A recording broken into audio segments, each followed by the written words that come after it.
Good evening, everyone. Welcome along. Hope everyone is good as we are back for the second session this evening in the Euro Tour. ET10 is back.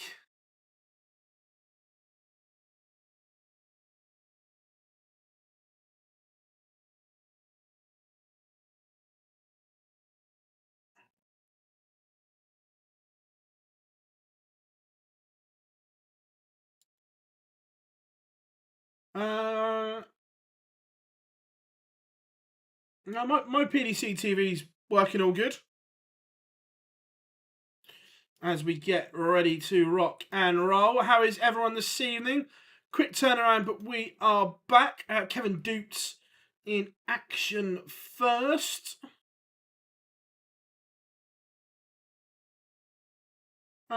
Jason, it's working fine for me. I'm literally watching the walk-ons now.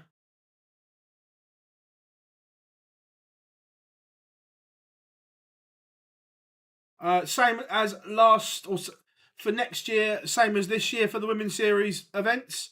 No change.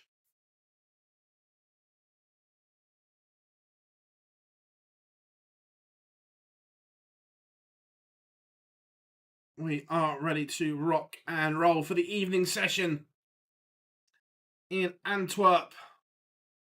The Flanders Darts Trophy.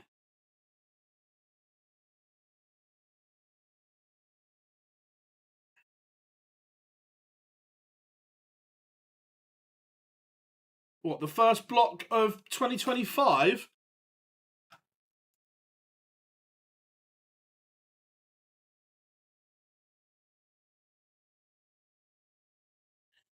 Everyone loves a bit of San Marino.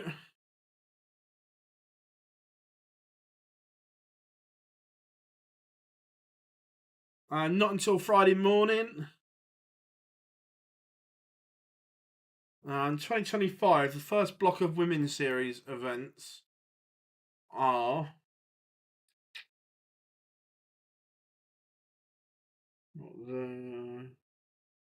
Not there.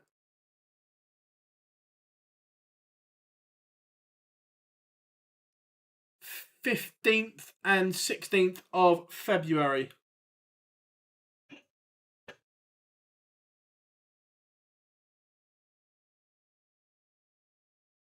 Back first thing Monday morning.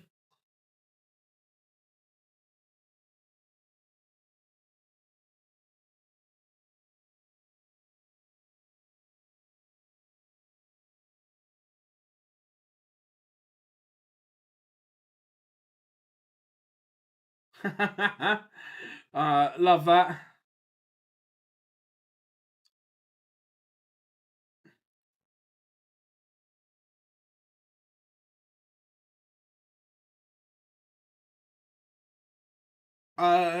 We will be on tomorrow, but we'll primarily be focusing on the Euro Tour, but we will keep everyone up to date with the Women's Series as it happens. Won't be on for 10, we'll be on for 12. But yeah, we will stream tomorrow, but primarily the Euro Tour, but we will keep everyone up to date with the Women's Series.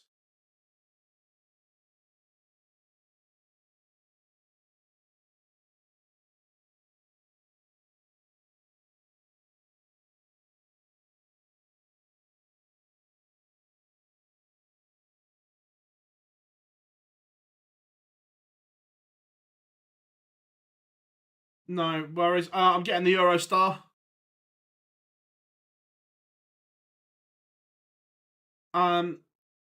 If we're the plan is to, but the problem is if I still want to go to some of the Euro tours, so if I go, I can't stream from there. So it would mean someone else having to. But we're still working on stuff. It's all work in progress. How are we doing, Dal? I'm good, mate. How are you? What time is Wright on? Late. I think he's second to last game.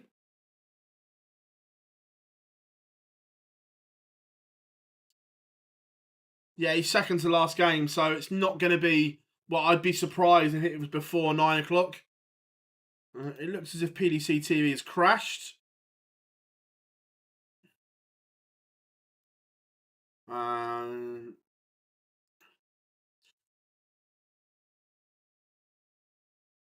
Yeah, PDC TV's gone. Oh well.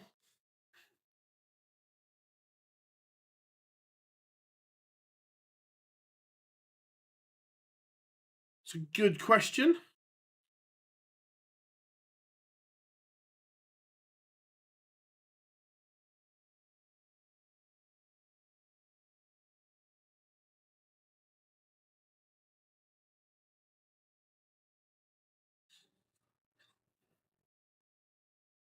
I will be in York for the seniors, yes.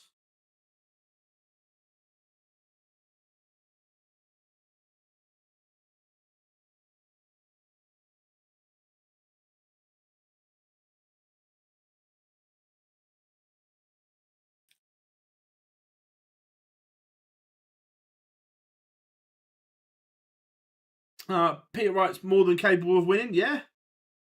Kevin Doets is in trouble in this opening leg.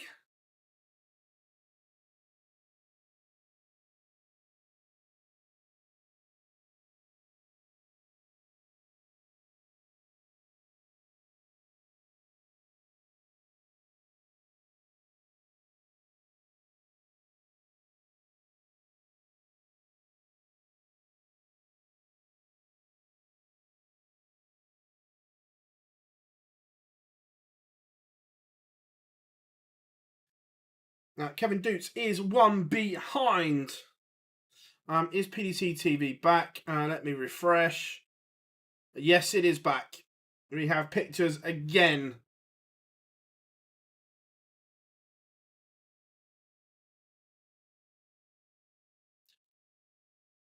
We are ready to rock and roll.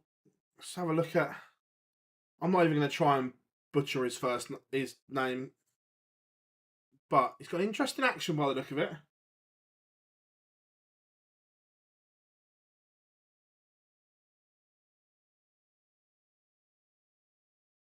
It's very strange, isn't it? Darts at a weird angle, weird loop. Not keen on that.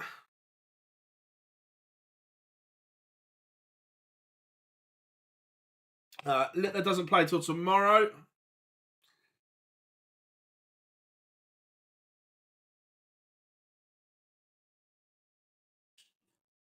Doets looking to break straight back here.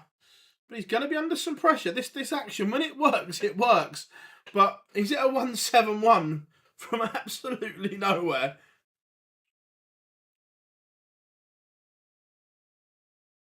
But Kevin Doets levels it up. One piece. So what is everyone up to? Let us know.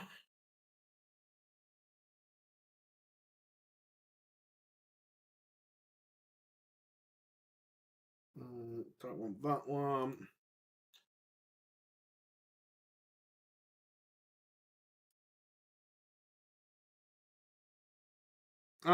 My PDC TV's working again now, James.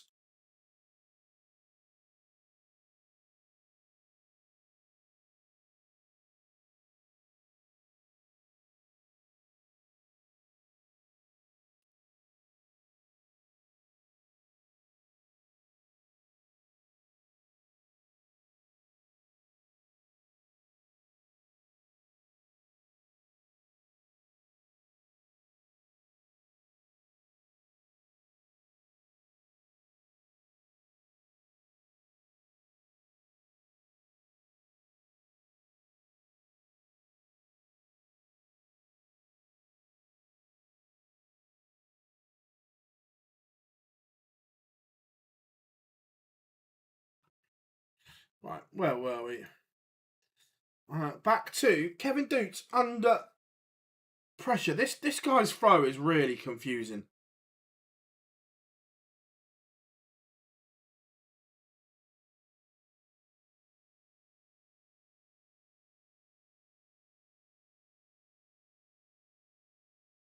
Could Doets take out 160? No, not this time.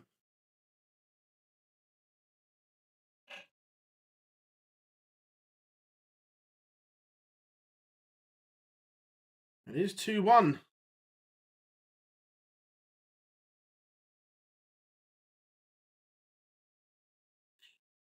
The honest answer is, I don't know. Maybe Switzerland.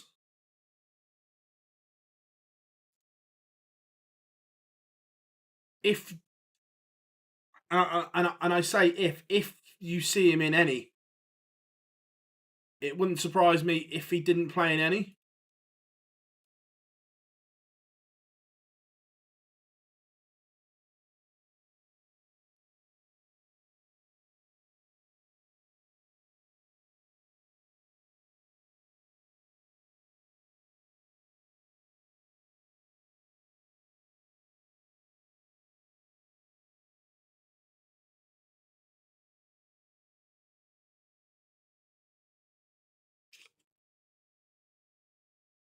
Evening, Felix. How we doing? It's weird because this throw is horrific. Look at the way he stands. He's arched over, got a crooked neck. The dart is at a funny angle. Nothing should work, but it is.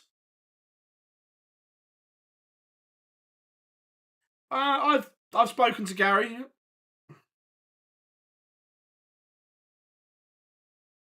Yeah, the dart's at like a weird angle in his. It just that doesn't make sense, any of it. How this works, I've got no idea. If you were showing kids coming up in academies how not to throw a dart, this would be a prime example.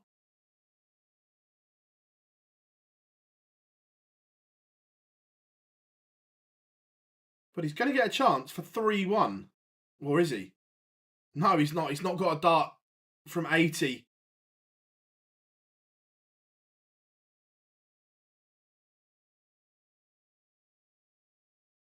Yeah, tell me about it. It's weird. Look, it's 2-2. His average has dropped to 95. Look, he's playing well, but it's one of those things that nothing should work.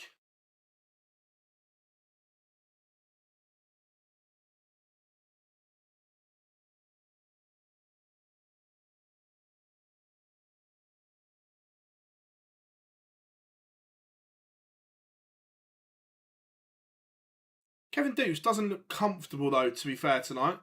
He's got plenty of talent, but doesn't look himself.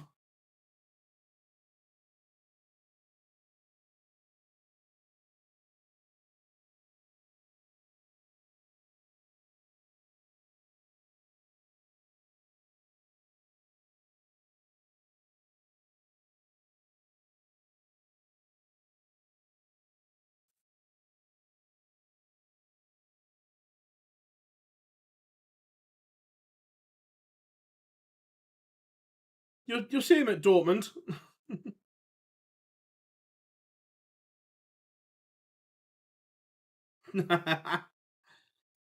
Yeah.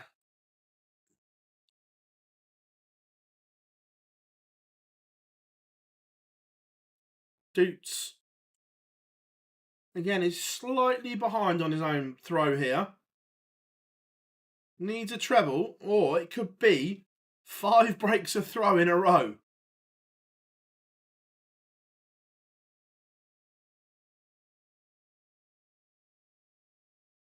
I'm just mesmerised watching this guy's throw because it's horrific.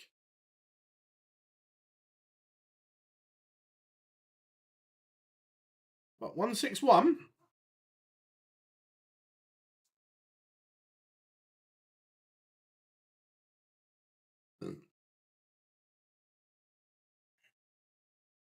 He leaves 24. The setup's been good. Doets is only going to get a dart at the ball, and he can't hit it. So for 5 breaks of throw in a row, and it goes.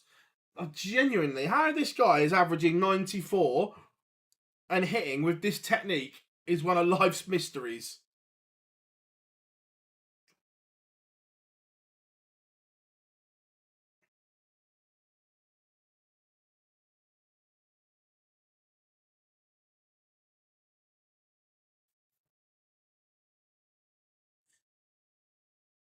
I'm not sure, Daz. Hopefully Roman's there tonight, but I don't think he is.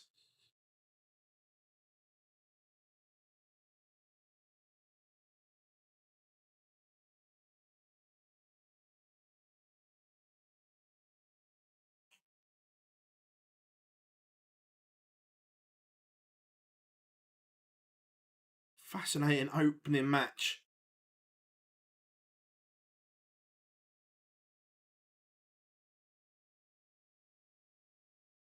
How we doing, Malachi? You're good.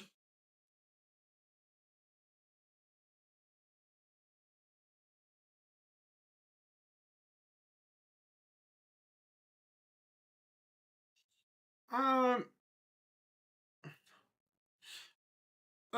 Gary, he's done enough to qualify for the European Championships. It's no secret. Everyone knows he's over in Ireland playing. I think it's 3 or 4 nights exhibitions for a lot of money. Why would you not take the cash if it was on offer?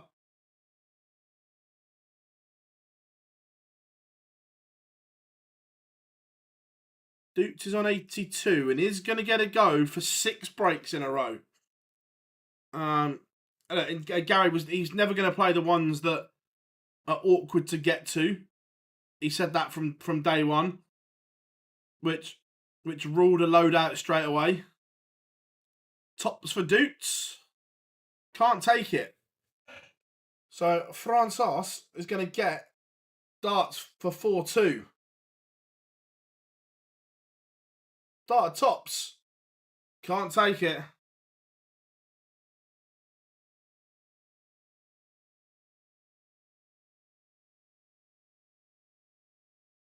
And Doets can't take it. 3 clear darts missed. That's now 4 to level up. Kevin Doets is in trouble.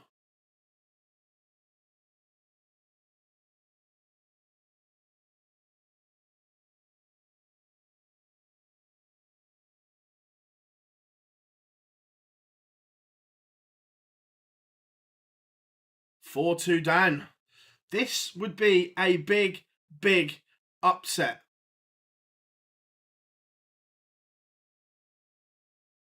Kevin Doets has missed 4 darts for a level game. It's about 3.5 hours.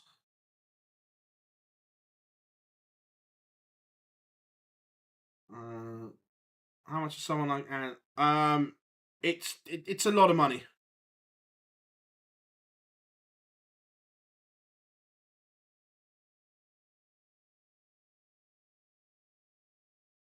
How are we doing, Gob? Oh, Gob, if you're watching, take a look at this dude's throw. Not Doets, the other guy. Oh my god, the throw, the stance, the way the dart is in the hand is just all wrong, but it's working. It's madness. Absolutely madness.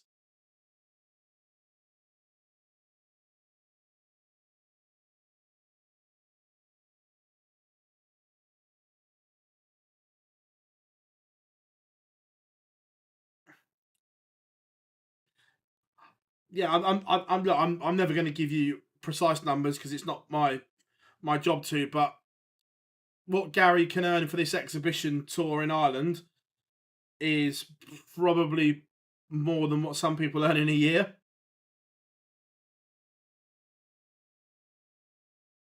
Kevin Doets holds to get one back. In Ireland, Johnny, it's north of that.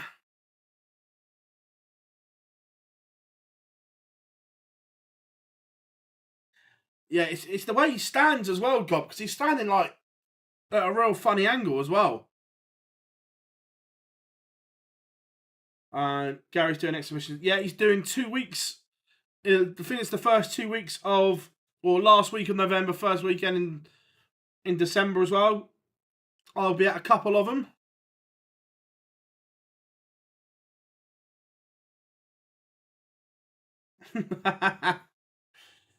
Yeah, agreed. I'm looking forward to Menzies' wage, yeah.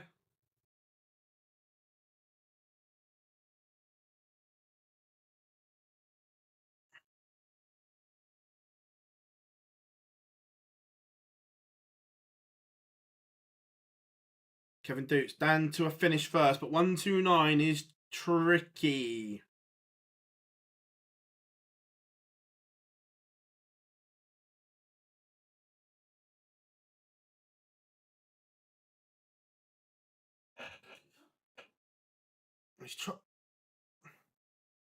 Well, has he got a bounce out, or has he tried to do something stupid, as God would say?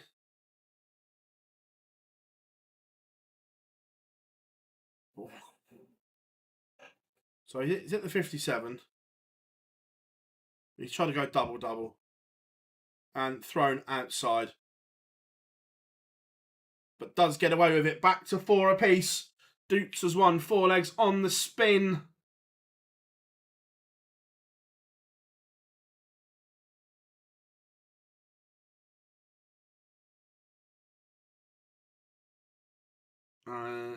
This afternoon session was good.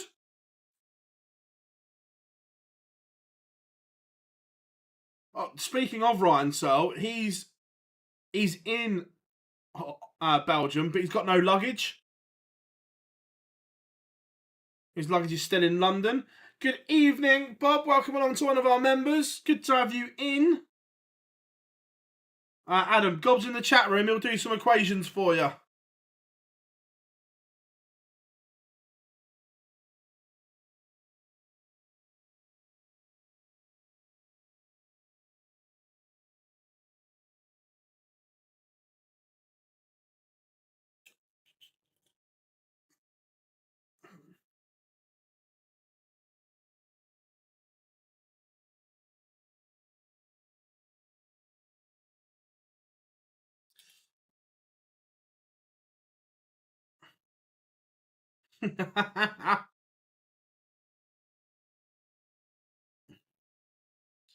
Fabulous setup play from Doets. He's down to a finish first.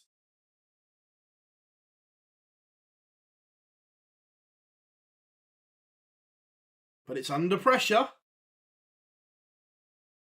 79 for Doets. First go. 20 and tops. Tops. Can't take it.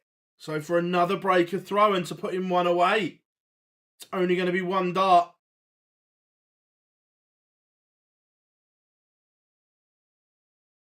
Misses. Doets breathes again. Very weird game, this one. And Doets does lead. Yeah, yes, James, I shall be there at that one. I shall be at the one in Aberdeen and then the 2 in Edinburgh.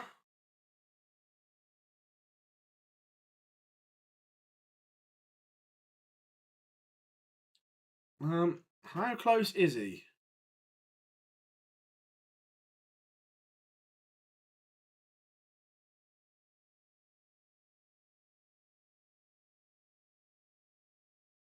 He is seeded for the Euro Tour for the or he might be next year. He's certainly in green, but I don't know if the seedings have been done for this year because the cut-offs and that all. I think the cut-offs are done.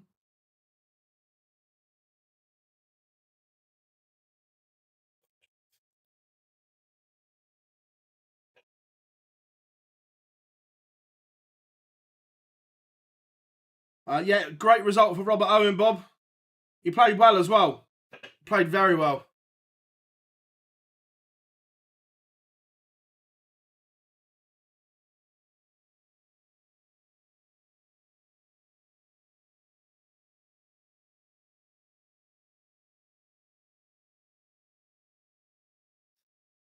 But it looks as if we are going all the way in this one.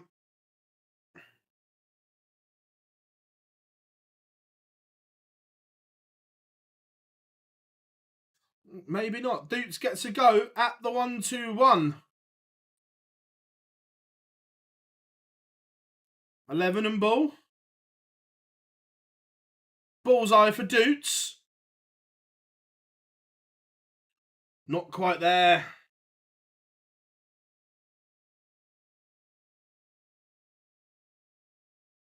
Only one more. And he can't take it. Doets gets more match darts. 25 for Doets. 988.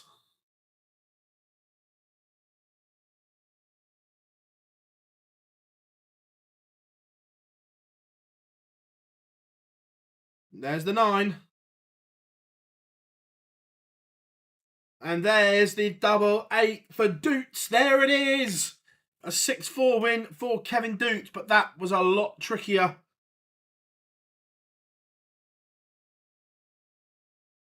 than the game suggested. Kevin Doets is a 6-4 winner.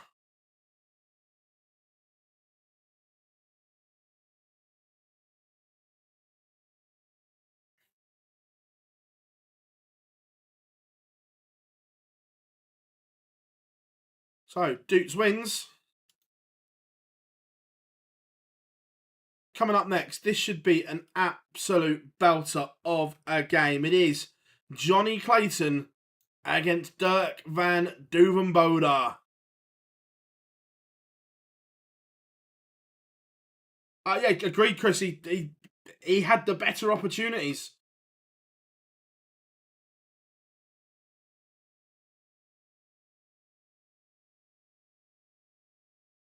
Don't think there's an argument there.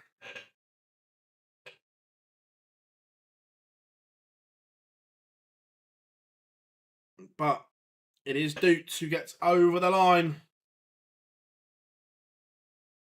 So, score predictions for the next game. The Ferret against the Aubergenius at the Flanders Darts Trophy.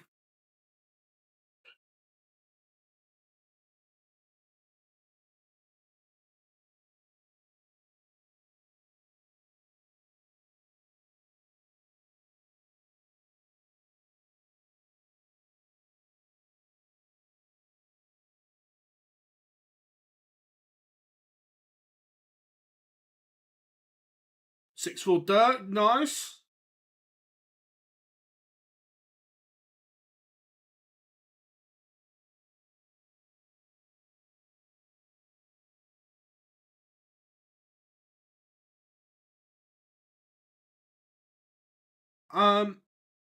Yeah, it's a weird one, Chris.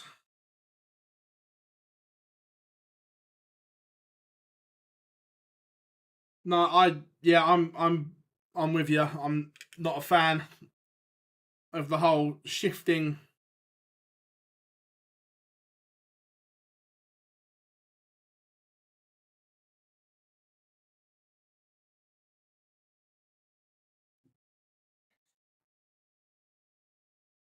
Am I looking forward to it? Not at the moment. There's some good games. There's some shit games. So, not at the moment.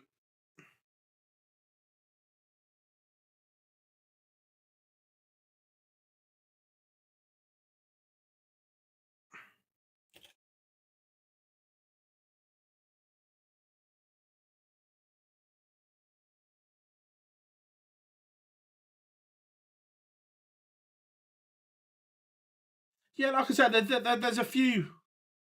There's a few good games.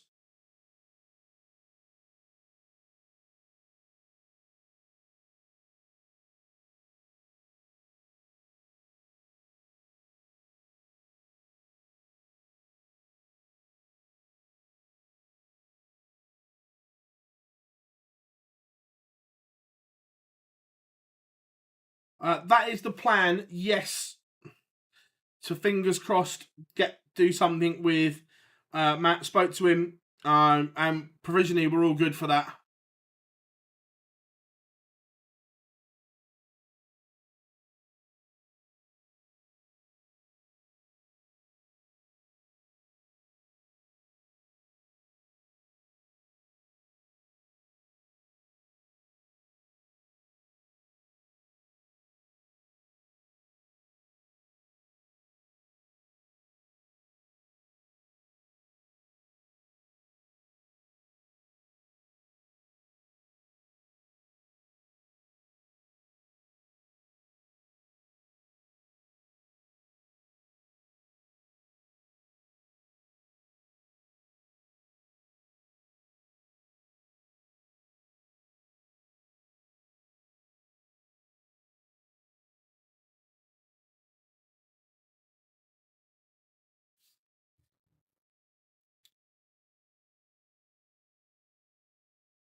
Not sure about Saturday afternoon winners.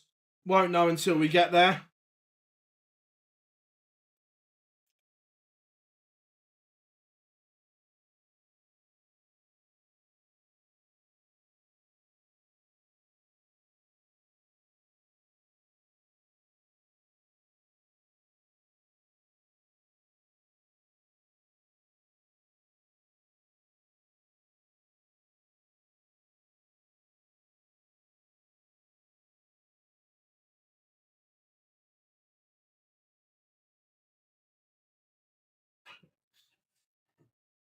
I'm not sure.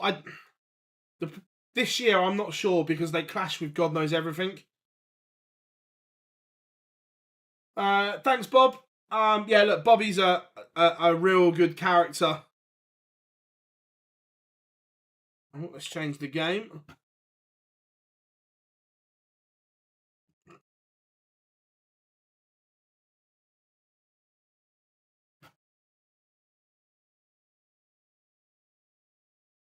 Here we go. Dirk walks first.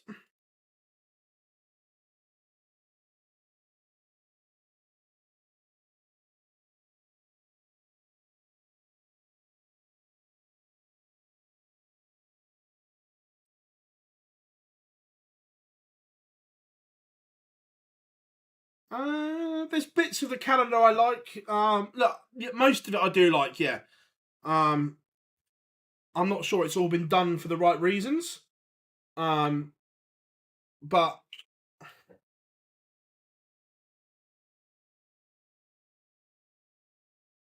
the only thing we're still waiting for confirmation on is the Masters format. How those 32 players are made up.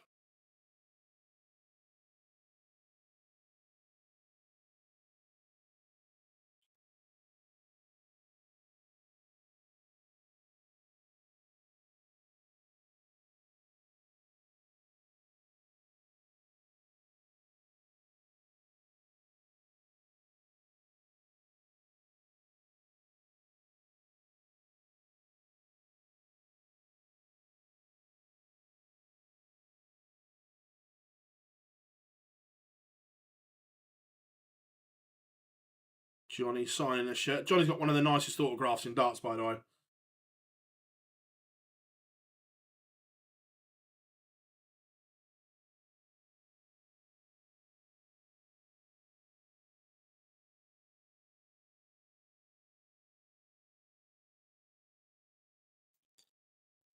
The ferret is on the stage, and Dirk has the darts. Big fan. Yeah, I like Johnny's new shirt. PDC should bring a new competition, same format as the champion. Yeah, I'd love to see the two that I'd like to see is the one leg 1001 shootout and the best of three all the way through. I am with you.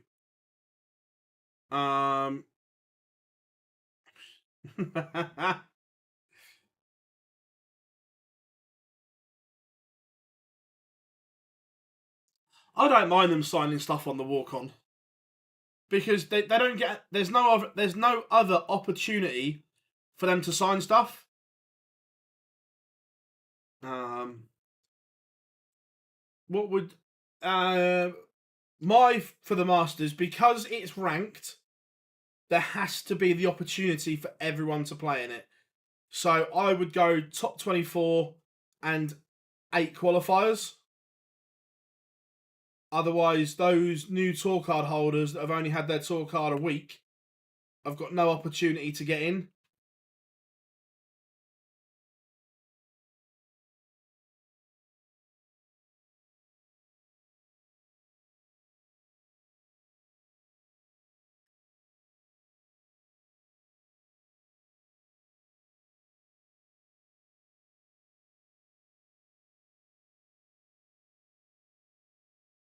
Gobs, you ran top 16 in the world, top 8 on the Pro Tour order of merit, and 8 qualifiers.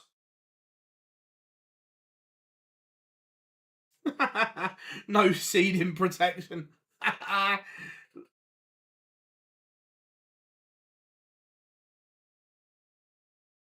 like the staging for this Flanders Darts Trophy as well. Bergh started with a spring in his step.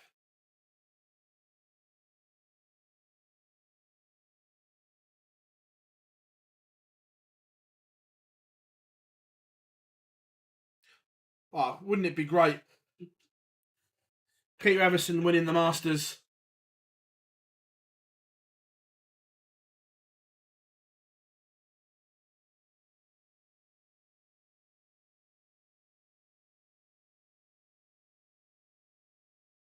Yeah, but God, we know how the protection works in everything.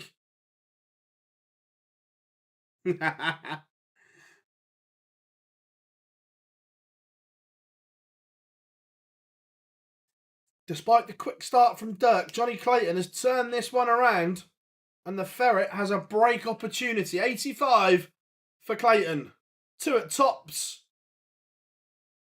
Can't take it. From the 180, we did get the Johnny Clayton finger point.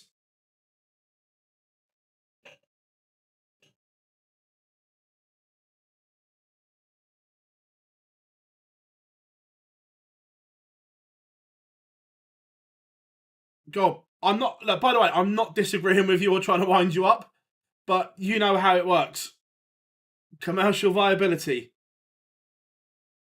And by the way, I'm not saying I agree with it either, but by now you've been doing this long enough to know how they work. Is all I'm saying. Dirk steals the leg. Johnny couldn't take his opportunities.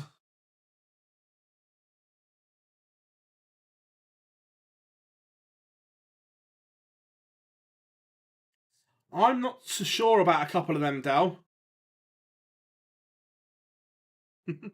But where are you getting the data from? Who are you asking? I think Luke, MVG, Cross, yes. I think there's question marks over Smith and Aspinall. Aspinall mainly because of his injury. Smith, has he done enough right now to get in? I don't know.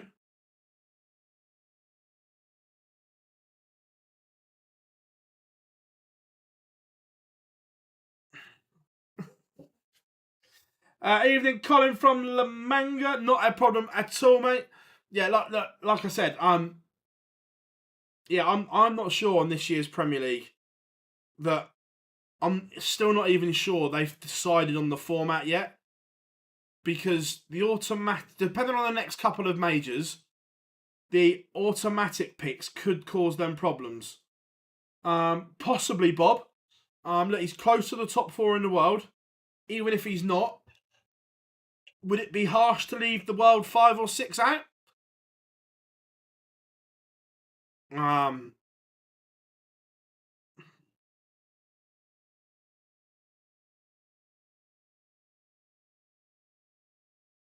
I think the automatic picks are going to cause them a problem.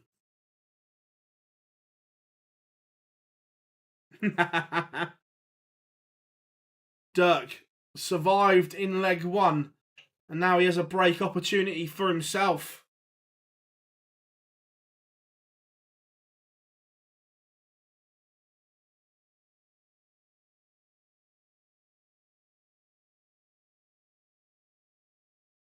Johnny couldn't, could he? 82 for the Ferret. No. Yeah. Yeah, Chris, that's my point. And look, this isn't a criticism against Dave or anything like that. But right now, has he done enough to warrant a Premier League pick? If you were picking the Premier League picks off of merit, has he done enough? For me, no. But because he's in that top 4 in the world, would be an instant one. And look, Dave's an incredible player. But just in terms of this year, has he done enough? Probably not for me.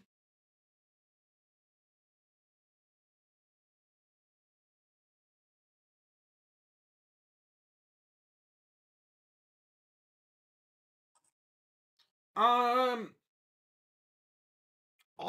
liked the contenders, Bob, but I'd like to see 12 players, one game a night.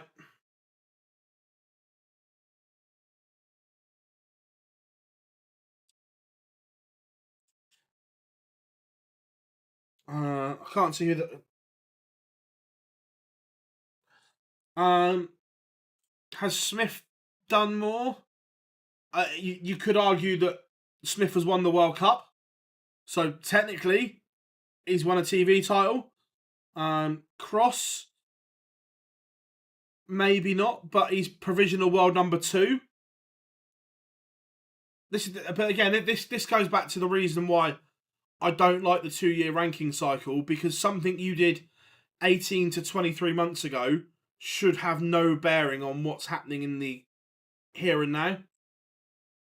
It literally, if you have a good run on TV to a final or a world semi-final or something of those equations, the current ranking system then effectively protects you for 2 years on one thing, and that's not right for me. I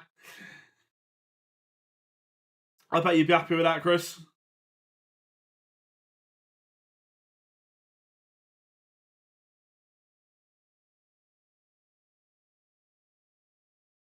For me, rankings have to be fluent and free moving to reflect on who's playing well at the time.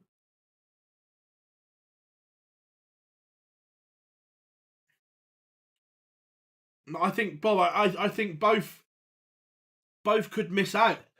Um, Look, I think Peter would have to win something to get in. But could he? Yes. Unless Gez is in the top 4, it wouldn't surprise me if he was left out.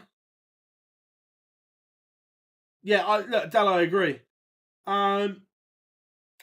James, all I'll say is Humphreys did play extremely well, but I go back to the World Cup when Michael almost won it single-handedly on his own. They picked Barney off of winning that World Cup when Michael pretty much won it.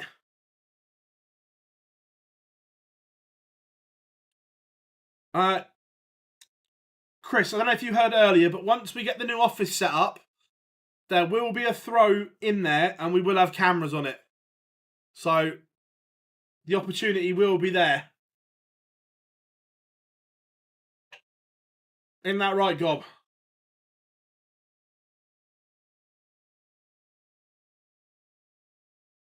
We might do some live darts on TikTok, Instagram. Let us know which platforms you'd want us to go live on if we were having a chuck. The options we could do it are, we could probably do it on them all, but it'd be hard to manage. But with Facebook, Twitter, Instagram, TikTok, YouTube.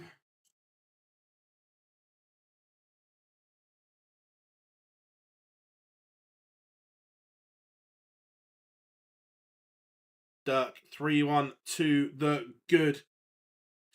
Get the keys. I'll get the keys to the office on the 1st of October. So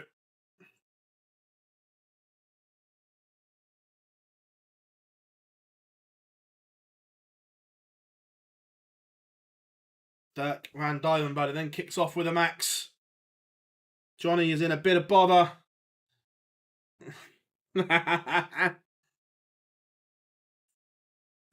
You'll see me go through the repertoire putting him off. I'll be flicking flights, rattling darts.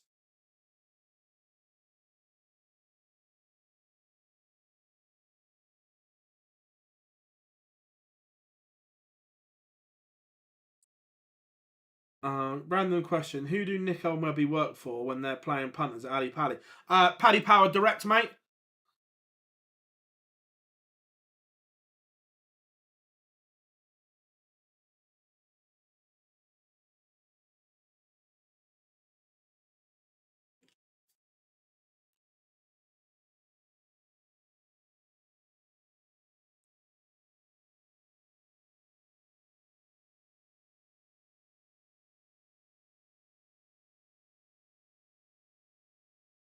Bob, yeah, look, absolutely, look, and look, although I did start it, look, we wouldn't be where we are without all the team members and you guys at home buying into what we're trying to do as well.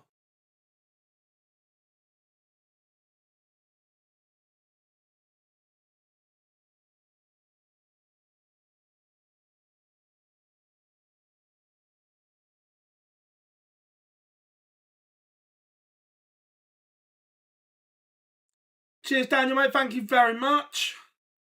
4-1 to Bergh.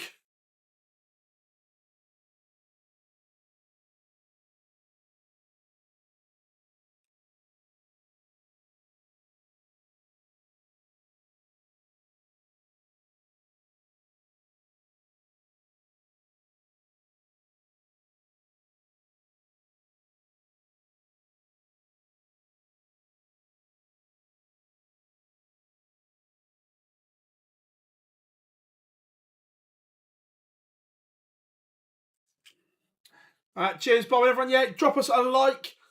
Johnny Clayton is in danger here. Bergh's upped his average.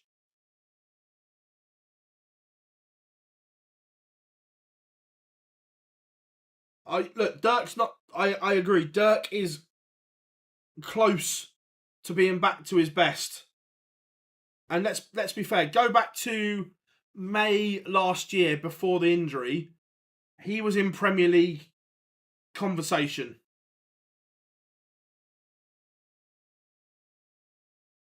If he can get back to those levels, Bergh for the Premier League would be a great thing. Excuse me.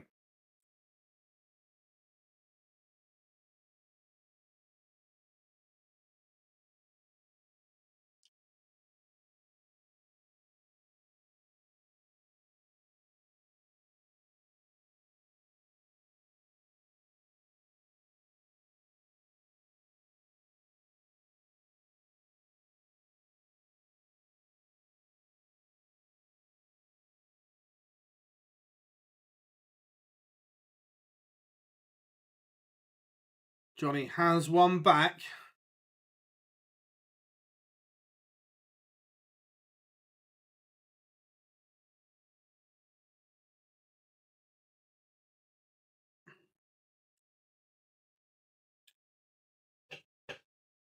But then Bergh starts maximum. Johnny can't go with him. Remember, everyone, thank you for supporting us here on the channel. Things are only going to grow.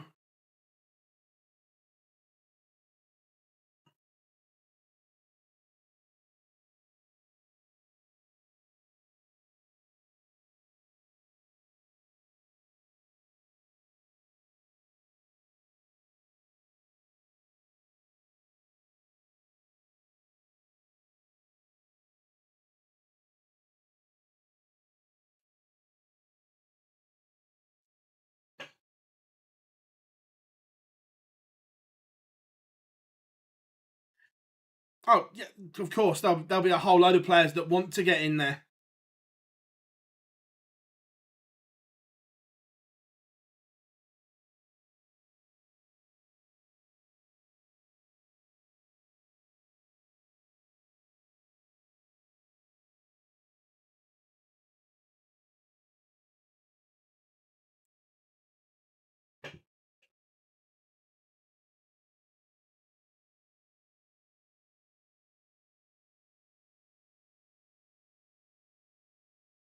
Bergh is one away.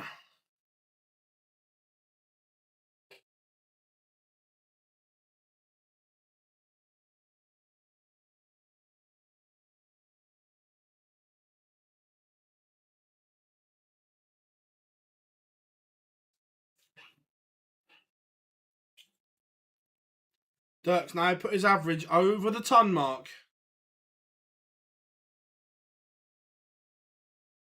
Yeah, agreed. And I think Bergh's was a little bit different though. Bergh's was injury related, where the others perhaps aren't.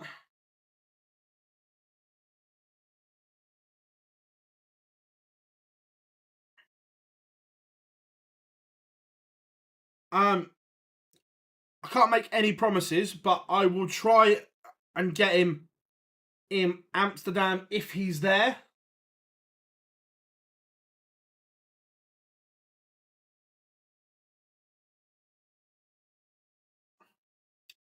Dirk is on the cusp.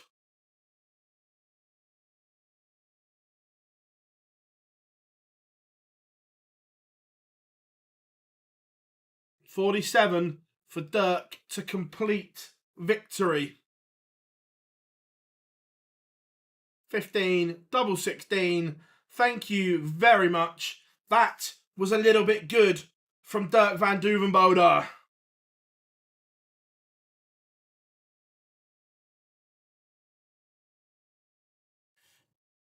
I've got his number, Chris. He'd always fit timing.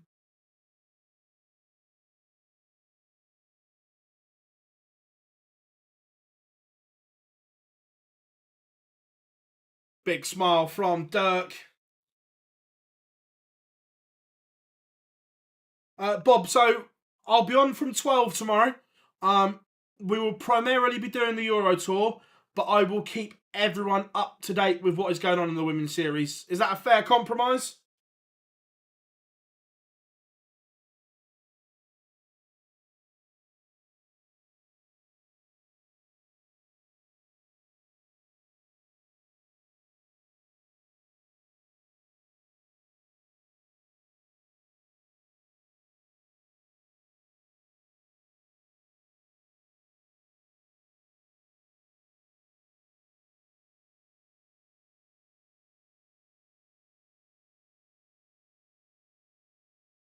Can't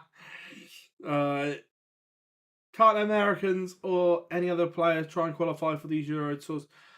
So it's limited to obviously tour card holders and then the home nation or host nation qualifiers. So yeah, unfortunately, no one else can.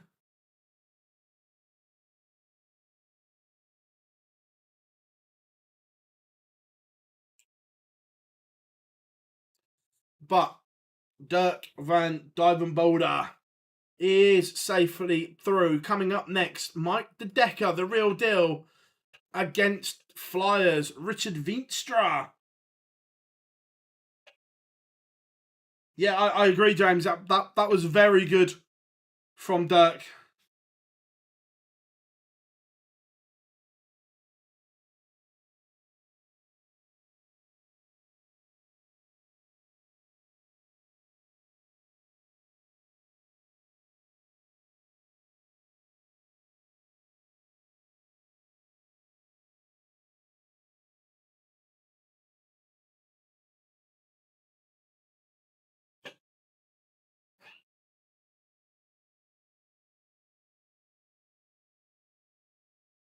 Białecki qualified.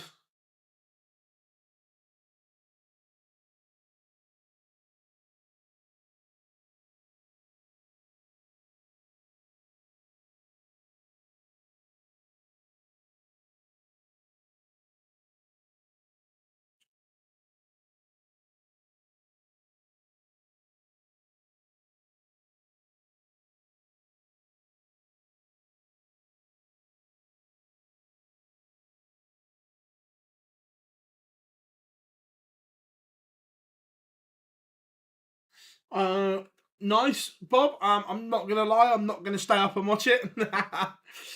um,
And pictures are back at the Flanders Darts Trophy.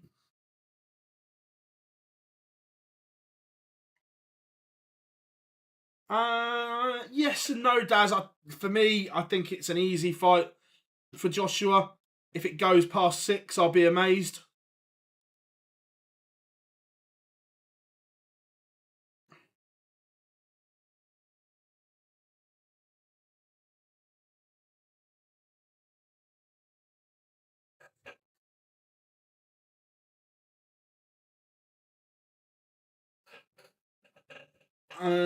I will try and get to some of Lakeside, Dal. I physically can't do it all. But hopefully we'll be in a position to send someone from the OD team there, but I can't be there the whole time because there's other stuff on.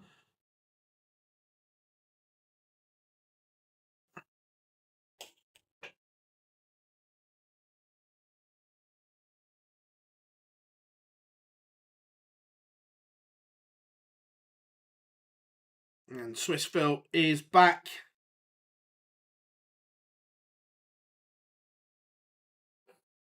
To get the players on.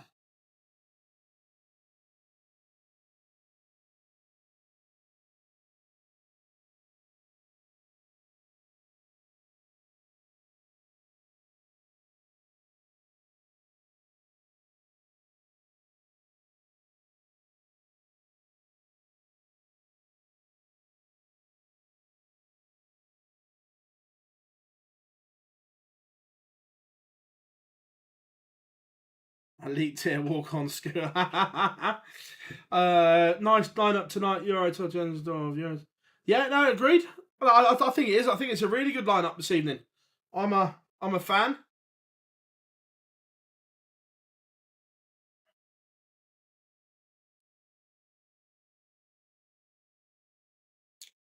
I think off the top of my head, Josh Rock, because congratulations to the Rock household. A little one arrived this week, so I think it was Josh. Out of the original one, let me have a look. Let me have a look. So,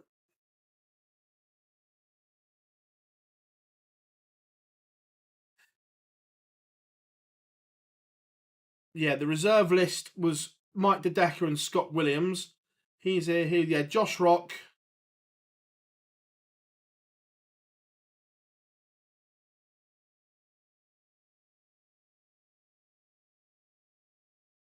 Yeah, and Josh Rock and Gary.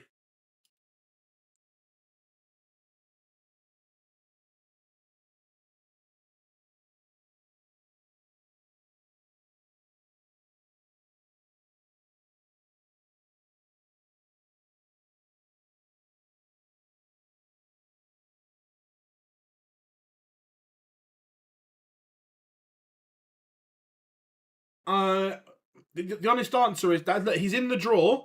So, and look, I don't know is the honest answer. I suppose it will depend how his arm is. He may be waiting on doctor's advice.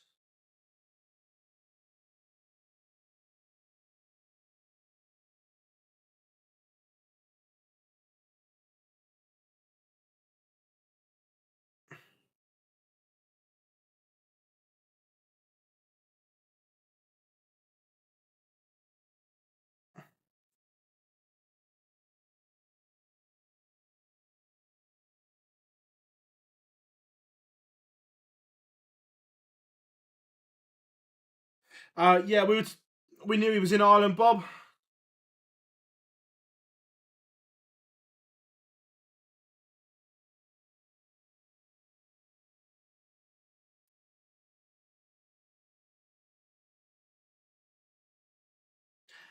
I don't know, Daniel. I'm not sure how they'll do it.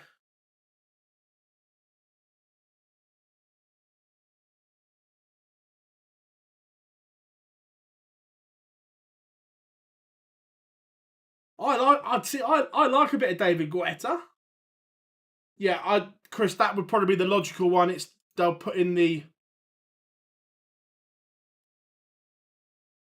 highest ranked.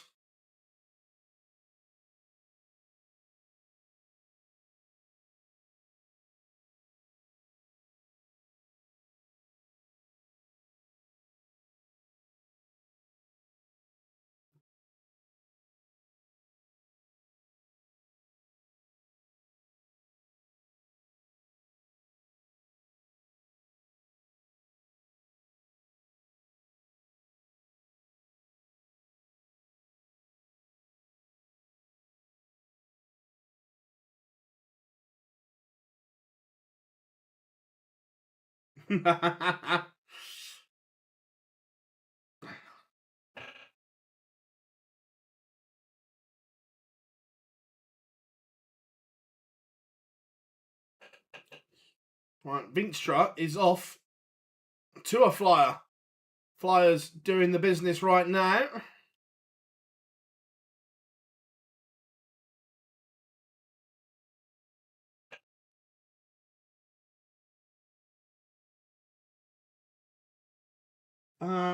Is there a darts match that comes to mind when everyone asks you the best darts matches ever? There are lots, mate, if I'm being honest. Look, the obvious ones are 2007 World Final, Barney versus Taylor. Adrian Lewis against Phil Taylor, match play semi-final. Gary Anderson against Michael Van Gerwen in Dubai, when they both averaged, I think it was 111 outside. What else? MVG against Barney at the Worlds. Sorry, match play fine. There are like, for me, one that I often think of, which is very, very underrated, is Chris Mason against Martin Adams at Lakeside.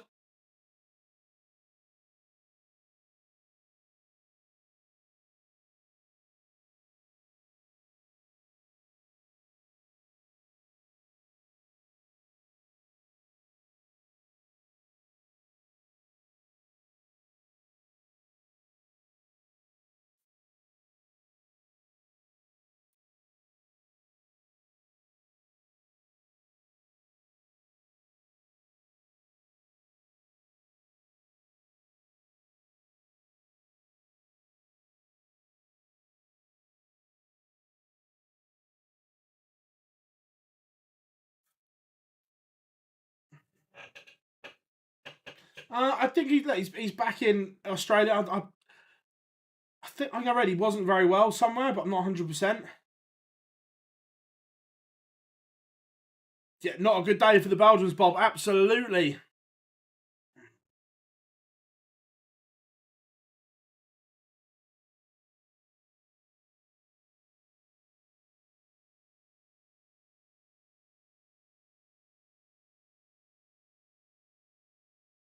Better from the Decker.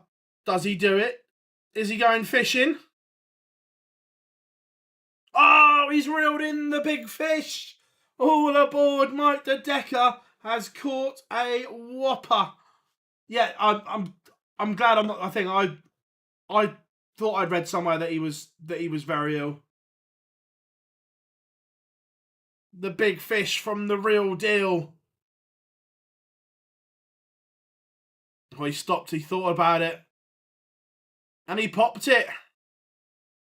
The Belgian fans go mad.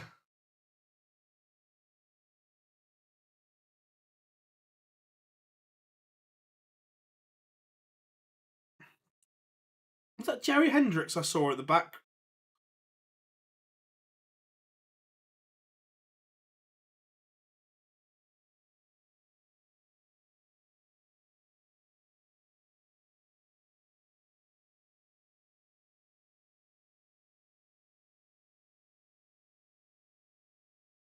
Nice. Like that. Evening, Jason. Hope you are good. Good to have everyone in.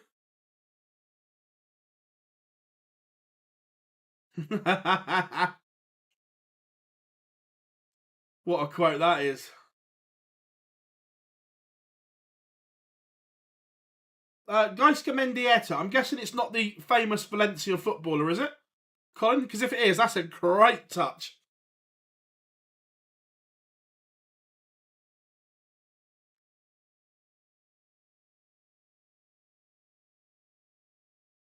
Look, Dave Clark's an absolute legend.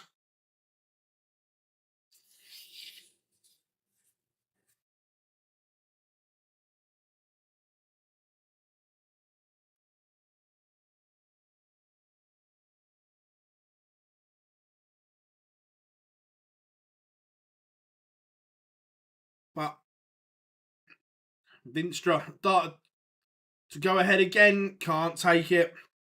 So the Decker has an opportunity for a break.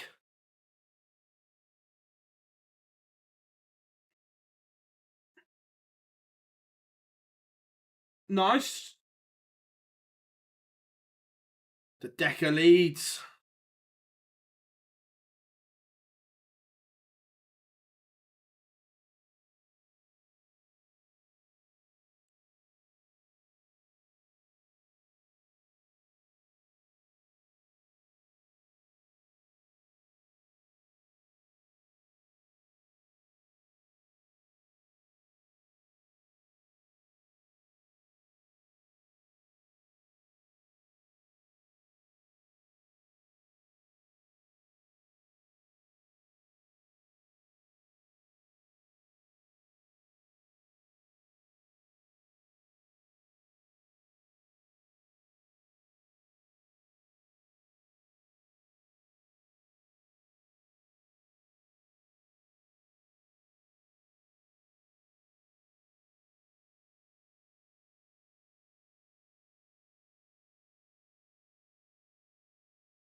Right, the Decker is just moving through the gears here. Veenstra's not really turned up.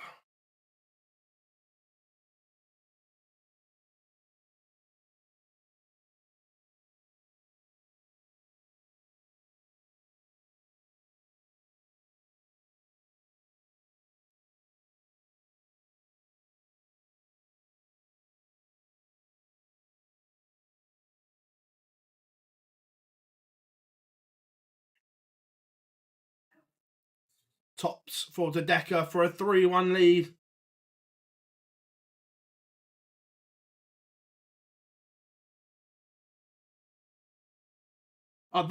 Colin, that is absolutely mint. Big fan of that. I remember Gaisca Mendieta was the best midfielder in the world at one point when he was at Valencia. Incredible.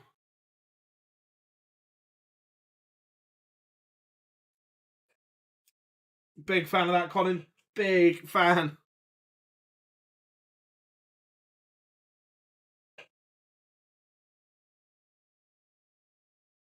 Do any British pros get the chance to play for their country still? Only in the PDC World Cup, if they're there.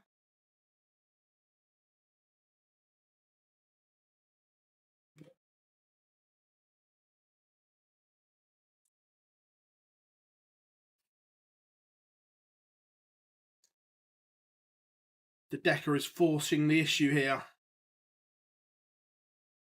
Playing beautifully.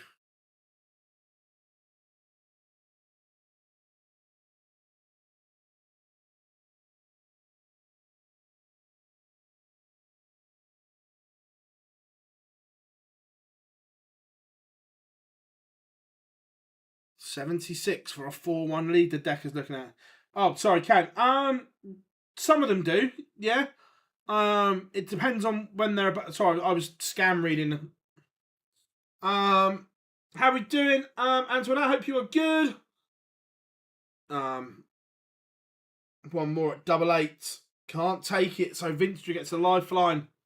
Yeah, some of them still play as and when.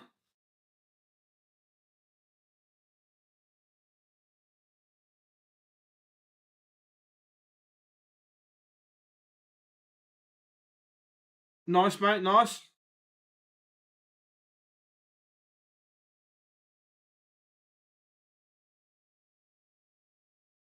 To Decker.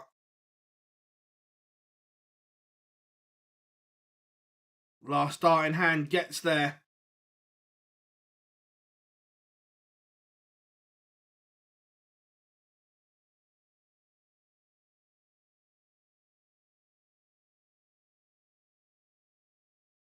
Hybrid. Is he? Nice.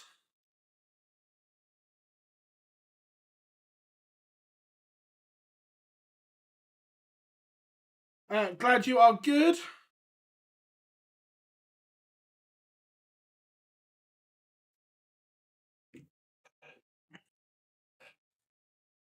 To be fair, I should imagine Kim's quite good as a pundit because he speaks very well.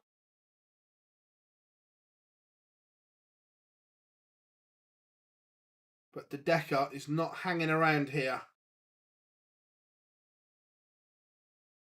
Richard Veenstra won the first leg, but since then it's kind of been one-way traffic since that 170 finish. Brilliant, Bob. Good stuff. I'll have a look in a minute.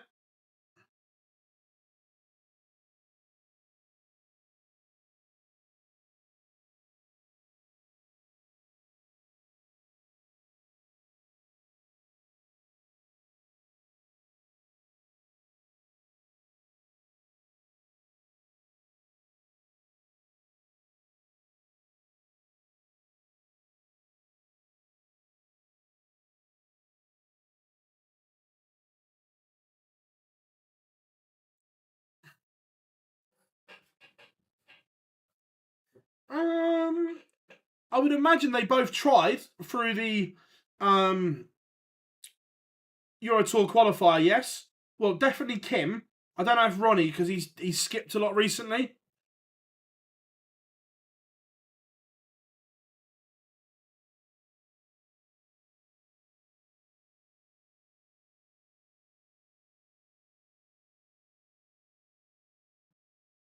Veenstra finds a break.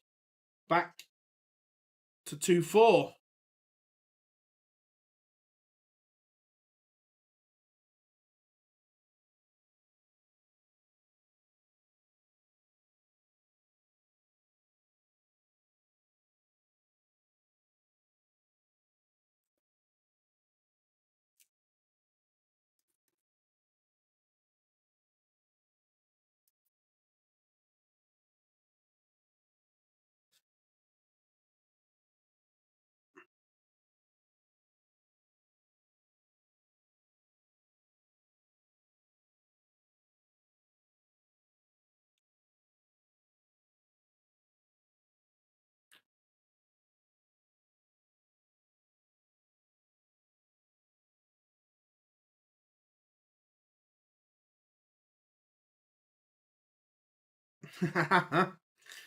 It wouldn't surprise me.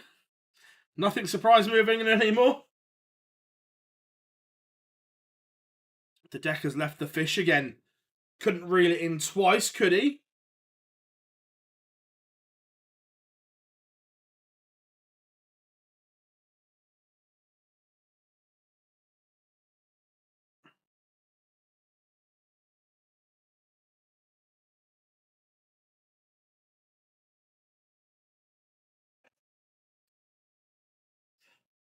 Joey Barneveld. Decent lineup, that, Colin. I like that. I'll take that all day long.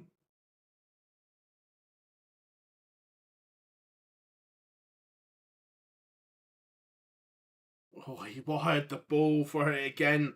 I was just waiting for the stream to see how close it was, and it was close. But the Decker is 5-2 to the good.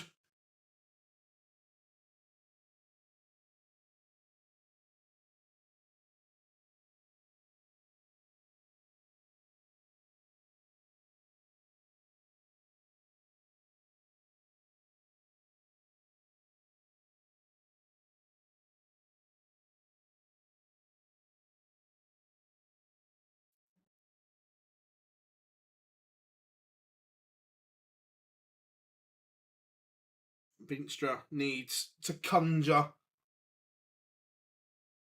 an act of escapology here.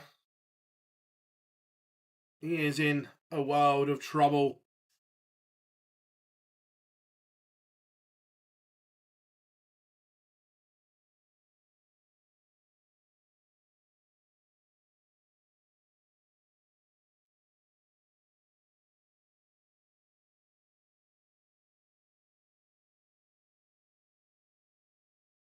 Although Veenstra is making a contest of it, he's effectively stolen the darts here to try and prolong this one.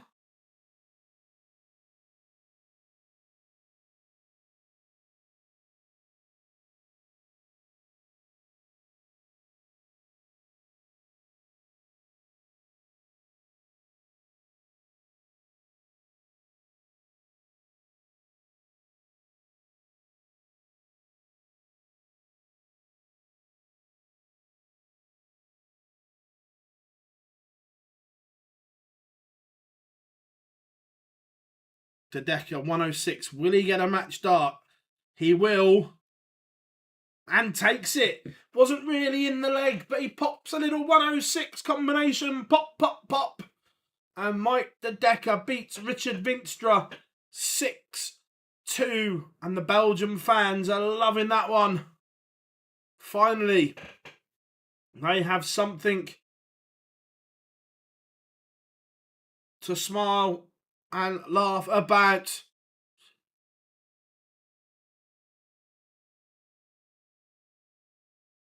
It was a nice little pop, pop, pop.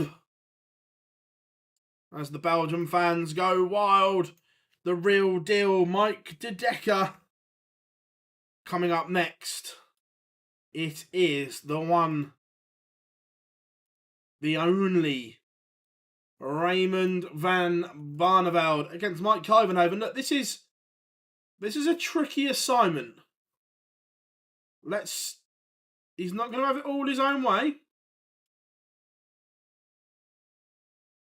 But, as always, folks, whether it's a Pro Tour or a Euro Tour, stand by, because he's next.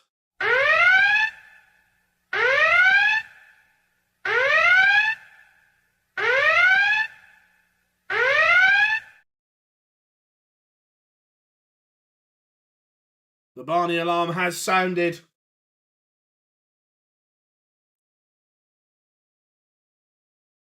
Barney against Covenhoven.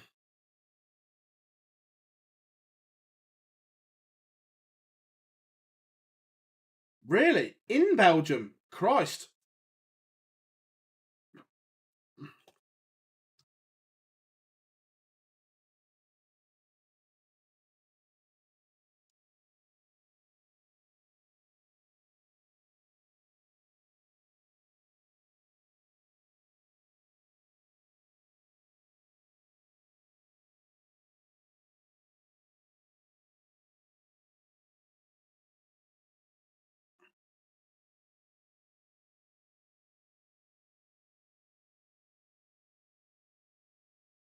Oh, in Budapest. Right, okay.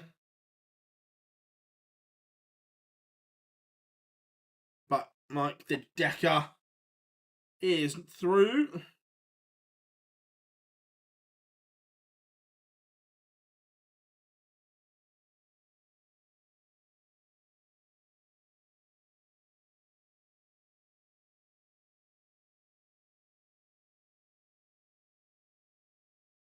Let's change the game up. Then score predictions then, everyone.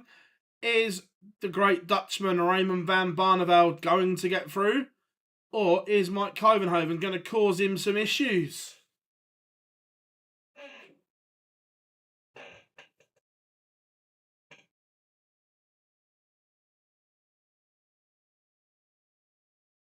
Yeah, I knew the British police were going to Dublin.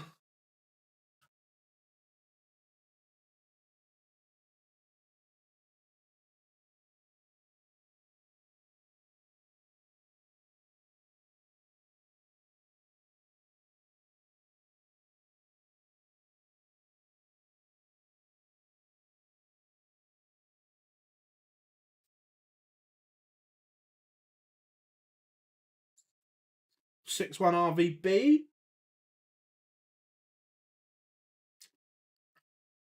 I don't think it will be quite that easy, but I think Barney does win. But I think it will be more difficult. Yeah, fingers crossed.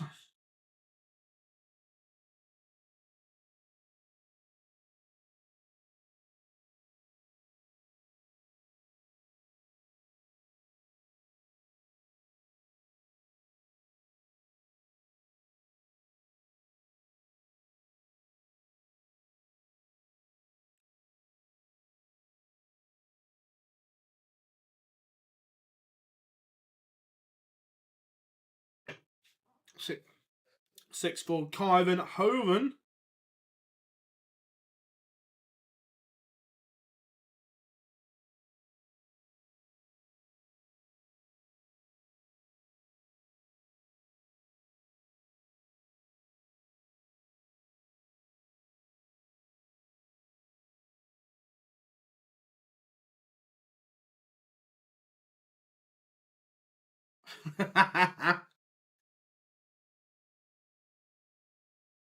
About a minute left.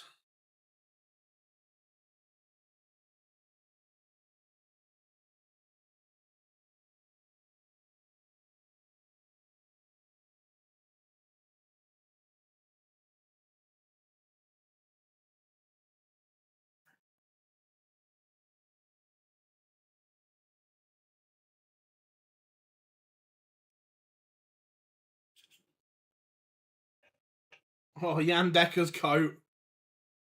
Mr. Coat. Oh. Does anyone know? Does Jan Decker even still play? Or has he just given up? What? I don't know. What's he doing?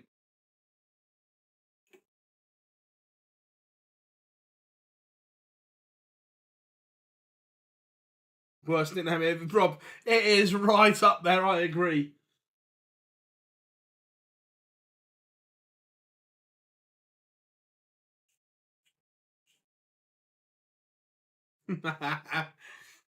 Some new clobber. That coat, oh my word.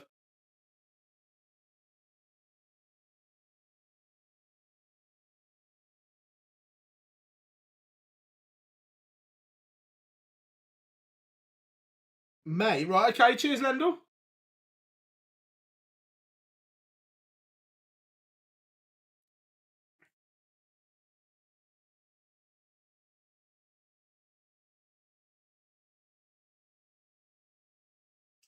Worst nickname ever. The coat. What was he thinking?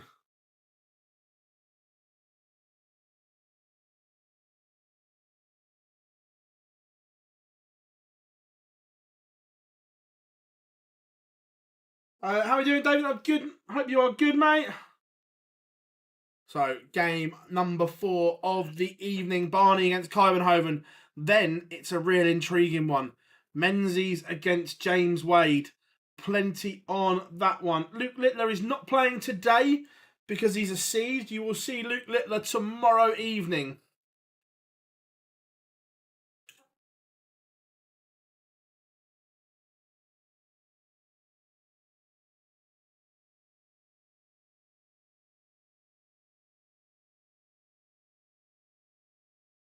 To be fair, I preferred the dude to Super Chin.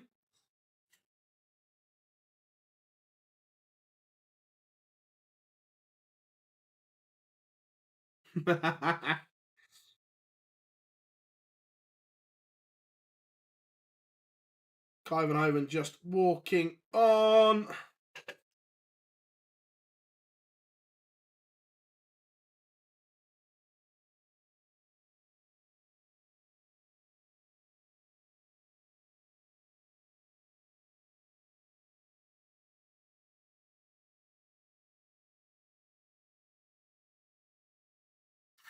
Yeah, no, I'll give you that one. The bar is low.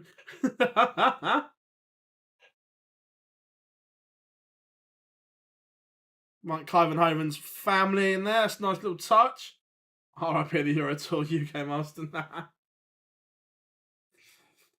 Oh. I still remember Bolton of the best days when the UK Open was all in one room. And if something was going on at the back, you'd hear a big cheer that everyone knew. Everyone would look over. The buzz and the atmosphere of that one room was like, I'm going to say it, it was like nothing a modern day darting fan will ever experience. Because it just doesn't exist anymore. It was legendary. The Reebok Stadium, Bolton.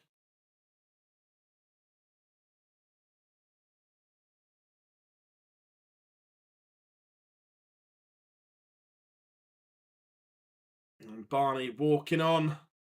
I say, big fan of Barney's new shirt. I like it.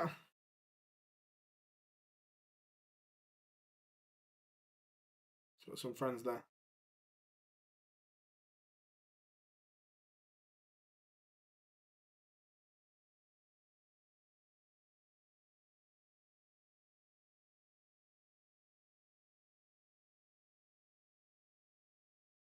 To be fair, it's a nice touch from Barney with one of the kids in the front row there. I like that. So it's a nice touch.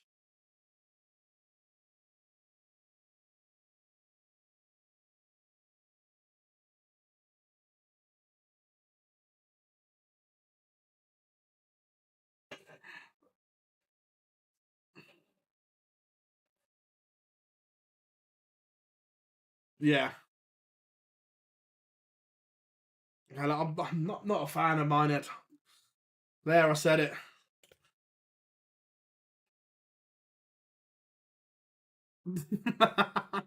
No, Johnny. Hope you are good, mate. Don't worry, Malachi. The Barney alarm was sounded. Barney against Covenhoven. How race for the European Championships? How is Barney looking? He's outside at the moment, so Barney needs some results. Otherwise, he won't be going to Dortmund. £2,225 to make up for Barney.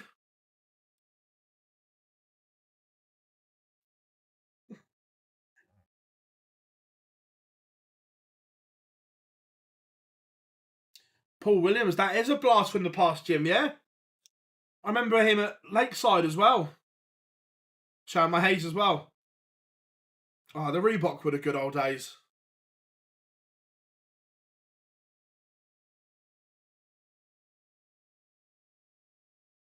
But Barney kicks off with a max. Let's have a look at the Barney setup, because last week I wasn't convinced by it.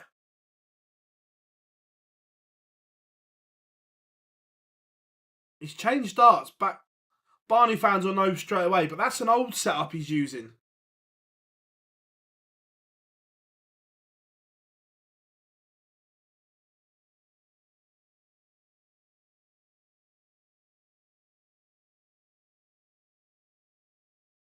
Hold on a minute. Oh. Already, this setup, just the way they're going in the board, looks so much better than last week's.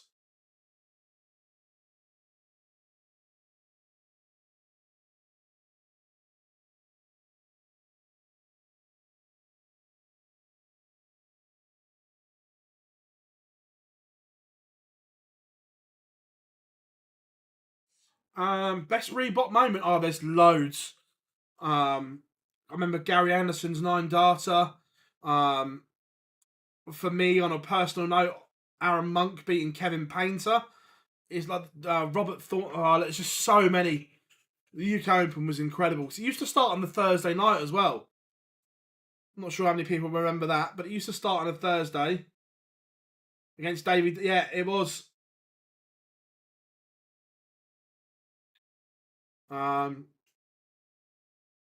The UK Open was just great. The memories.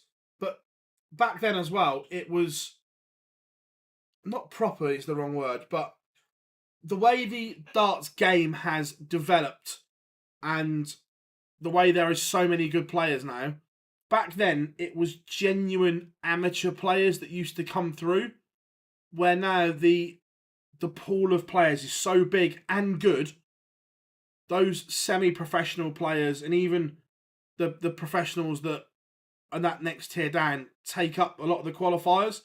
Like you look last year, Leonard Gates came over and qualified through the Riley system and stuff like that, where you wouldn't class him as an amateur. So back then, the UK Open, that amateur feel to it meant more, I think.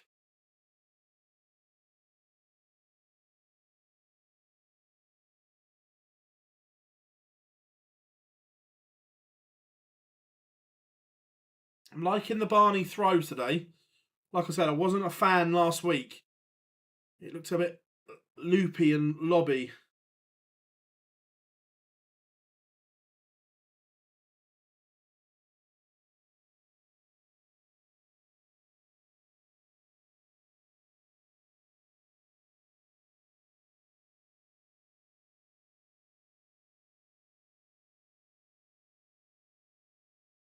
As I say, you look at like I know he's got a tour card now, but the year before Danny Lauby came through the Riley's qualifying system, and you certainly wouldn't call him an amateur. James Richardson, someone that I love as a player, but is he an amateur?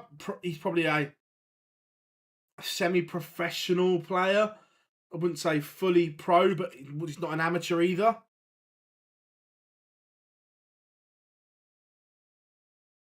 2-0 Raymond van Barneveld, averaging 118 at the moment. This is vintage Barney.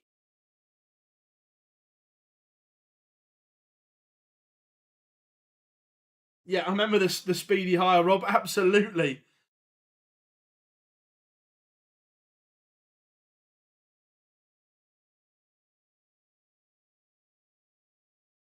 Yeah, that's. I don't know what the answer is, David, but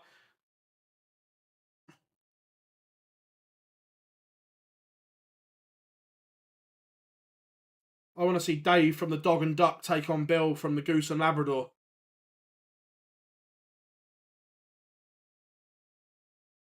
And maybe John from the King's Head.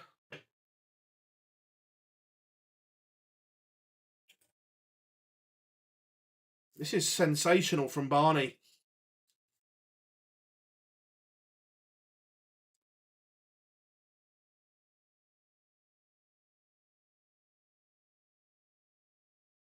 Yeah, yeah. Look, Rob, I don't disagree, but I don't know how you do it either.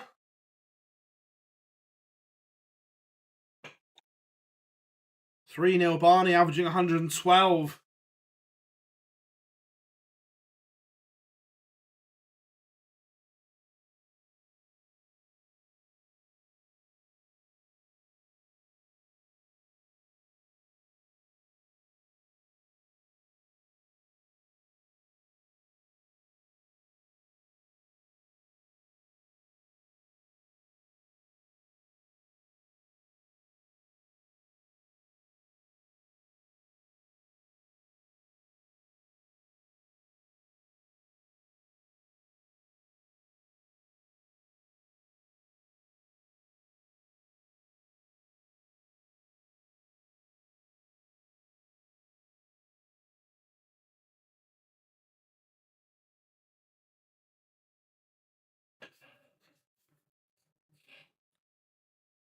Cross was an amateur, yeah. Barry Lynn as well. Wasn't Barry Lynn the bin man?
Right, sorry about that, folks. We're just answering someone. Barney is absolutely flying right now. 4-0.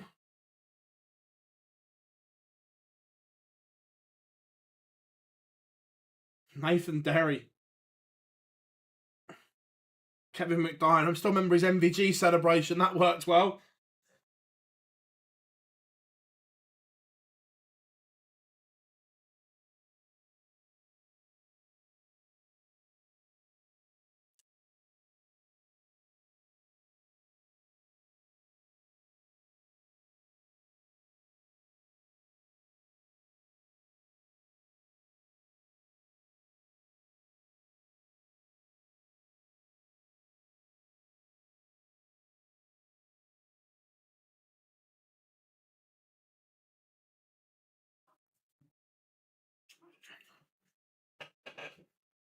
It's currently averaging 114 still. Much, much better than last week.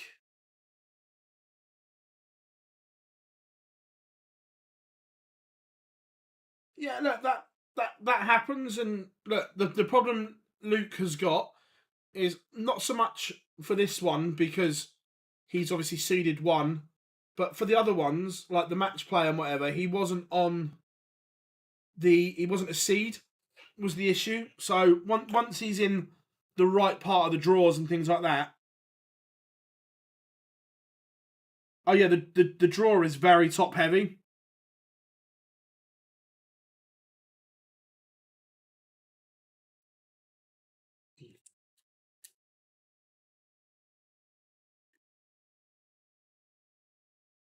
And it is 5-0. Is the bagel about to be served by Barney? Phil, who is the best player in the world that you have played against? I was lucky enough. Are we talking about Colin in the best player in the world that I've played against in a proper game, or just had a game against? Because in the exhibitions and stuff like that, I've had a game with most of them backstage. But do you mean in a proper game?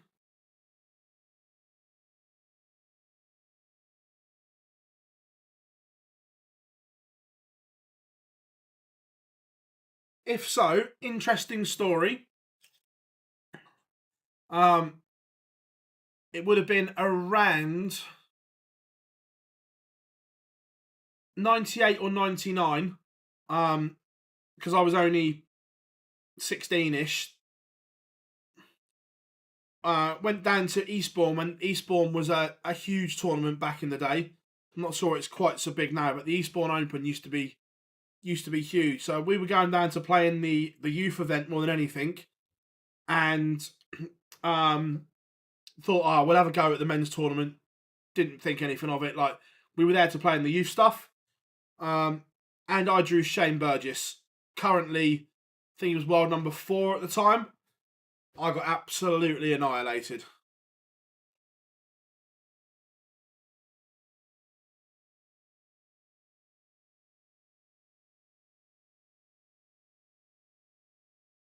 Barney 1-3-6 to serve the bagel. It's not going to go, but Covenhoven is not on a finish. So Barney can set this up, averaging 111.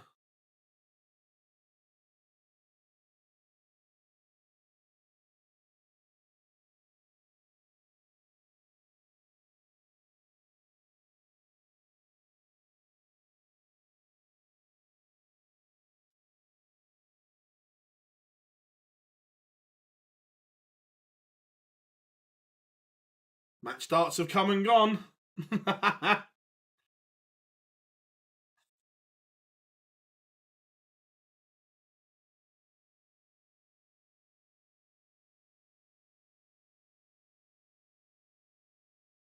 Covenhoven can't take it out though, so Barney returns for 6-0. Double 10.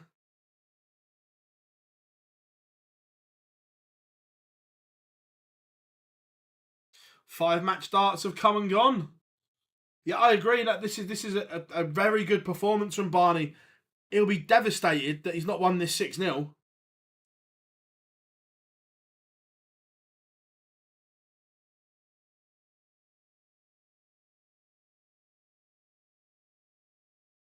But he may still do.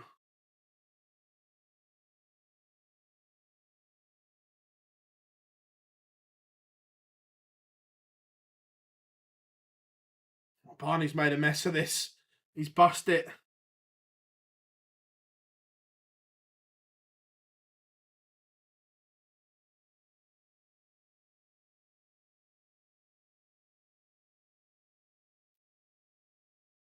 Covenhoven 2 at double 8 now to avoid the whitewash.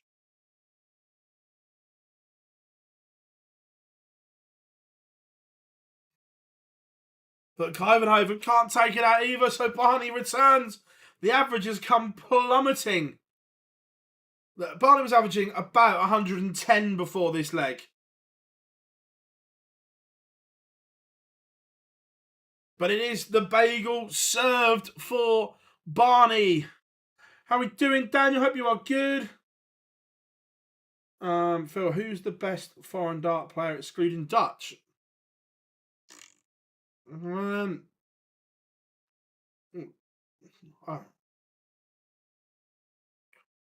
It was a mess at the end of that leg.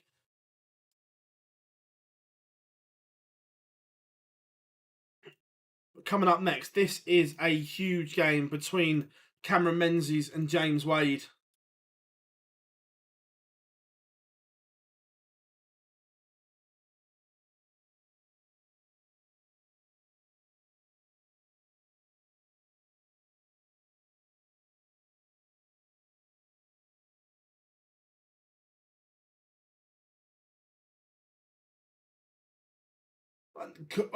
Are you saying are you saying of all time or now? Because if you're saying now, probably Dimitri van den Bergh.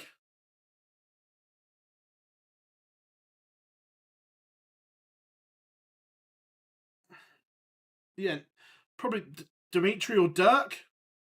Oh no, Dirk's Dutch. Sorry, my fault.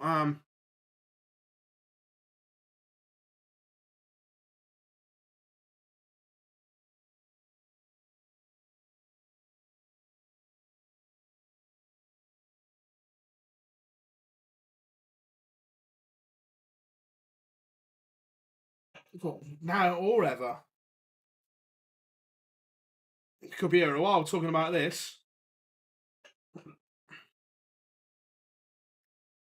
Yeah, I would say non GB. Look, John Part is in the equation as 3 times world champion.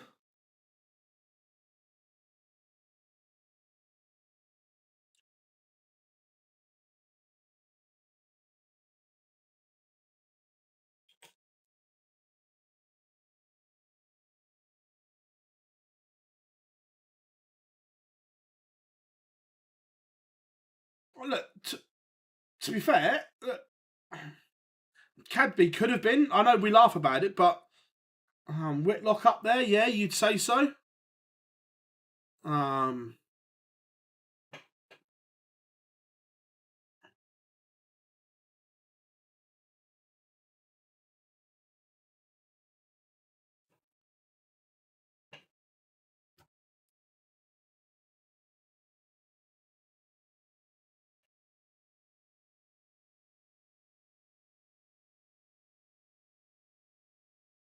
Oh, so much waste. Barney's new darts, 21 grams. Fez?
Just looking at something, and then I'll come back to.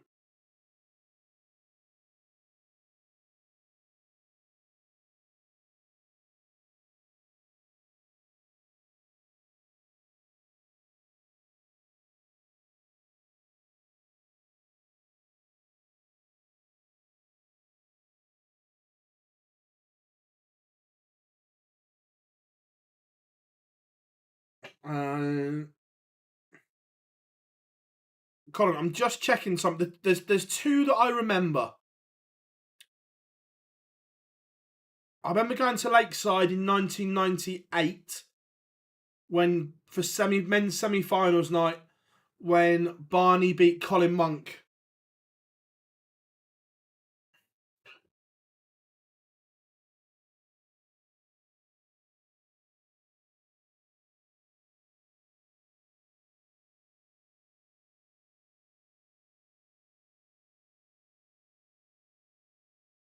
There's another one that I remember as well. I'm just looking.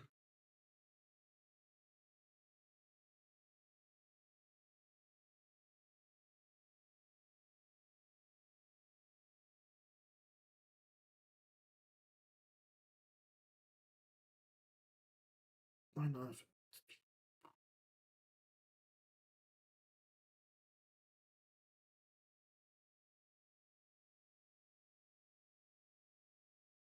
Yeah, that's it. The other one, which again, really lucky to go for, lucky to, was the 1997 PDC World Championship at Circus Tavern.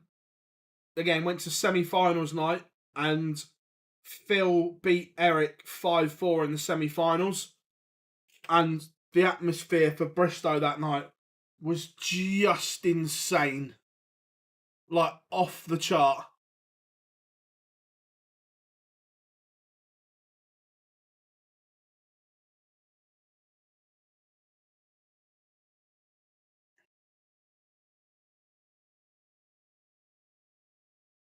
To be fair, Colin, I only live 35 minutes from Lakeside.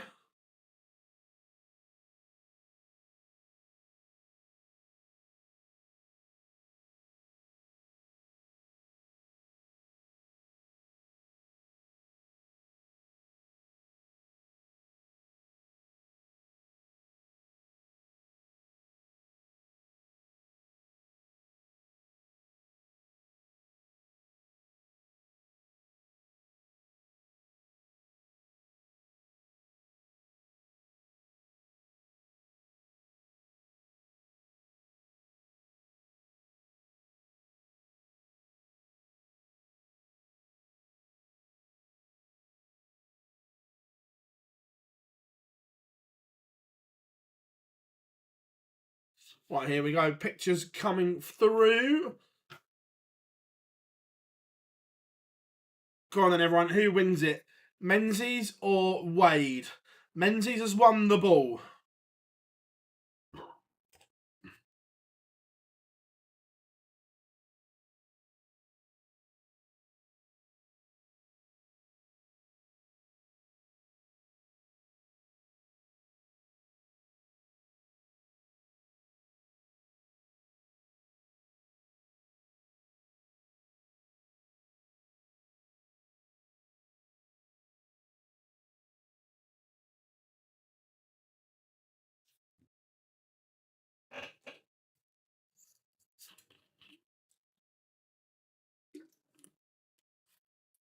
Nice, Colin. Yeah, I'm Hampshire, so not far away at all.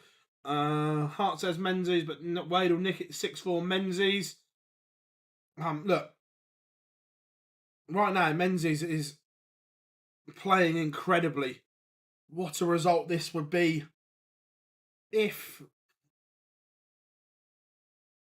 he could go on. I genuinely think there is a title around the corner for Cameron Menzies. He's playing so well.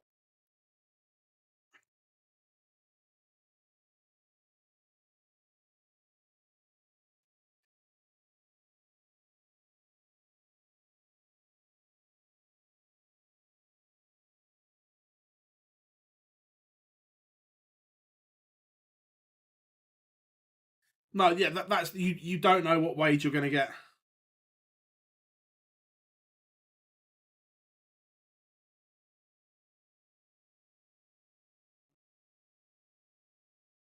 But the form guide says you know what Cameron Menzies you're going to get, and that is a very good one at the moment. A very good one indeed.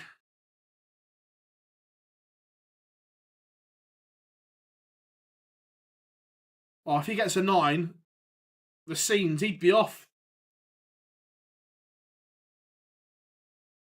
He'd be running around the venue.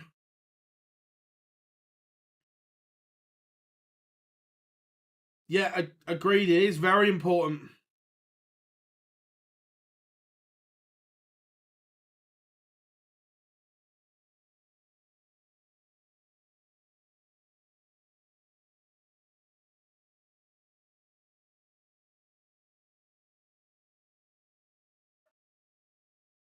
Yeah, look, Menzies does live and breathe everything, but it looks like the Alan Soutar fan club has stayed. We've got the Scotland flag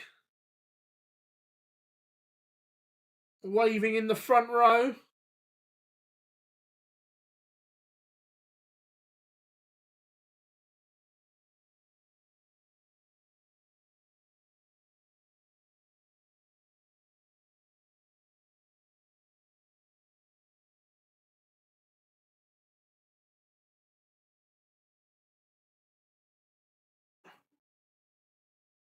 Tell you what, that's a packed house in Antwerp tonight. Looks sensational, the audience.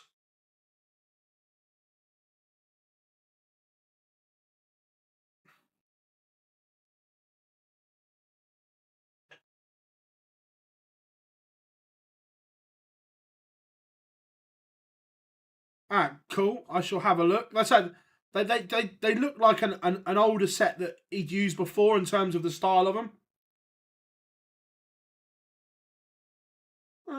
That's a very good question, and I don't know.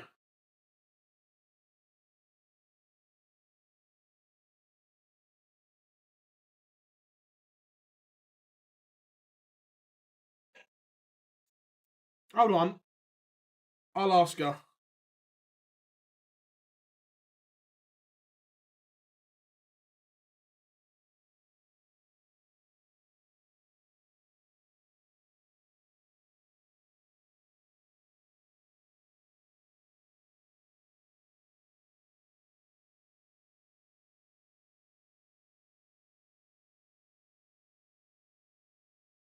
They're like his old Target Gen 2 looks. Yeah, that's it, Rob. I say it's just that it's got that unique grip pattern on the front, which I recognised.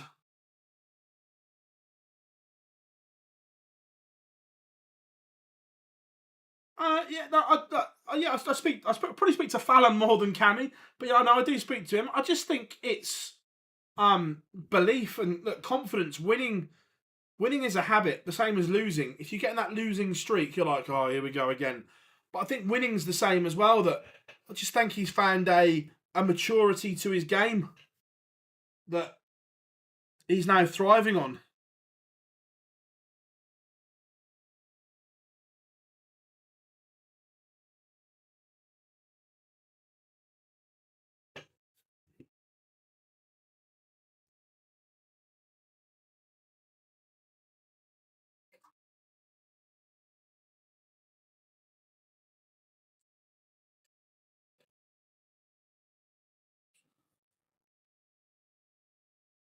But we are ready to rock and roll.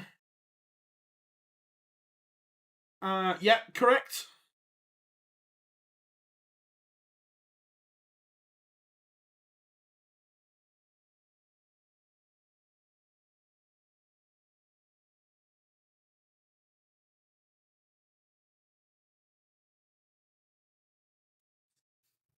And we are off and running.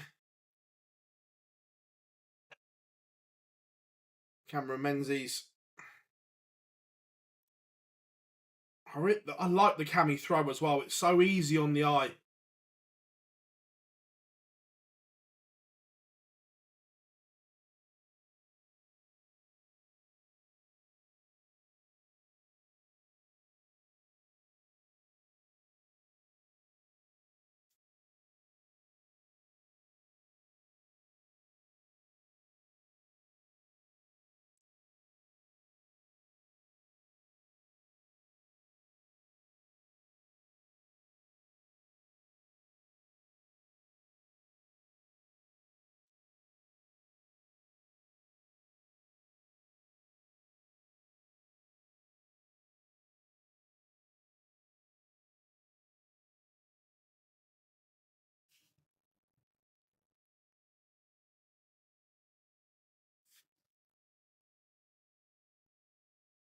Menzies bangs in a maximum to leave double 10. Looking for a 13 dart hold in the opener. I'm sure he'd take 15, but doesn't need it. It is a 13 darter for Cameron Menzies. 1-0 up against James Wade.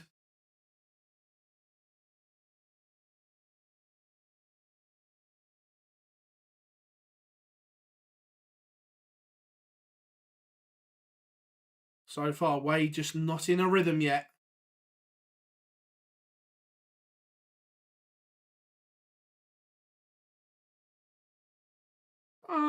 Without naming names, are there any players on the tour you're not keen on? Yeah, a couple. But 99% of them are great.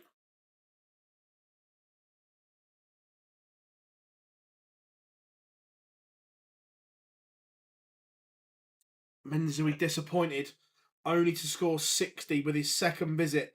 He's kind of let James off the hook here.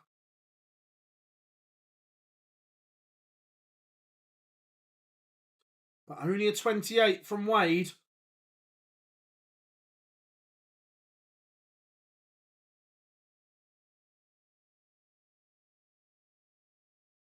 Menzies leaves the big fish. James Wade needs a couple of trebles here.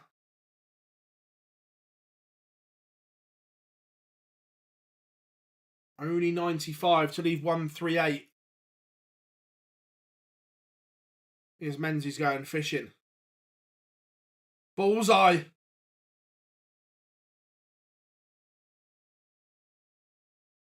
Oh, he's hit the 25 for the fish.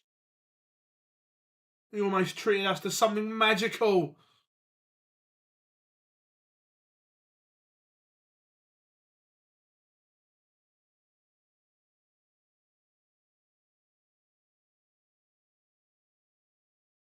Cameron Menzies doubles his lead, currently averaging 111.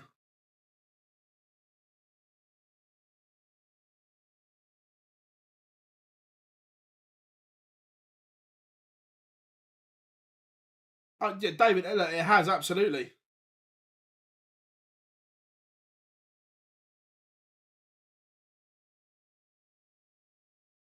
There's currently 30 points in the averages in the favour of Cameron Menzies.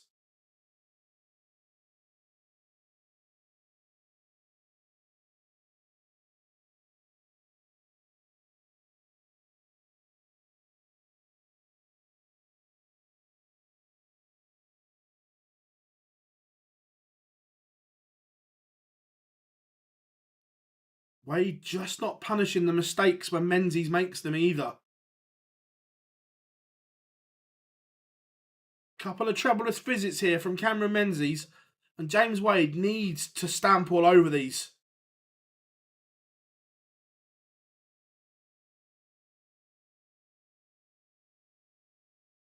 The issue is we are 2.5 legs in, and he's only had one visit of 140 or more. He's just been completely outscored.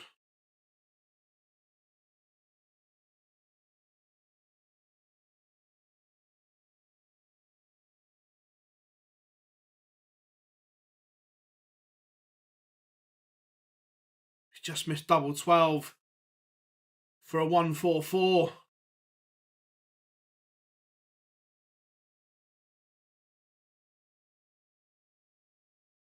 And typical James Wade, he pinches it on a 101. Effectively, somehow we are back on throw when James Wade has been completely outplayed. And Cameron Menzies was nodding along in the background there. James Wade doing what James Wade does. Nicks legs when you make mistakes. He has made a career of it.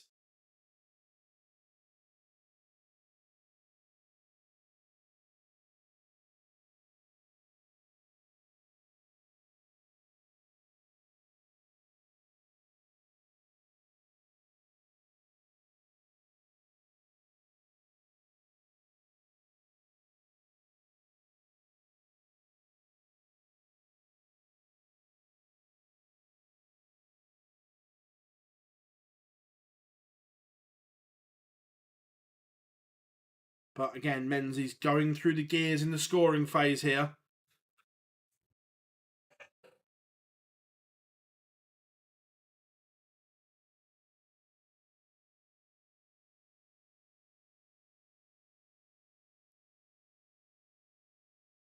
Wade's it a 140, but depending on this visit, may not be enough.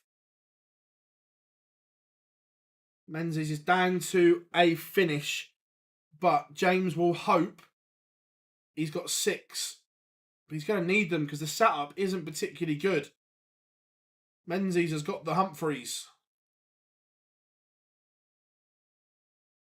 It's on. Not now, so just set it up. So James Wade, 118 for somehow a level game. Again, he can't find the treble, so Menzies will come back to re-establish that 2-leg cushion. Timing is everything.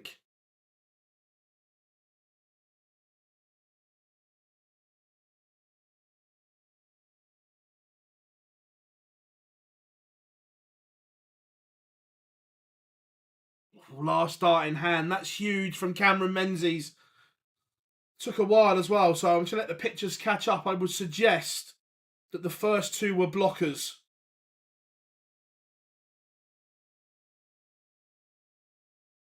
Just pinned off the other 2 markers. Top stuff from Cameron Menzies.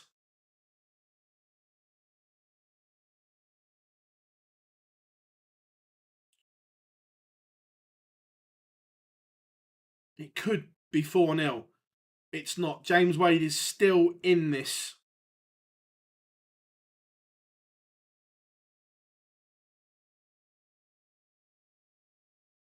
Remember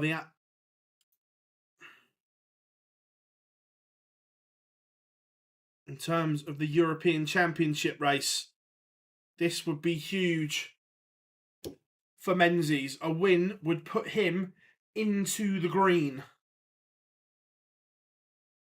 But he's not really backed this leg up on throw at the moment. And James Wade gets down to a finish first.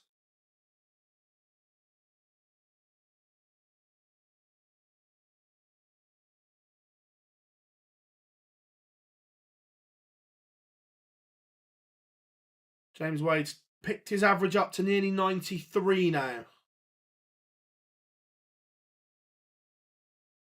But Menzies is sat on 86.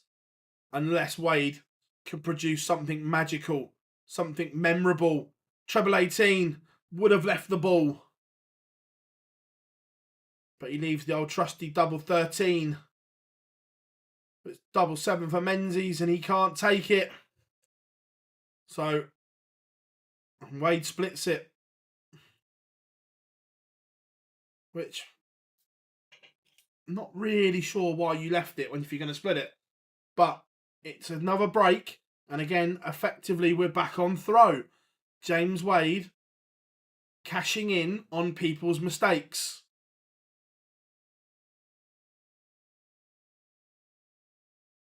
And James Wade starts this leg with a max. I'm not going to sugarcoat it. Cameron Menzies has been the better player. But James Wade has punished every mistake Menzies has made.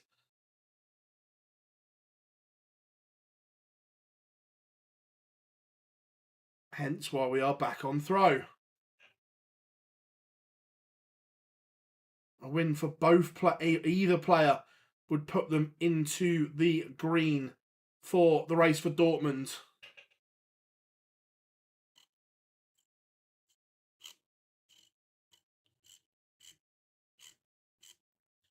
James Wade just looking to set up 2-2-1. Ton to leave 1-2-1. It looks as if we're going to have a level game at 3 apiece. And this one becomes the best of 5.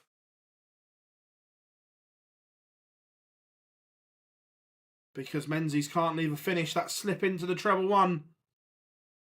So James has time on his side.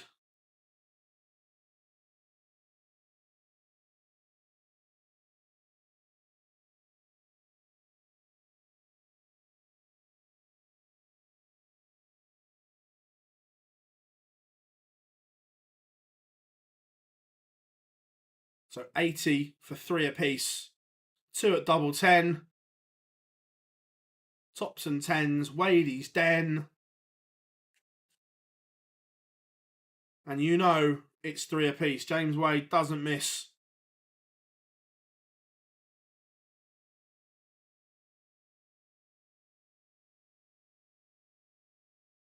It's a fascinating contest.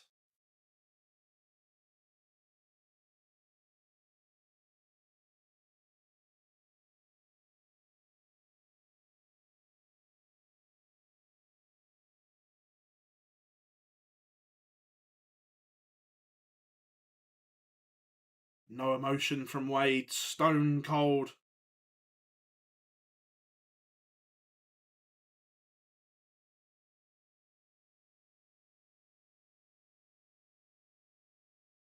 We are level after 6 darts. 2-6-1 each.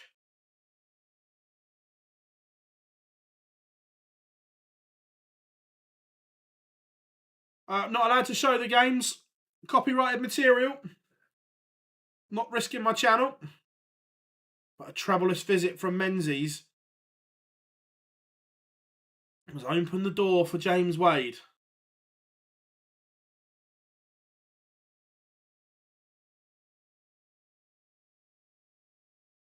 It's a good response. But Wade has an opportunity. Can't take out the 1-6-1. It's only on PDC TV.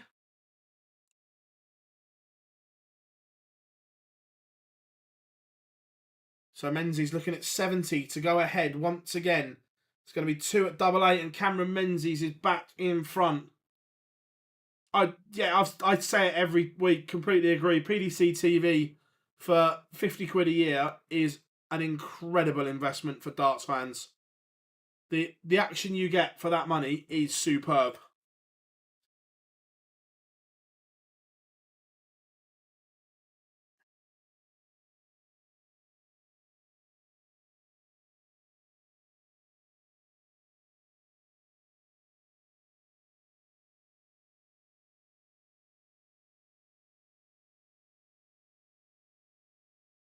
Yeah, all the Euro Tours and Pro Tours aren't on Sky or ITV, mate. They're always on PDC TV. So a year you get 13. Next year it's 14 Euro Tours and 34 Players Championships.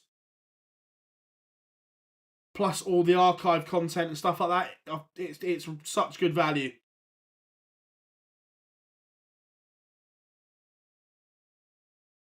Menzies needs a treble here. He's got the Wade throw under the cosh.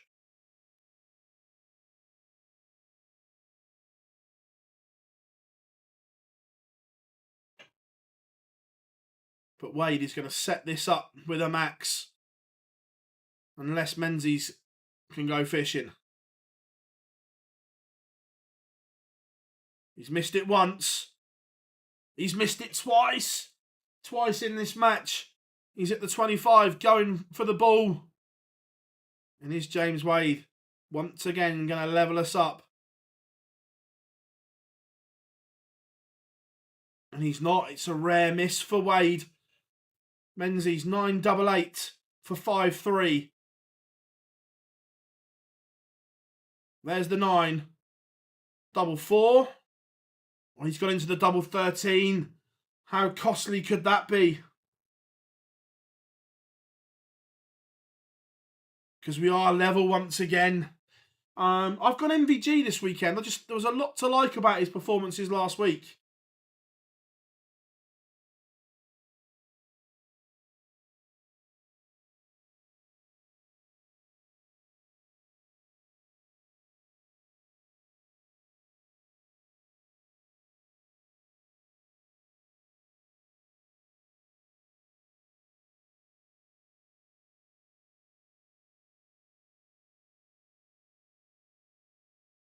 You just know, don't you? It's going to be 5-all and Wade pulls out an 11 darter or something. You know the drill. You know the script. Yeah, no, there was a lot to like about last week. It took an inspired Peter Wright performance to beat him. Just think he's due. But Wade might be sniffing an opportunity here. Another treble. He's down to that range, isn't he? That 1-2-1 range that he loves.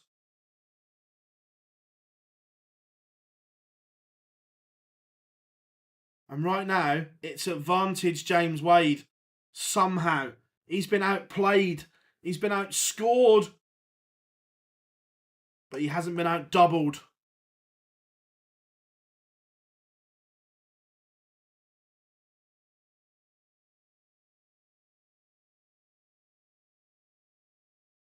And the 1-2-8 for Menzies is not going to go. So James Wade to break at precisely the right time.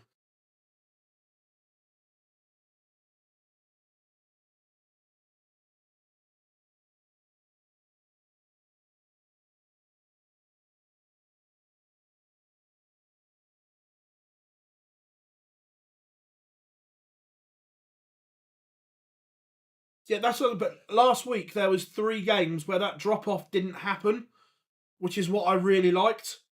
There was 3 very consistent performances. I fully agree with you. In the past, that has been the case.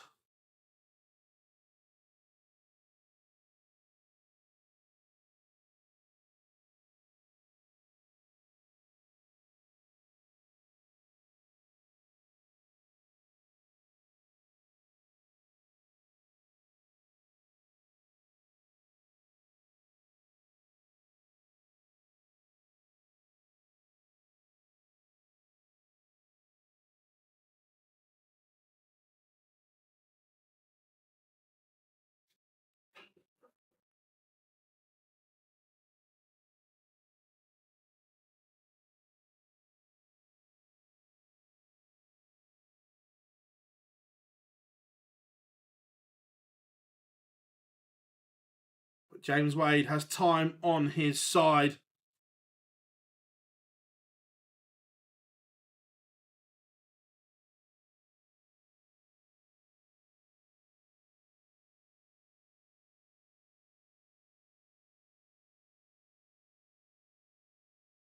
Two at tops for Wade to win it.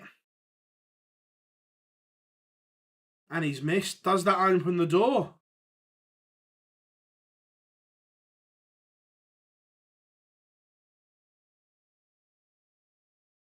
Menzies is going to get a dart to break back, but he's come inside.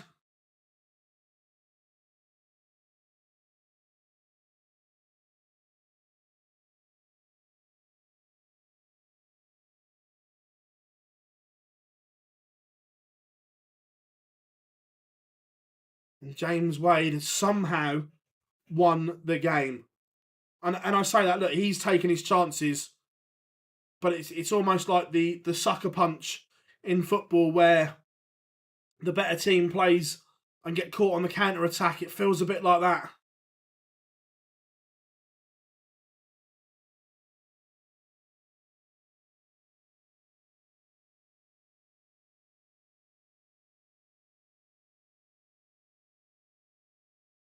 But James Wade moves into round 2 at the Flanders Masters.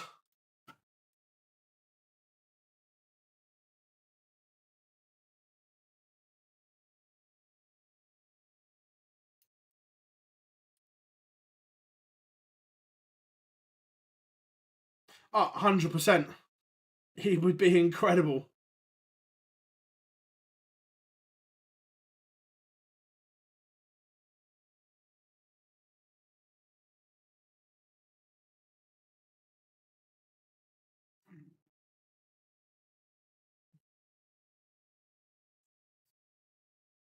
Coming up next, Andrew Gilding against Dimitri van den Bergh.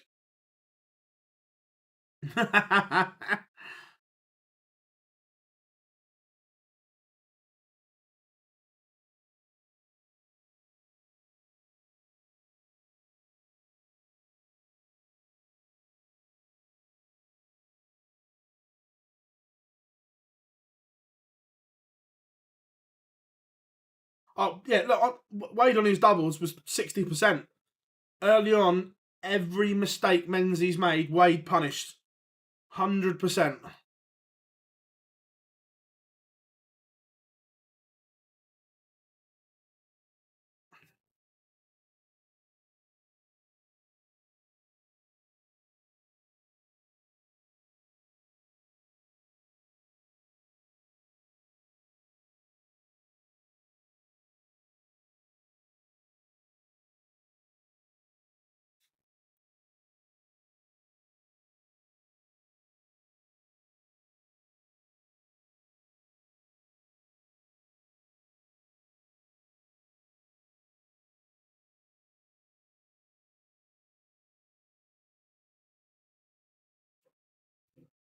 I cannot believe it.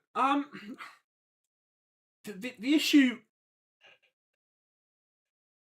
the issue is with United. It's the two people they went after in the summer turned them down.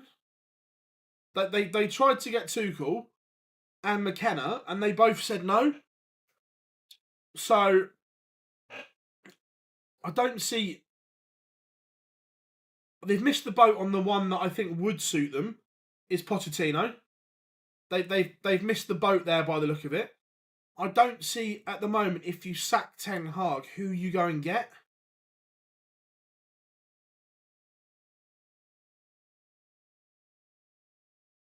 The way it looks on the screen is if Van Nistelrooy's being groomed to take over.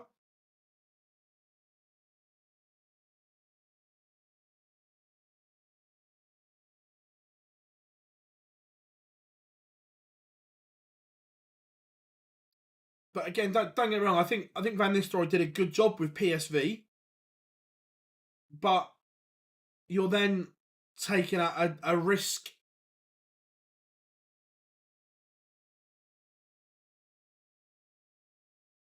Look, they have looked terrible in defence. I agree, but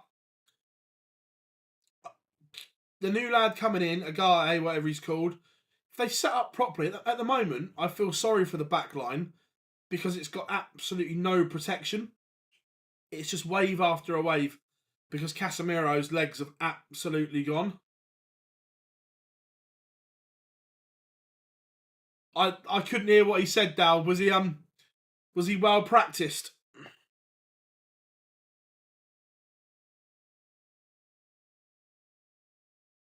Yeah, I think if they can set up correctly and have the protection in front of them, that they'll be all right.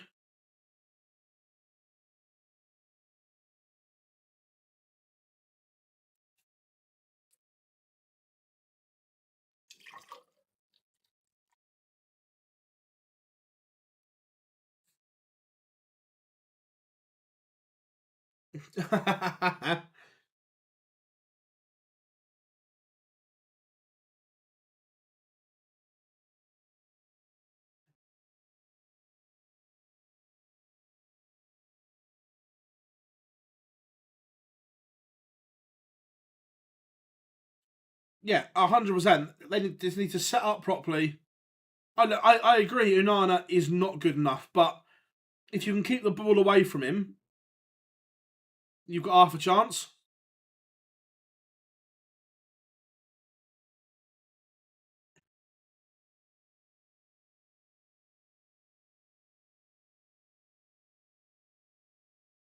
I said it during the summer before he went to the States. I thought Pochettino was the perfect fit for Manchester United.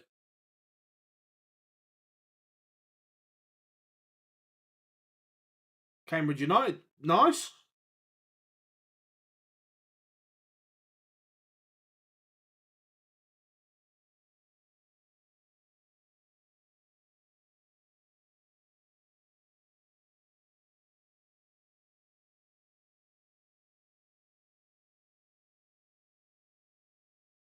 Yeah, I agree. De Gea was never the issue.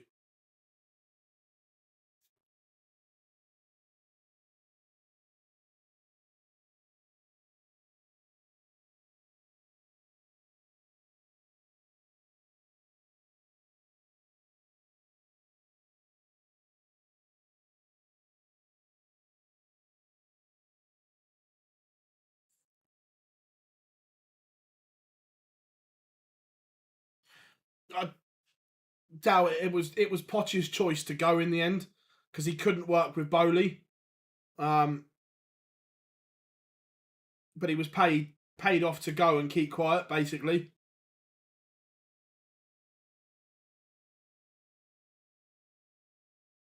Potts did a good job at Chelsea considering everything that went there.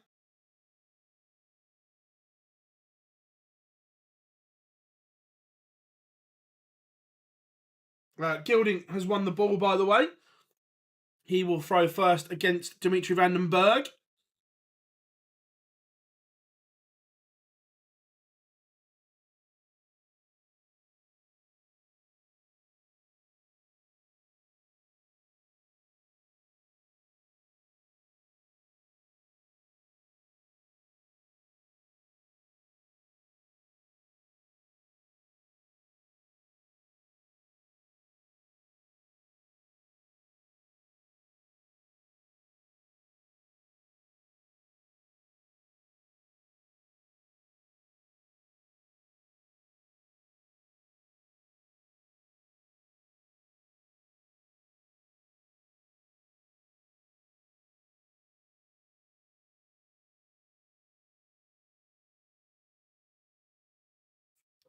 Goldfinger.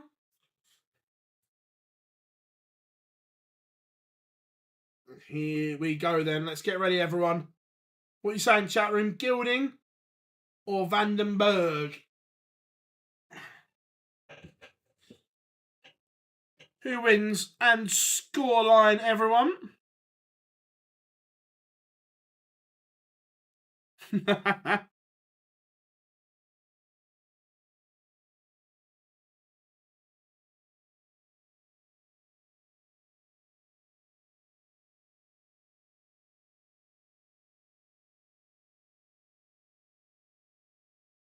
Gildemane.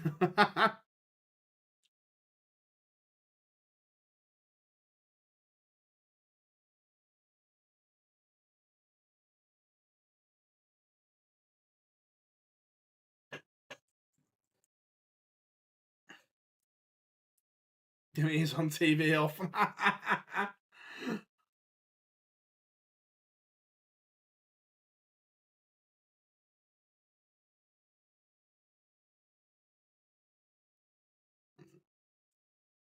Of course he does. Dimitri goes halfway down one side, then walks back up.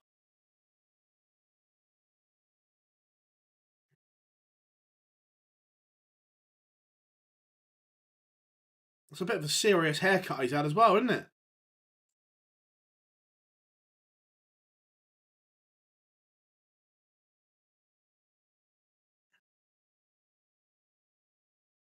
Yeah, we can't even get him to the stage at the moment.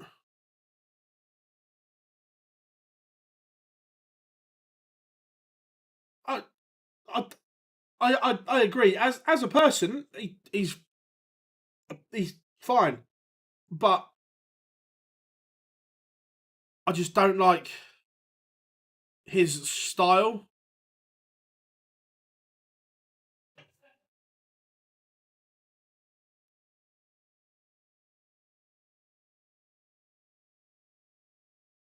Literally, they usher him to the stage.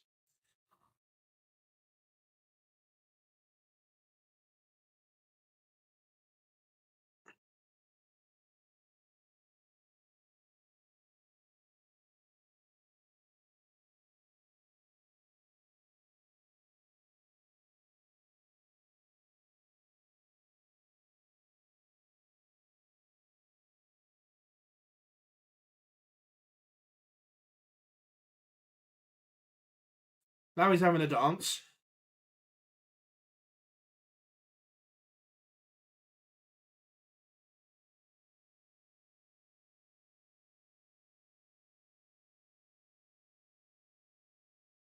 No, I remember when he was when he hit the 9 darter at the Grand Slam, he was really good to watch.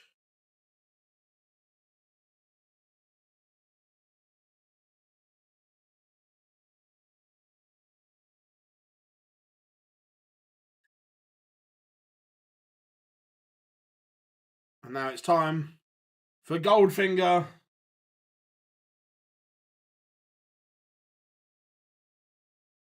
the one where it really started and was ridiculously noticeable was when he did it to Gary in the match play final.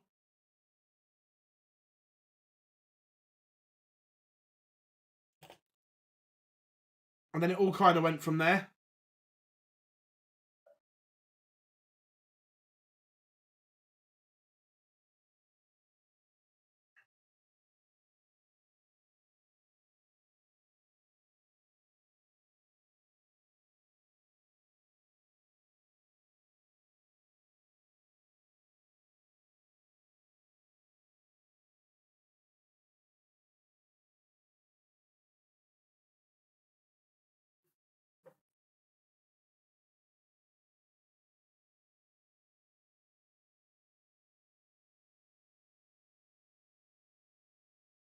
Yes, Mankind. I'm with you, Bob. I don't like the walk-on song at all.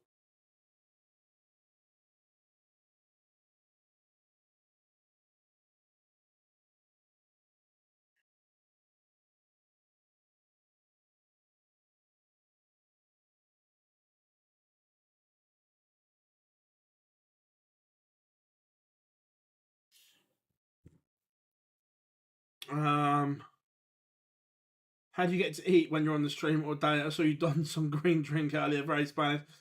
So I'll kind of snack before, like the afternoon stream I ate before, then bolted some food down during the break and then come back. And that green stuff is pineapple and guava. Big fan. Yeah, I was about to say, Rob, as well. Yeah, the UK Open final was right up there with.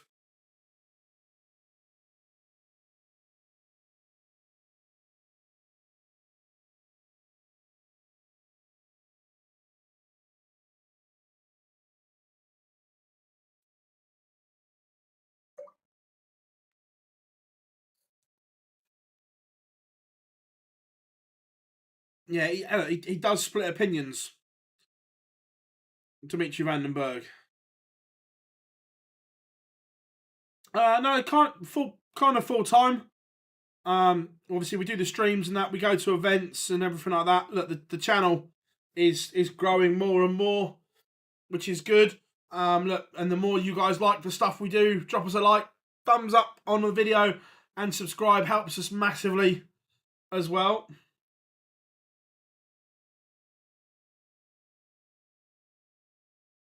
You like Cross's walk on, but I don't mind Gilding's walk on.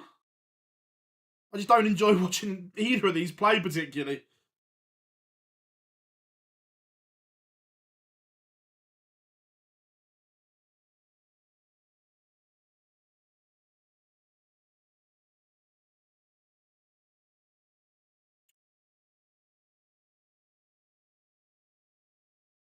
Gilding needs something big here because Dimitri has effectively stolen the darts, but a maximum will put that right. 140 will do.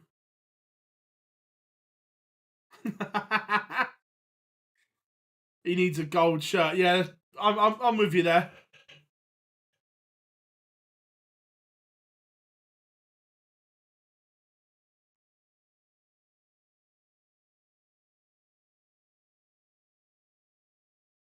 So Gilding looking to set up 2-4-1. And he is going to set it up to some tune. Yep, you're on the phone, love.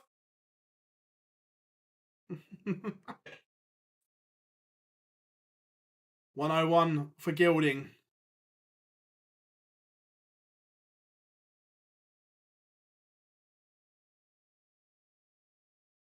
I always use Gilding darts, and I thought they looked slippy as hell.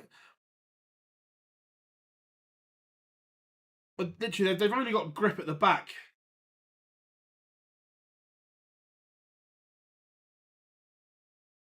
Yeah, I'll be honest. Yeah, I know Jack, and we say hello whenever we see each other. I don't really watch a lot of his stuff because normally I'm in front of a camera myself.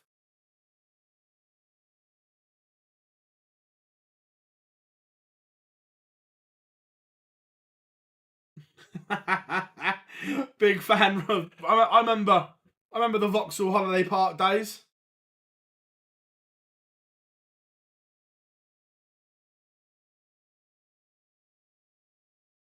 Gilding almost made a mess of that, missing the big number.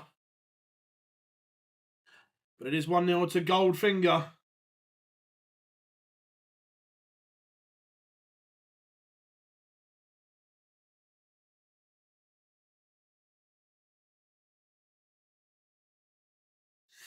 Yeah.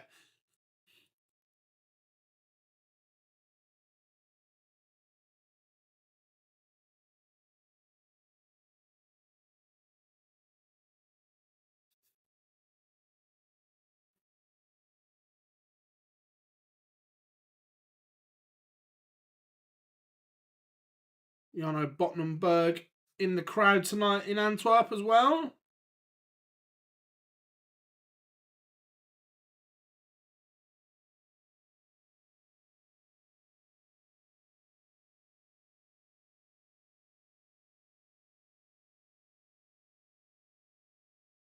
Yep, Matthew Edgar is at Lakeside.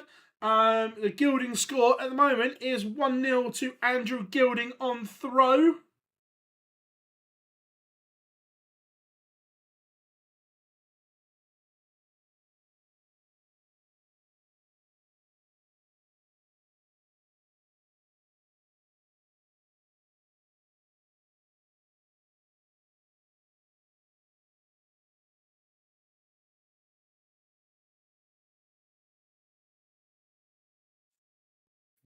But Dimitri is in a good position.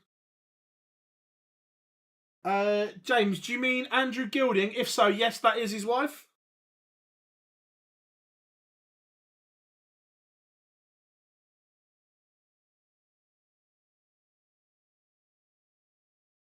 It's a very good question. And I don't know. If he's in the chat room, I'm sure he'll answer.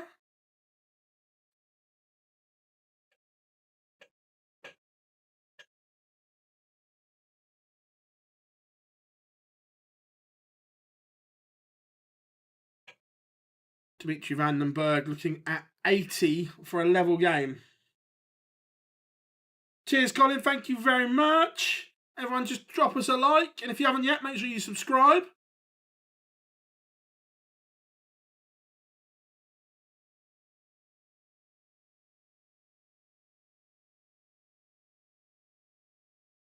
I don't know the exact date. It won't be till next year.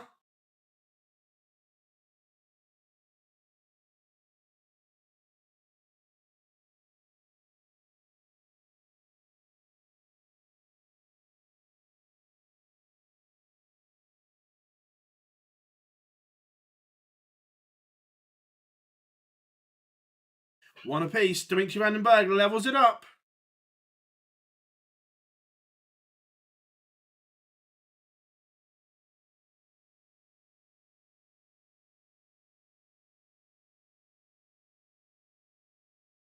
Oh, my apologies. I'd forgotten to change the stream game. 2 seconds.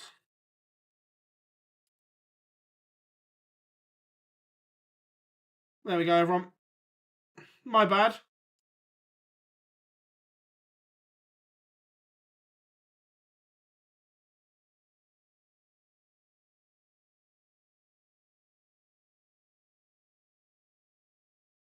Yeah, only 2 legs.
When you said long walk, the walk on was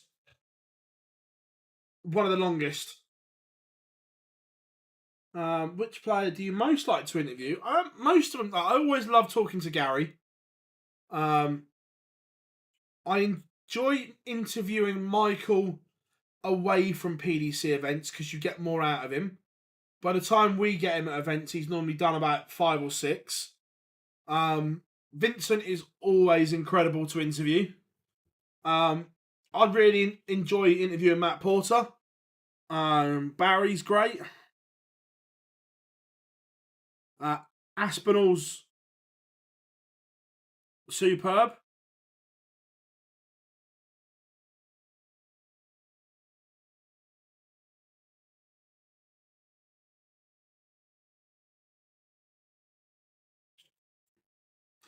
To be fair, I've always got really good interviews from Corey. Because again, I got on with him really well.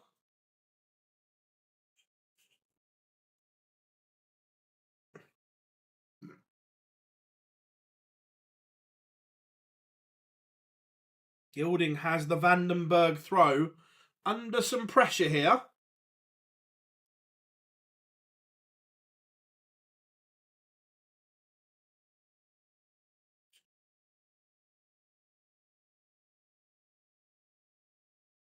This is good stuff from Andrew Gilding. 140 to leave 98. Vandenberg under pressure.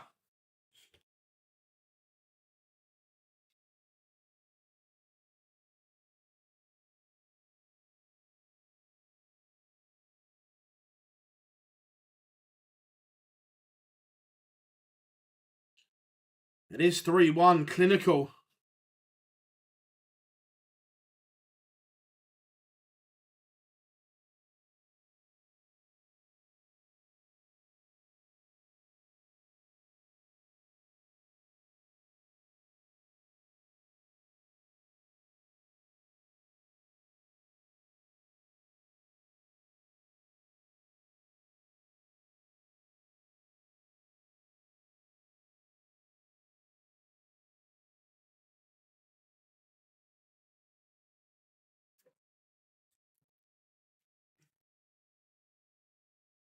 Pietreczky would probably be worse than Pietreczky. His English is okay. The next televised event is not this weekend, starting a week today. The World Series Finals in Amsterdam. Oh, sorry, seniors. I couldn't see it. 3rd and 4th of October. Part of the thing was blocking it. 3rd and 4th of October from the Barbican in York. Tickets are still available. Dartshop.tv.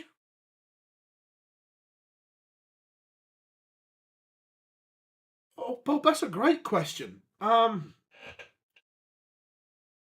player is on the list that I haven't interviewed?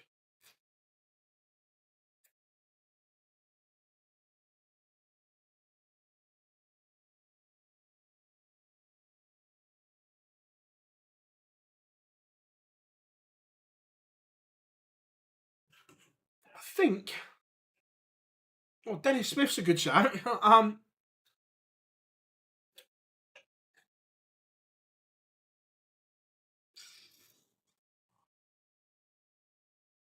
very fortunate that everyone that's been alive, I think I've interviewed that I'd like to. Look, if 4-1 to Gilding, Co-Stompy, yeah, maybe. But I think one of those fun. I would love to interview Jockey, or would have loved to interview Jockey. I'd spoken to Eric before, but I'd never interviewed him because it was before I kind of got into this. But I'd spoken to Eric before, but I would have loved to interview Jockey.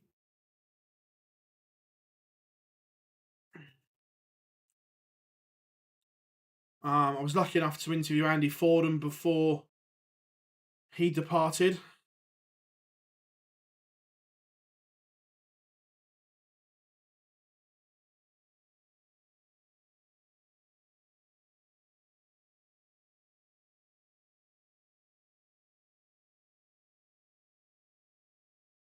It is 4-1 to Andrew Gilding.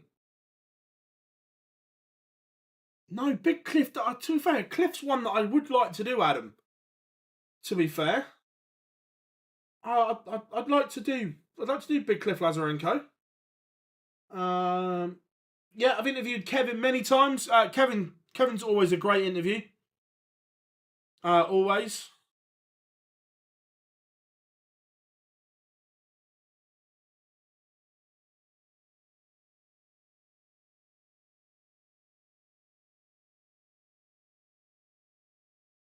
Gilding is threatening another break here.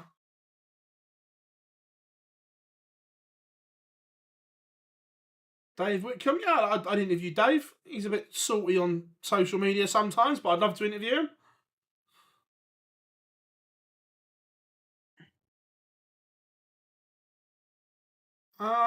If it could be sorted out, yeah. The WDF, I don't know, Bob. But the seniors is the stuff at York for the match play. As far as I know, on the press releases, it's on BBC Red Button and TNT. Yeah, Peter Manley is a character.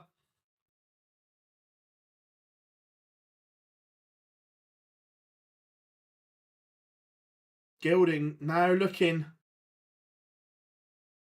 at a 5-1 lead. If he can pin double six. And he can. Dimitri van den Bergh, the hometown hero, is up against it. He's not playing bad. He's averaging nearly 93, which is acceptable. But Gilding's around the 103 mark.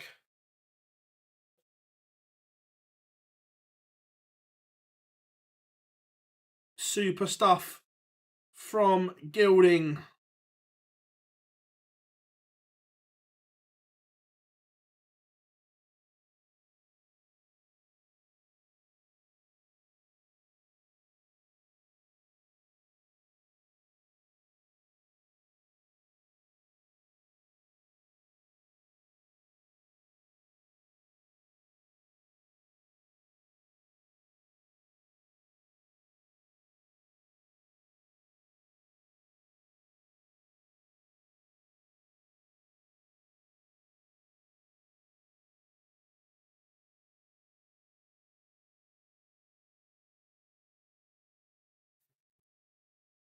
Darts and football. Nothing wrong with that. Two great sports like that.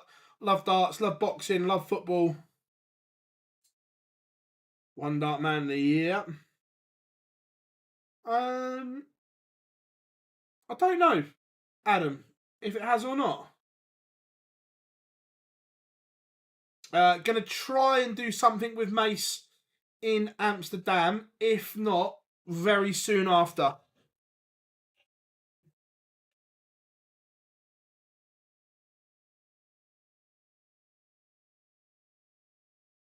What would happen if you eat one donut a day for the whole year? Depends on what you do after you eat the donut. If you look after yourself and burn calories, absolutely nothing. If you ate a donut and did nothing else, you'd probably pile on some pounds. But who doesn't love a donut?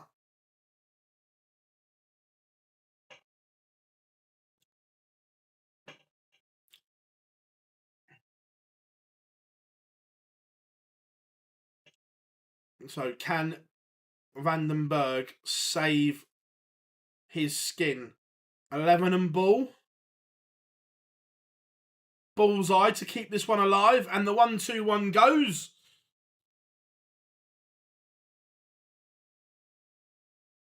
Yeah, I do remember when Lloydie punched the dartboard.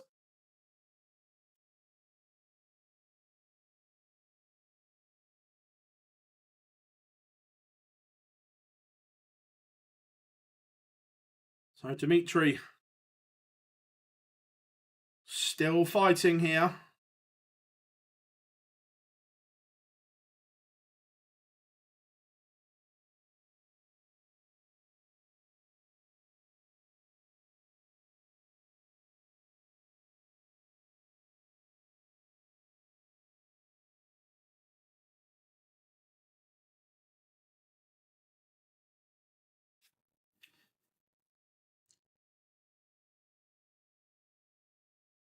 Gilding still averaging over a ton right now.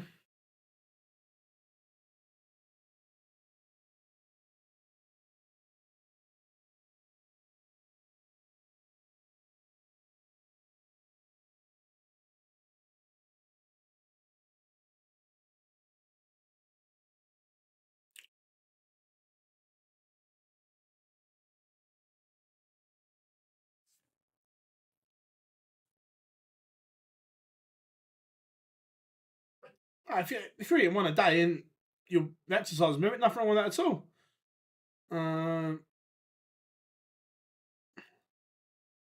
First World Championship I can remember watching was either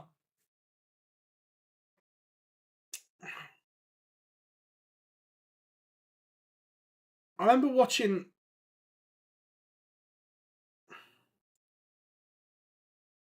2 seconds. I need to get me dates right. I remember watching Priestley beat Taylor in 94.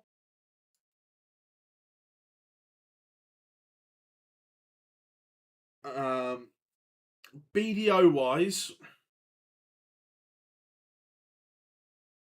again, 94. I remember John Part winning.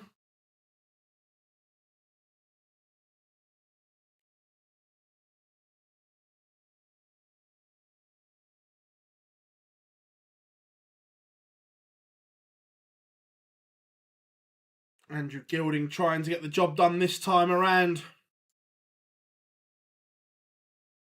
It's only going to get 1 dart at the tops.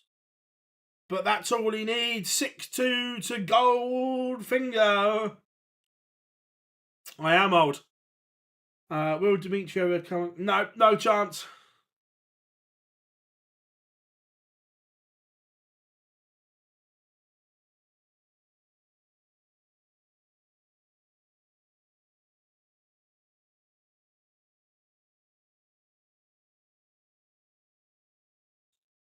Six, 2.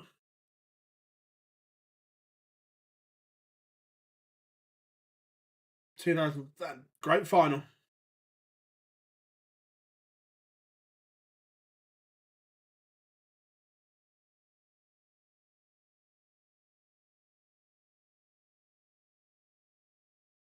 So I remember the showdown as well. Adam, I've got the programme from that somewhere.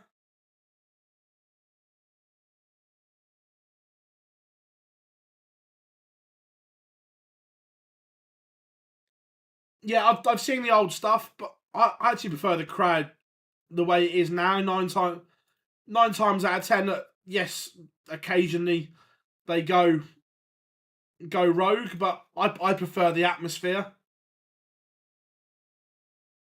Richie Bennett in 95, I remember that well. Leighton Reese, John Lowe. 2008, yeah. Kirk Shepherd. Yeah, Andy Fordham was in no state to continue and needed or should have had hospital treatment, but didn't.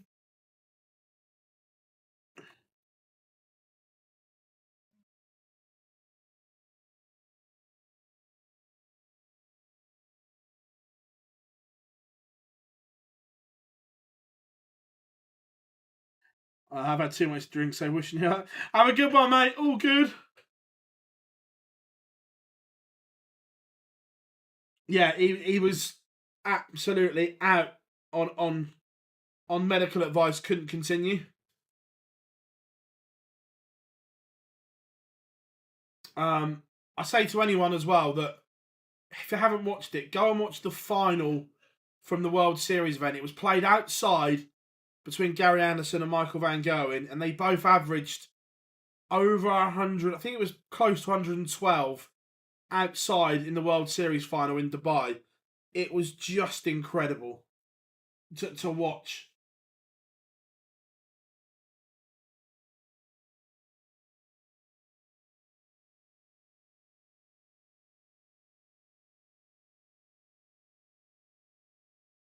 But coming up next last week's winner, it is Snakebite Peter Wright against Brendan Dolan.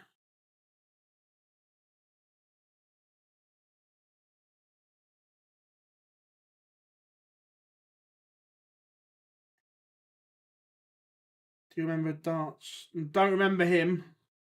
Remember the Ideal Trophy? Yeah, I remember Gary Anderson in that as well. I wouldn't. Not necessarily if Dolan wins. It depends on the Wright performance. Because if Peter Wright puts in a good performance and Dolan does and loses, that happens. It's all about the performance level of Peter Wright, not necessarily the result.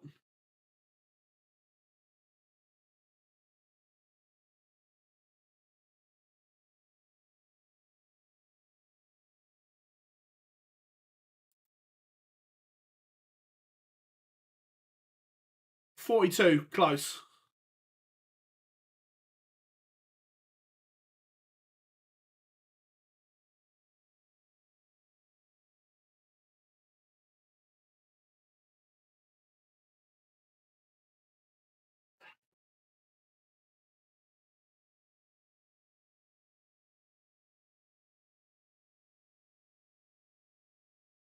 So yeah, 42. You're close. Just a little bit to go yet, but it's all good.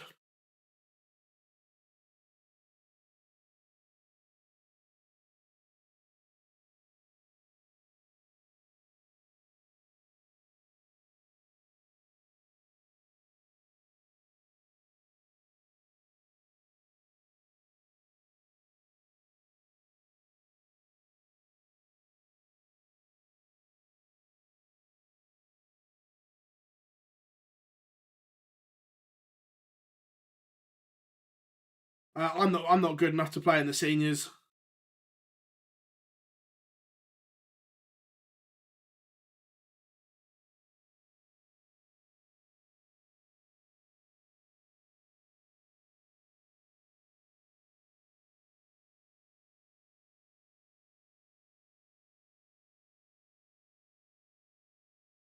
Has snake bite? I would presume so, but I will double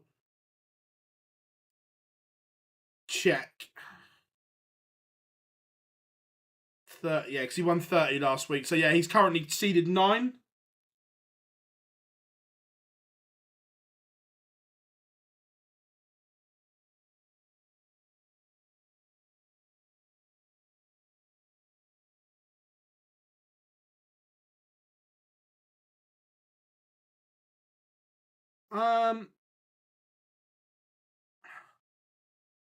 It depends on how truthful it is, Adam. It depends on what they go down. If it's just sugar coated to make him look good, no. If they go in, then yes, I am.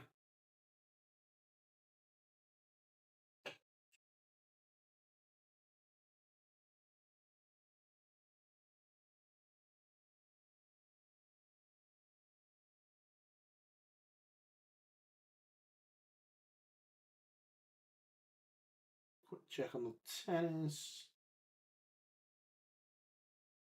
No, Vince McMahon. We like a bit of wrestling as well, mate.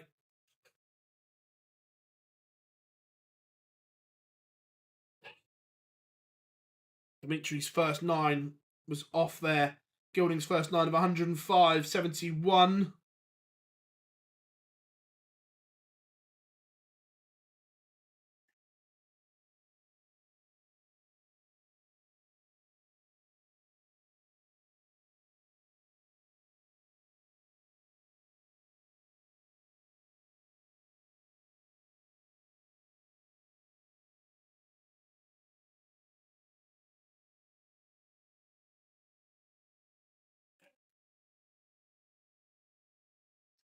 So here we are getting ready for the walk-ons.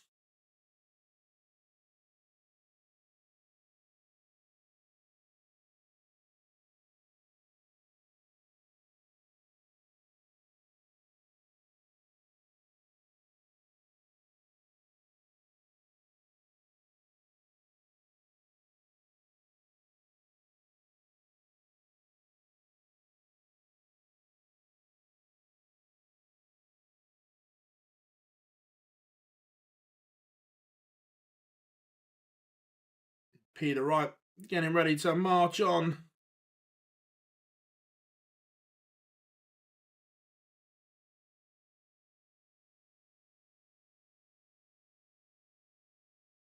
Yeah, it's all going to Netflix.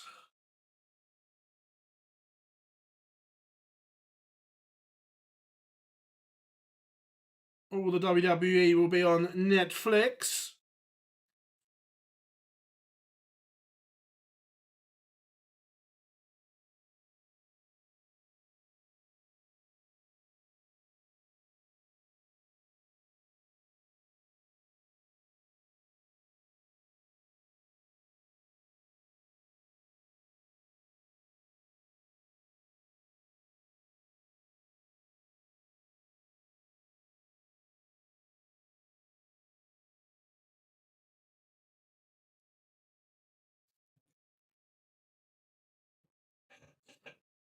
And here comes the history maker, Brendan Dolan. But looking at it, it is Snakebite who has won the ball. Snaky to throw first.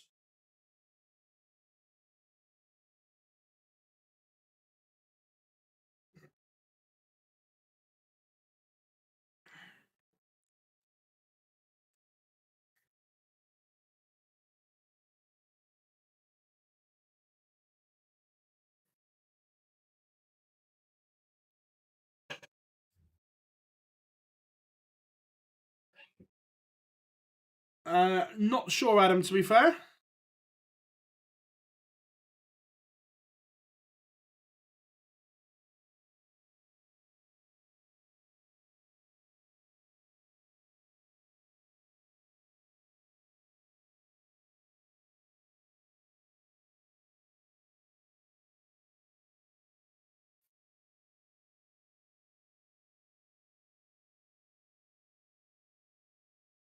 Yeah, I'm interested to see. I'm interested to see what darts he's using first of all as well.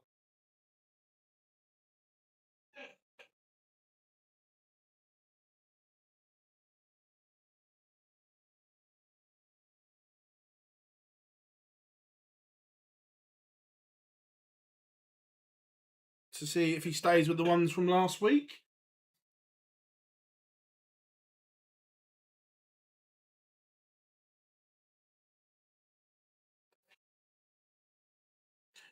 Peter, I just tucking Brendan Dolan in.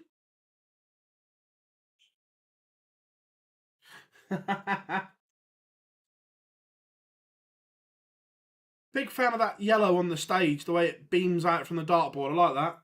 Big fan.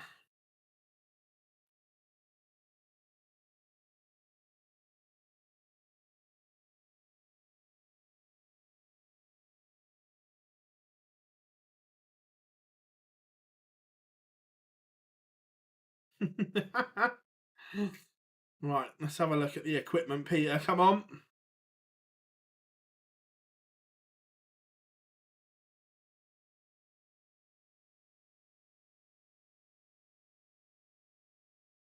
Right, underway.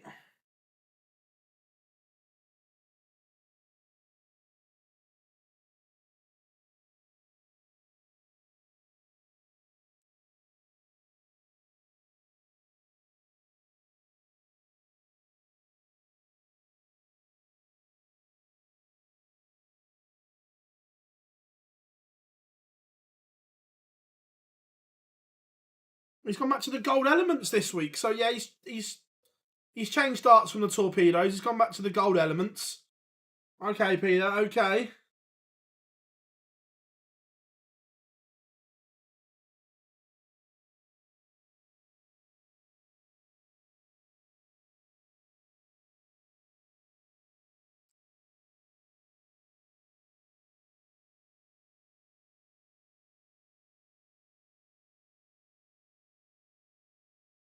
Or is it?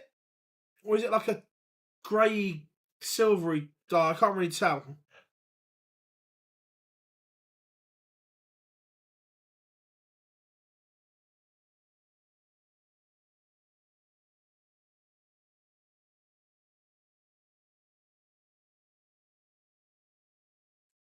But Peter Wright in control of this leg.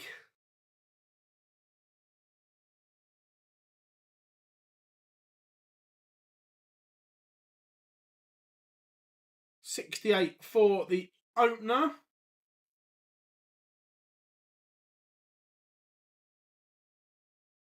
We knew what he meant, mate.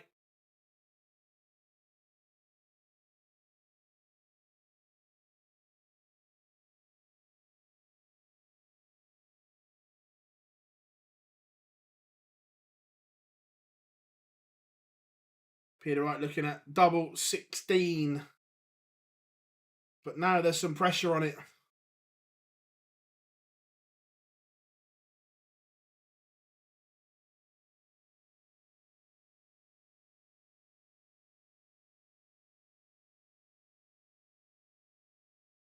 Hits last dart in hand.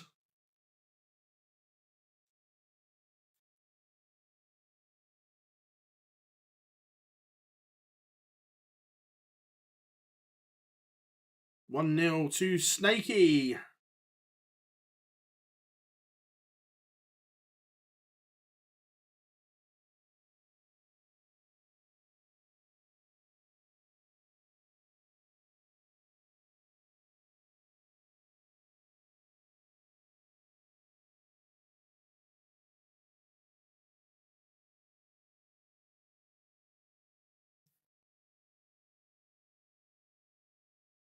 Apart from a little bit of flapping on the doubles there, Peter's looked solid enough again today. It's been good.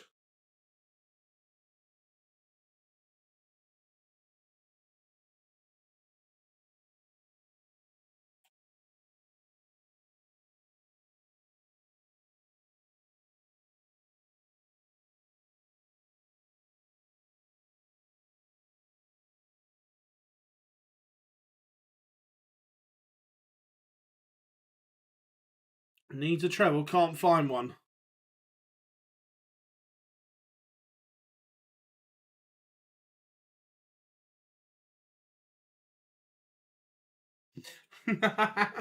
Yeah, absolutely, James. I like that. But Dolan on 32. Brendan Dolan's averaging 105 right now. Absolutely getting the better of Peter Wright in this leg. But we only level up.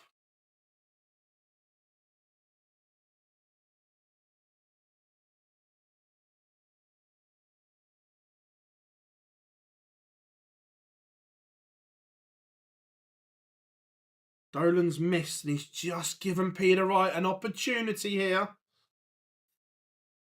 118. Has Peter Wright got the number? Only 60, so Dolan will return.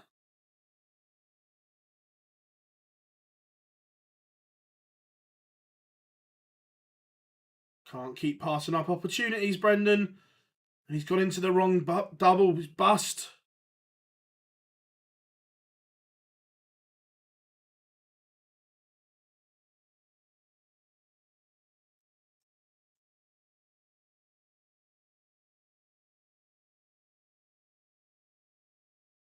Peter Wright can't take the opportunity either.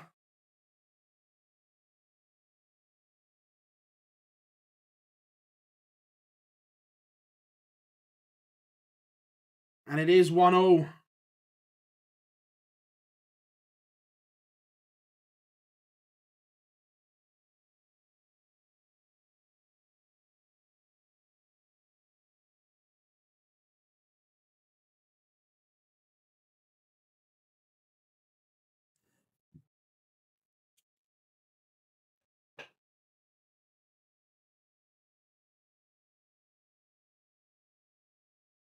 Yeah, they're like trainers. They've got a great big white band around them. Ladies, but no, okie dokie, ladies. Have a good one, mate. Good to have you in. No worries, mate. Have a good one. Enjoy your bite to eat.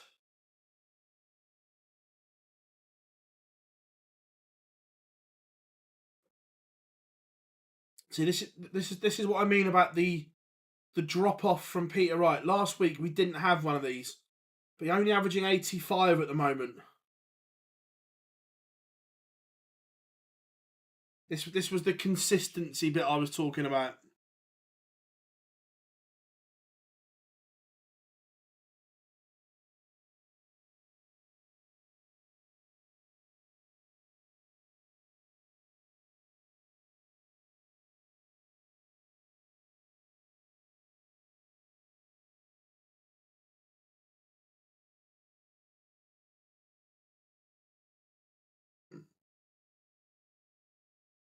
Brendan Dolan will always be the history maker, but I saw Henderson do a 10 dart leg doubling the other day. Yeah, Brendan's done a 9 darter. Thornton and Wade have all done them doubling.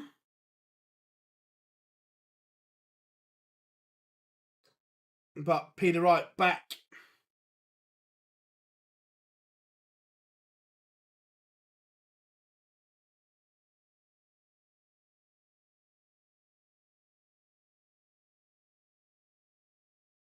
Peter Wright back in front.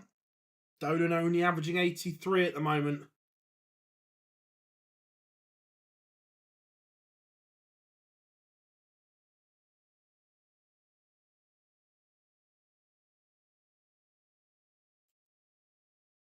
Snakebite can't take advantage though at the moment. Really struggling. He's not finding the form of last week at the moment.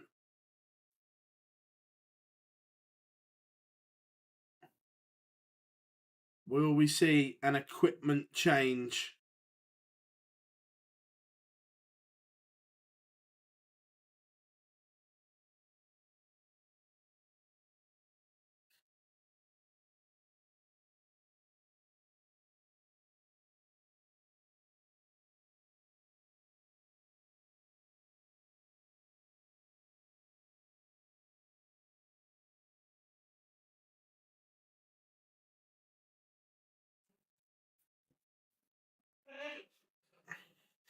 $220 Wright is down to at the moment. Can Brendan Dolan exert some pressure on this? 140 or better gets into a finish. A 180 puts him in control.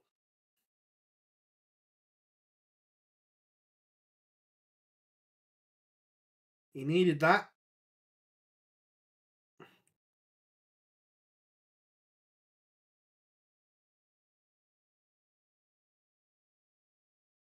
It was Wade Thornton. Was in the same game.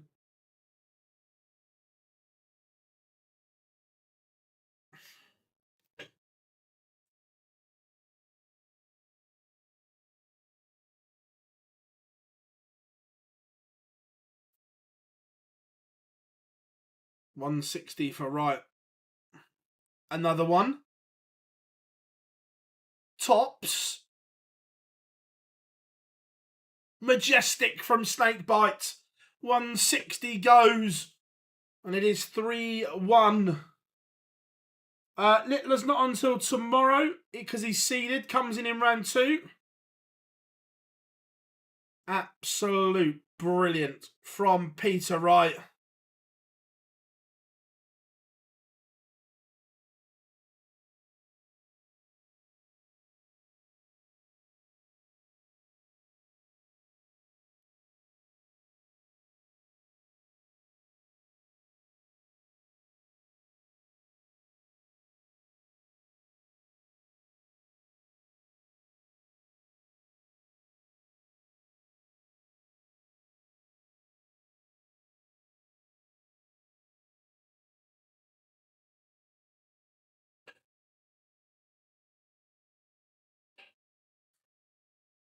Agreed, Bob. He's not catching MVG.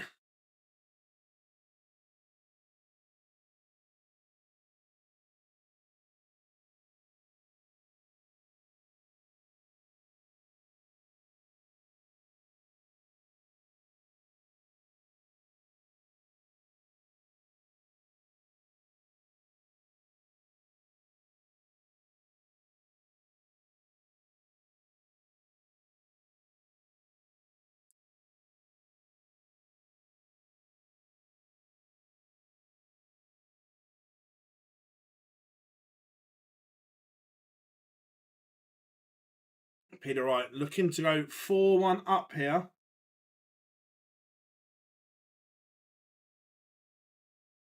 Phil, how has Humphreys jumped to #1 seed for the Euro Tour?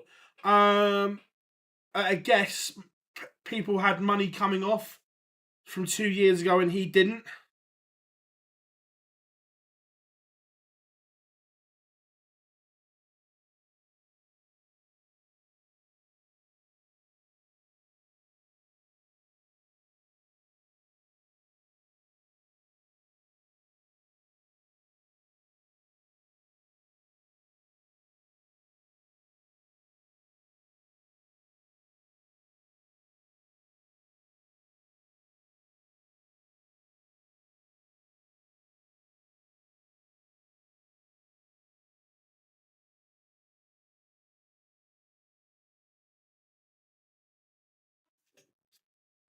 But he's missed opportunities here.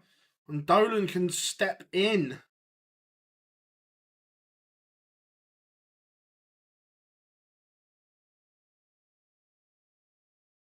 Two at double 16. And pins it. We are effectively back on throw.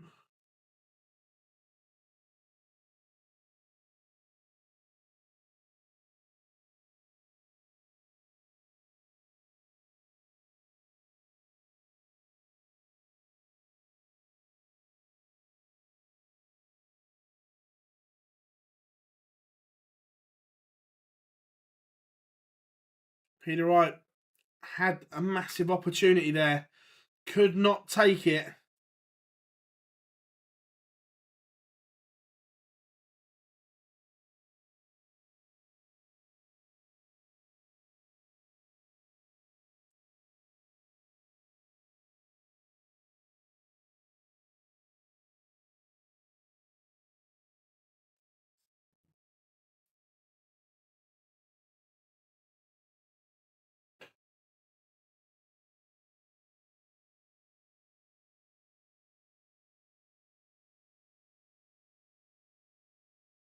Dolan could do with another treble here.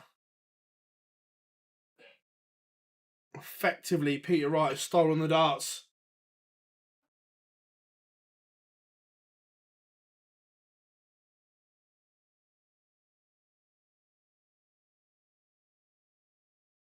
Peter Wright down to 156.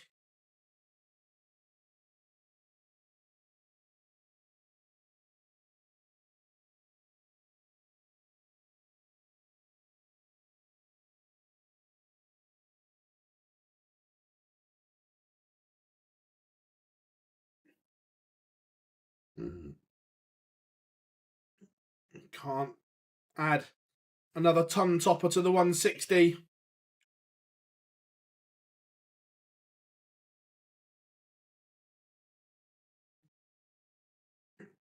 But Dolan can't take out 141. So Peter Wright will return to re-establish that two-leg cushion.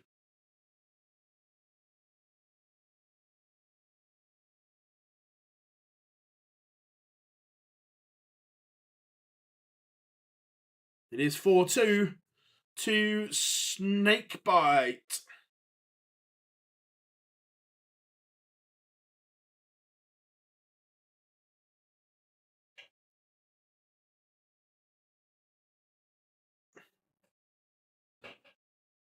Peter Wright averaging 91 again. Look, it's not the swashbuckling Peter Wright we saw last week, but he is winning.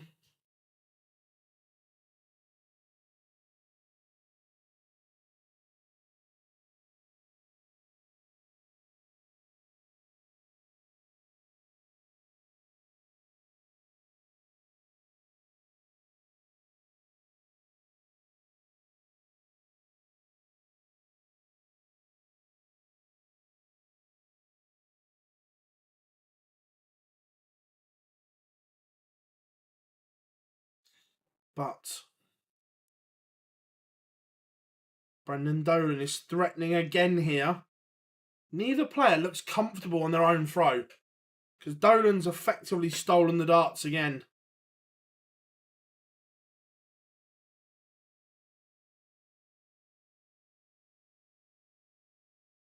It's not one that's available for the public now. If you want to look at the scores for this, I would suggest Flash Score, or on the PDC website have got a version of the Live Score app as well.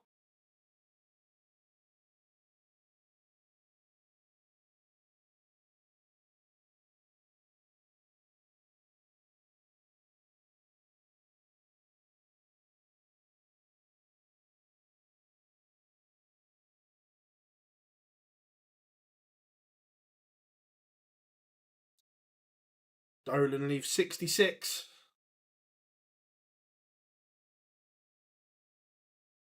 Peter Wright not on a finish. So to break straight back for Dolan. 66. 16 and tops.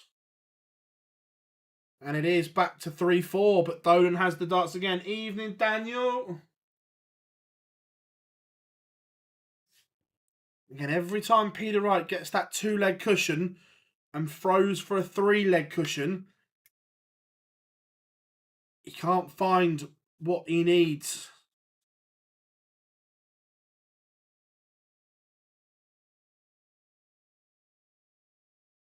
Brendan's wife there giving him the encouragement.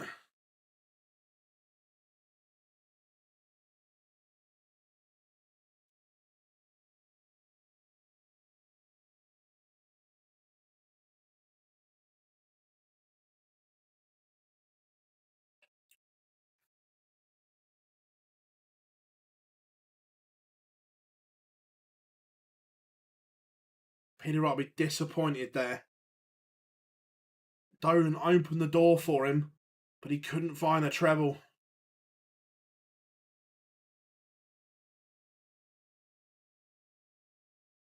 This game's just got a bit edgy all of a sudden.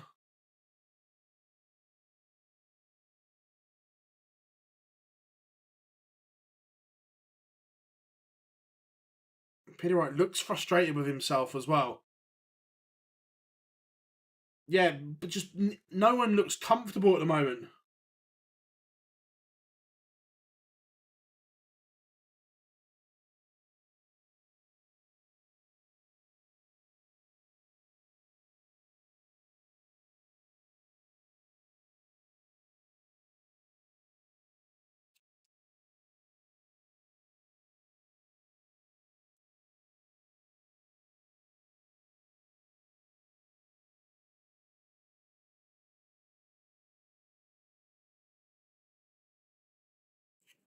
Dolan 1-2-5. Oh. Has he had a cruel bounce out? Wright's already done 160 once. Can he do it again? No, he cannot. So Dolan coming back for 48 and 4 apiece. Chat room, is this one swinging in the favour of the history maker? What are you saying? Dolan does win this leg 4-all.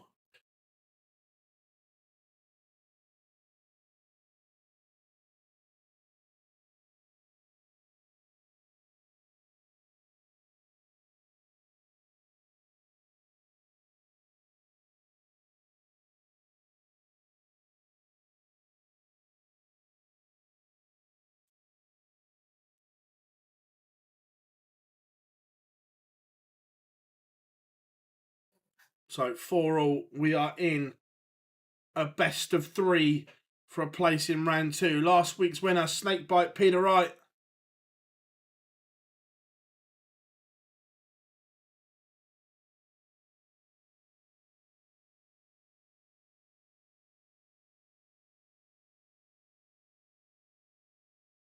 Advantage Wright in this leg and subsequently in the match because he has the darts. I agree, Colin. Look, the averages aren't the best, but because they're close, it's making it a tight contest. If a fast player tells... You can't tell anyone what to do. It's entirely up to the person that's throwing their pace. You can't tell them to speed up or slow down.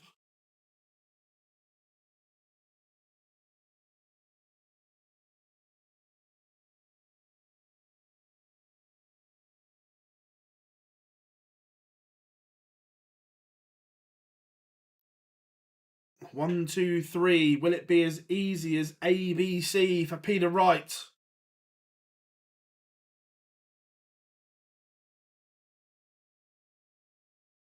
Yeah, if you're the player, it's not the etiquette at all.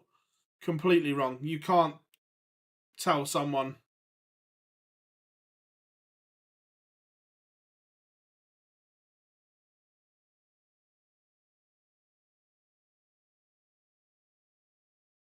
So 68 for Peter Wright to go within one.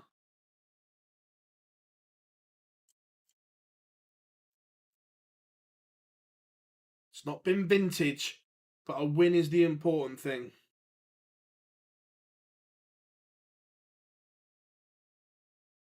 Yeah, agreed, Bob. The radar has gone astray for both of them. Peter Wright, all of a sudden, is worrying. Brendan Dolan may get a break opportunity. He's going to get two. All of a sudden. Oh, Brendan Dolan has missed a golden opportunity.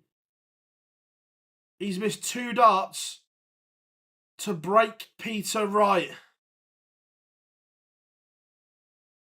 Yeah, he's used the gold elements all game, Rob. And he's missed again. Snaky.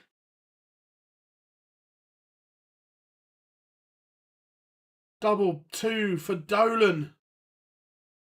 And Brendan Dolan leads Peter Wright. Wright has had multiple opportunities. Multiple. But the issue on the outer ring, 4 from 19 for Snakebite. That's been his undoing.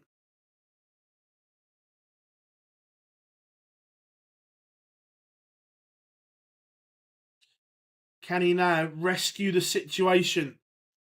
Is the question all Snakebite fans will be asking themselves. 4 darts missed to close out that leg. But now he started with a max.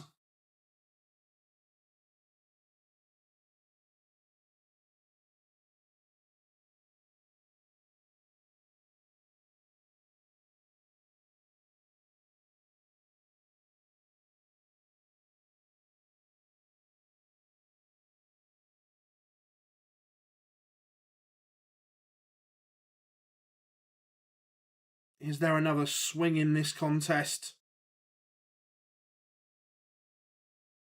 It's been a fabulous game. It's been a tense game.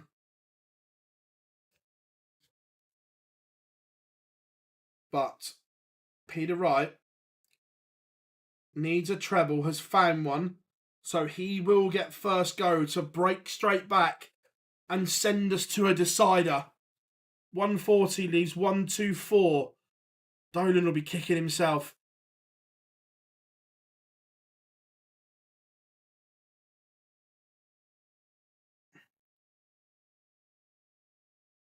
So 124.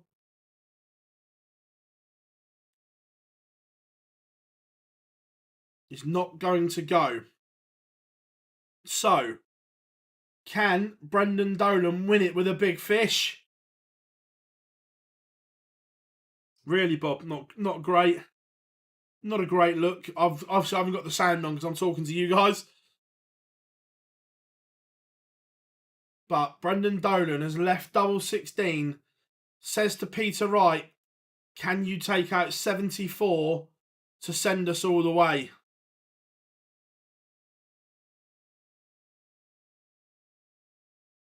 And Peter Wright says, abso-freaking-lutely I can. Clinical, 2 darts. It's a 501 shootout. Peter Wright has the darts.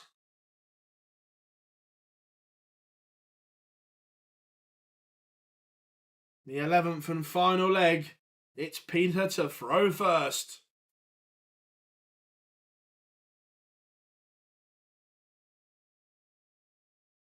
Yeah, I agree. It does deserve a decider.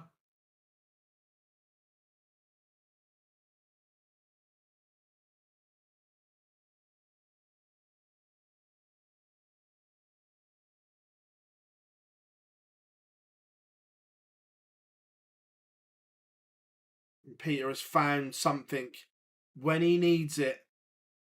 Started this leg with back-to-back double treble visits, making life extremely difficult for Dolan.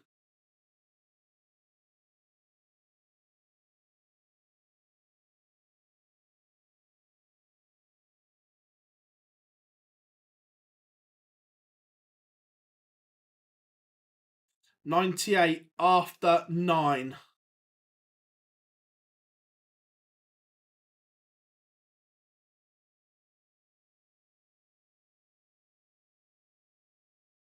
And he has 6 at it because the history maker cannot leave a finish.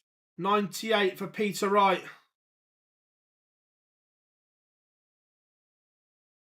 Match start incoming.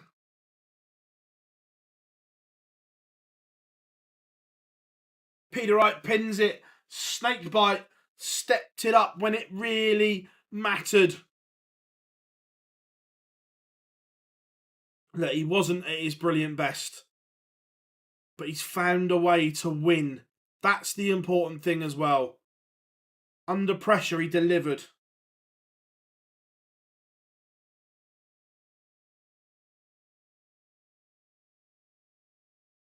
Six, 5, 2, snakebite, Peter Wright.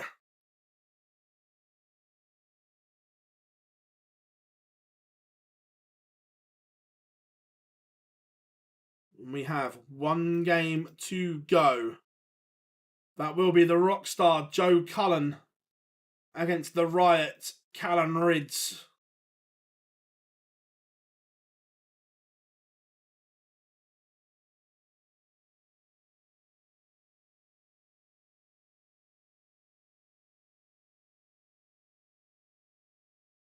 Remember, Joe Cullen needs a performance after last week.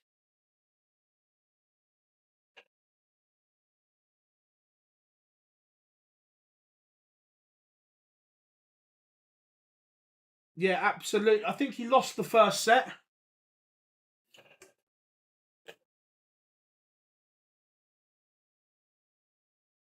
But we are going to the ad break. About 3 minutes' time, we will have the final game of the evening. What are you saying then, chat room? Who wins? Cullen or Rydz?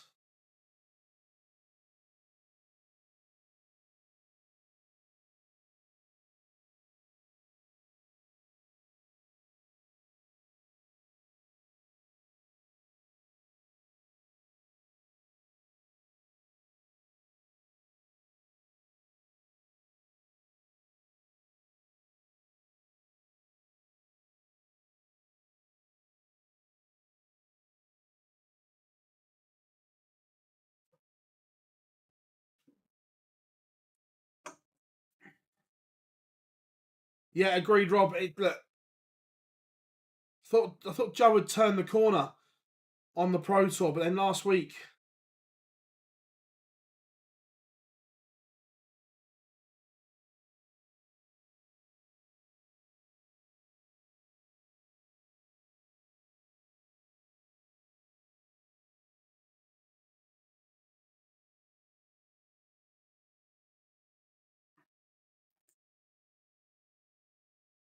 Evening, Wayne. Hope you are good, mate.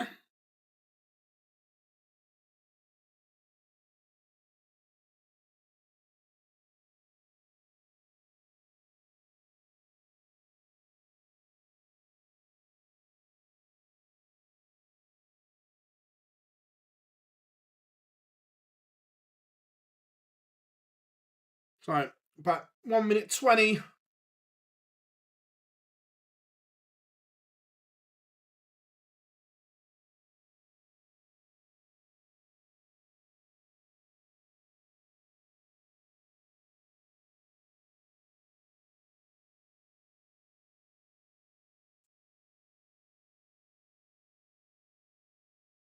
Get me set up right.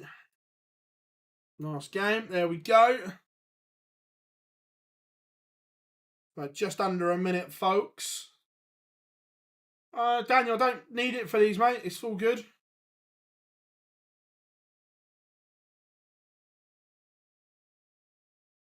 Six for Cullen. Nice, Bob. Quick flick at the cricket score. Birmingham Bears up against it a little bit here. I was in Latvia watching Snake Park. Nice. Nice, Colin. Yeah, just before the world went into meltdown.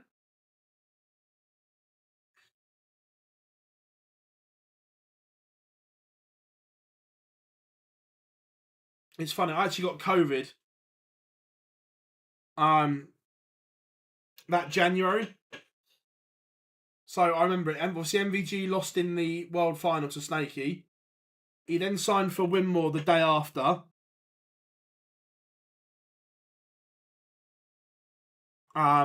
We then went to Germany for a couple of exhibitions.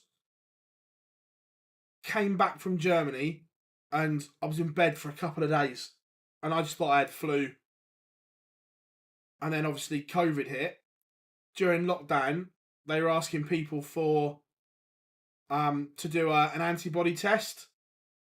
So I took one and I had the antibodies for it. I knew exactly when I had it. Peter Wright's first 9 was alright. The doubling that's let him down.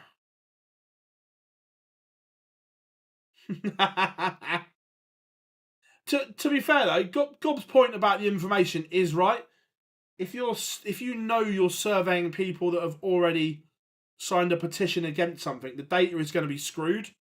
If you're doing a true data capture, then it has to be kind of an open survey.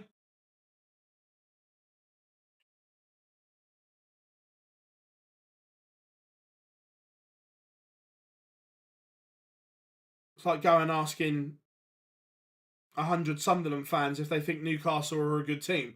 You know what the answer, and vice versa. Asking 100 Newcastle fans and Sunderland are a good team. Yeah, it's the data will be all over the place.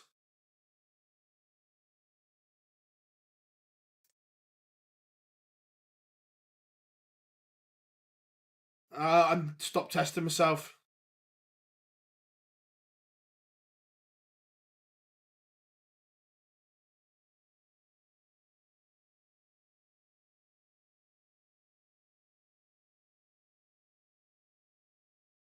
It's nice to see loads of kids in the crowd as well come to watch the darts in Belgium. It's always a good sign.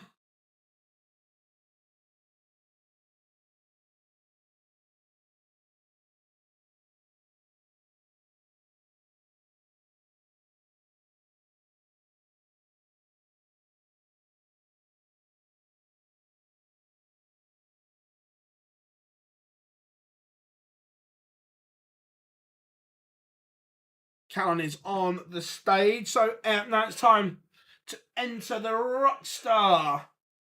This is up there, one of the very best walk-ons in the business.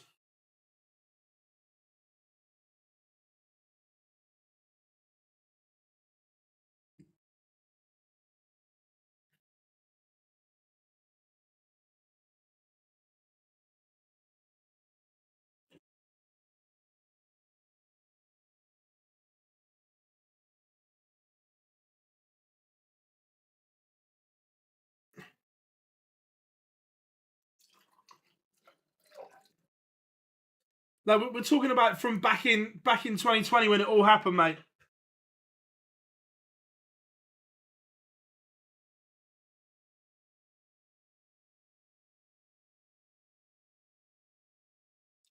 So the Rockstar is walking on.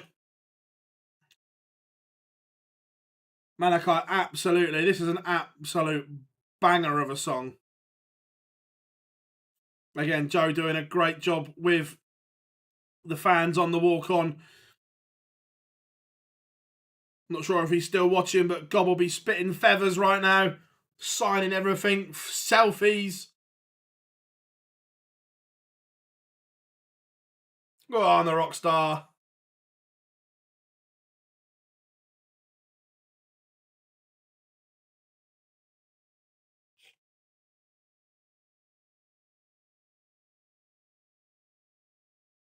Yeah, Bob, absolutely. I think Cullen's arguably my favourite walk-on. When he does it in exhibitions, it's incredible because he literally goes into the middle of the crowd and starts singing along with him as well. So good.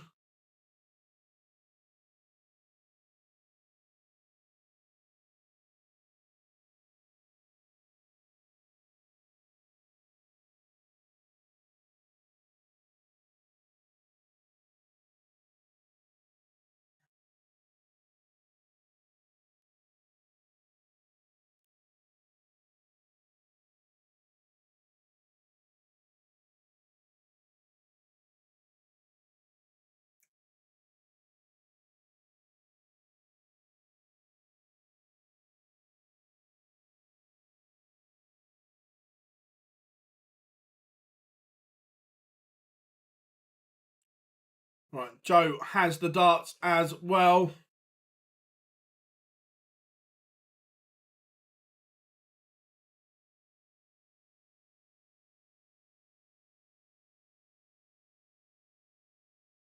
So here we go, everyone. Final game of the session. Cullen against Rydz for a place in round number 2. Remember, busy day tomorrow. Yeah, Mr. Brightside, crowd love that one as well.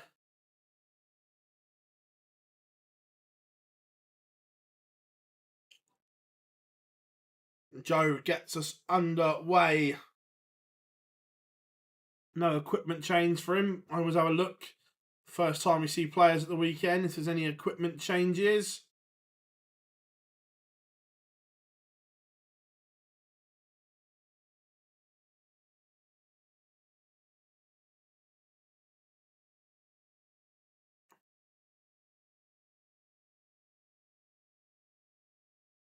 Good start from both here.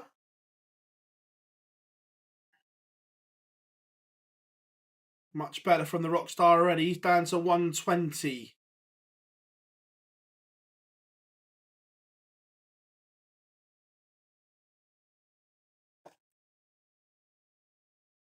So first pop and a finish for Cullen. And he's going to get a dart at tops.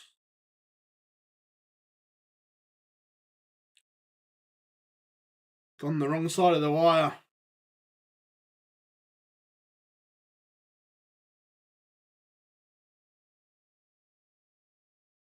So double 19 for Cullen. Splits it 6 double 16. 1-0 to the Rockstar.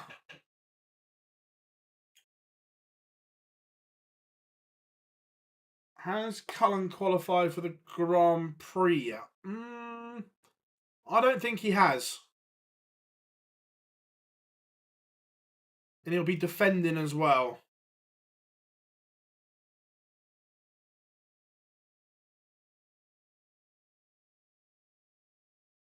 He hasn't, but a win here would put him above Josh Rock in the main order of merit. So he would go that way. No, and he is 14th on the Pro Tour order of merit. So he's in both sides at the moment.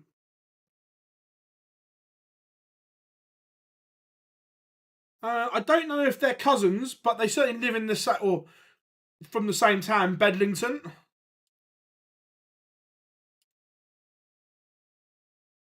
But it's a good response from Rydz here on his own throw.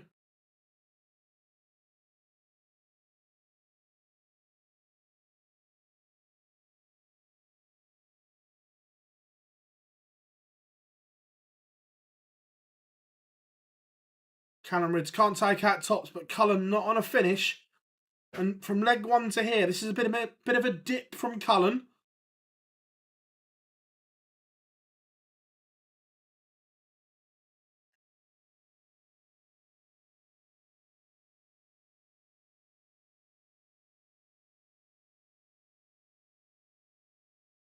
Is Littler going to be a seed for the Grand Prix? No, he won't. Remember, the Grand Prix's only 8 seeds. Ryan Searle might not even have any darts for tomorrow yet. His luggage was still in London. Callum Rydz levels it up 1 apiece.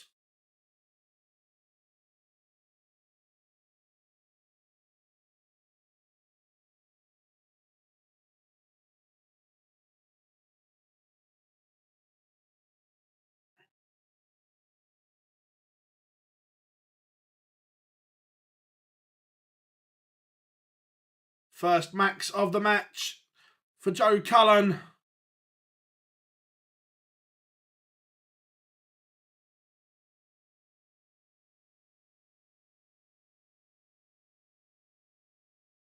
At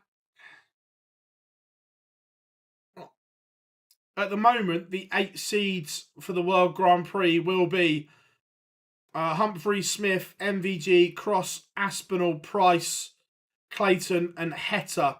But Chisnall is in striking distance as well.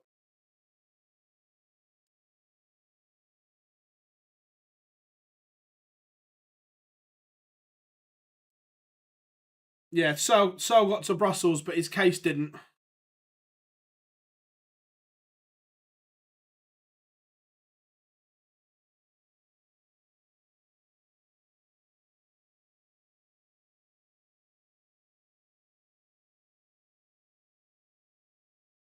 I've got MVG.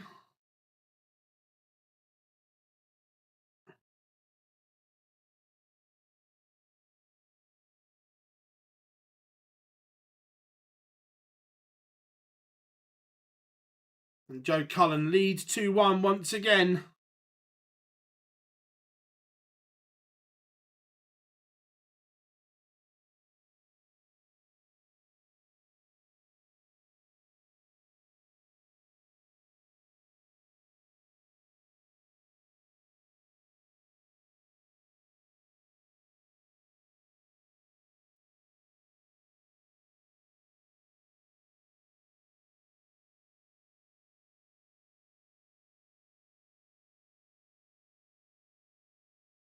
Just a bit nervy from both players at the moment.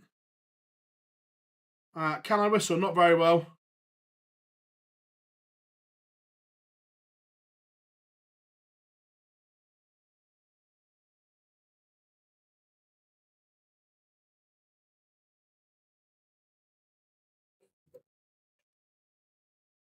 Big score here from Cullen. And the Rydz throw would be under a little bit of pressure. But not enough for the Rockstar.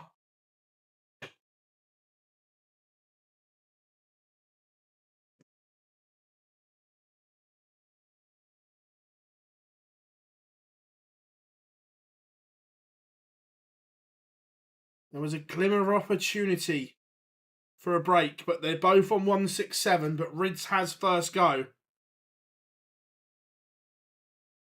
96 for Rydz. What's Cullen got? Won't take it out, but can he leave it handy? Tops. So there's pressure on the 71 from Rydz here. They both got frailties. But that's clinical from Cullen.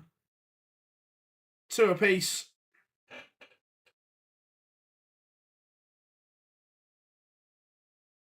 Cool, Colin, cool.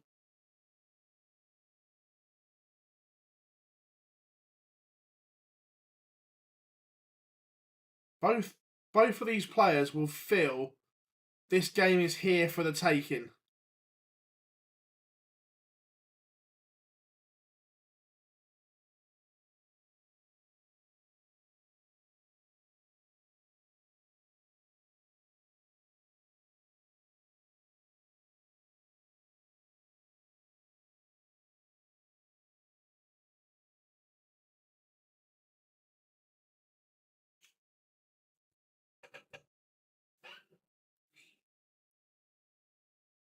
Callum Rydz will sense a huge opportunity here.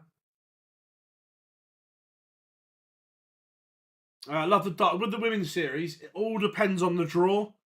Where it's not seeded, it's so hard to call because they could all the top four could end up in the same half. It's just so hard to call.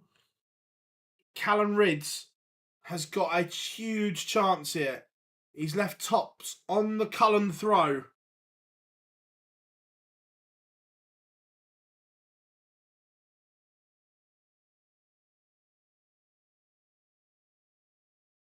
And pins it last dart in hand. Cullen Rydz has broken Cullen. That's the problem with the women's series, is where there is no seeding. Effectively, round one, you could have Fallon versus Makuru, Noah against Bo. Where there's no seeding, it just...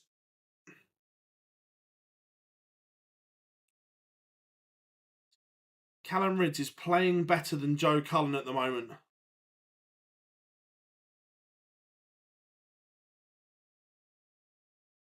Until then, cursed him.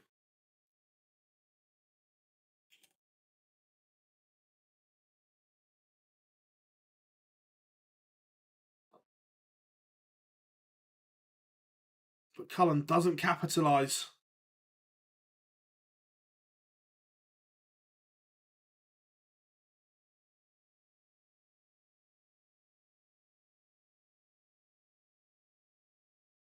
Neither player really power scoring in this game at all. This is leg 6.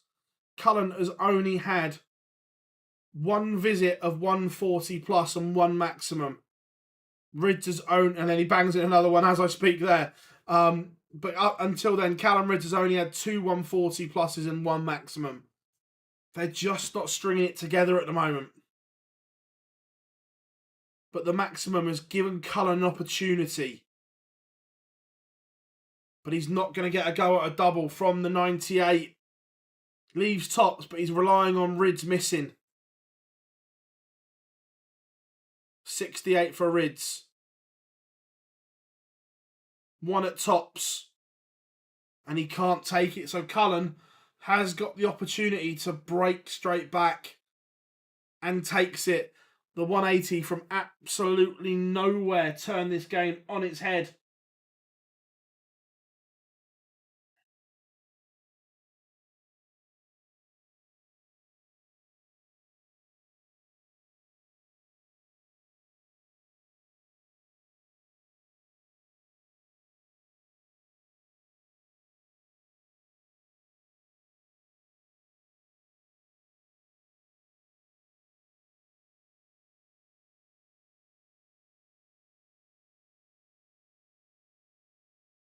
Cullen Rydz needs a big visit here. And he's finding one. The 171. Fabulous visit from the Wright.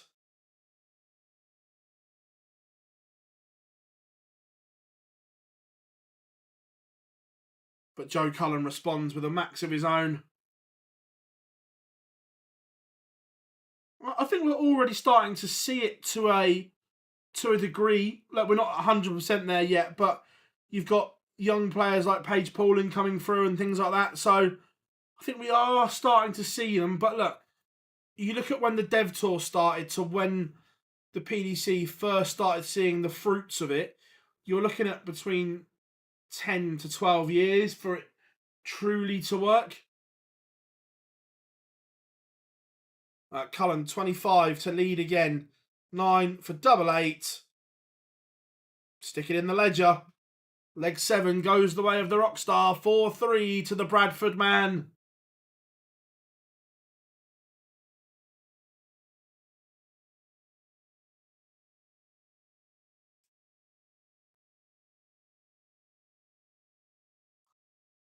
And then he kicks off with a max.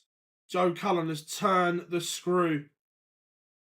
It is a long time, but look, these things don't instantly change. There are processes in place. When someone does something, you don't see the benefits of it straight away, and these things do take time.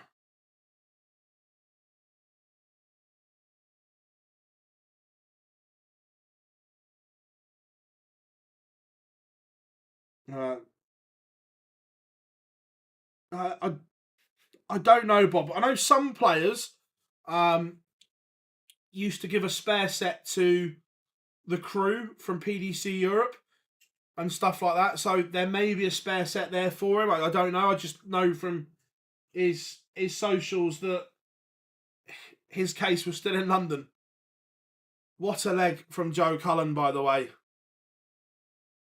5-3 to the Rockstar. And in the last couple of legs, he's put 10 points on his average.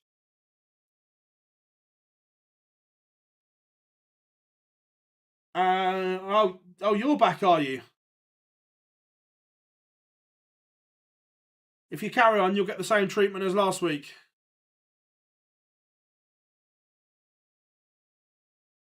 No, you can't watch it. There we go. Didn't take long, did it? See you later, fella. We'll stick you in another timeout.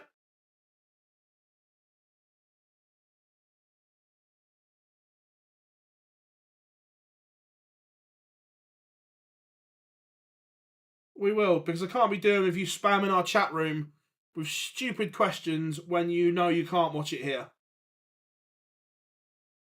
So we'll stick you in a little timeout.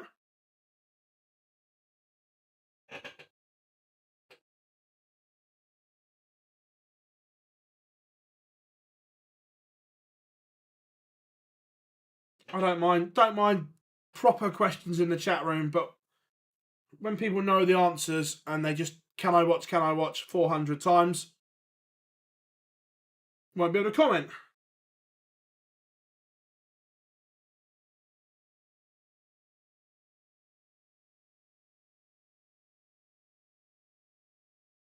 I'm not sure it's the hunger, Chris. I think he's just got to stop beating himself up. Is the thing. He's just got to learn to enjoy it again.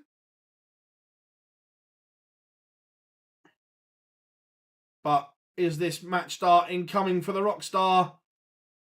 Match start missed.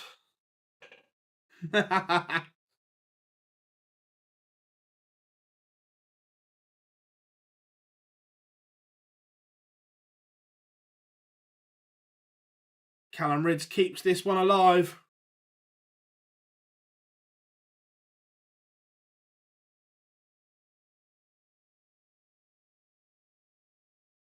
Yeah, 100%, Bob.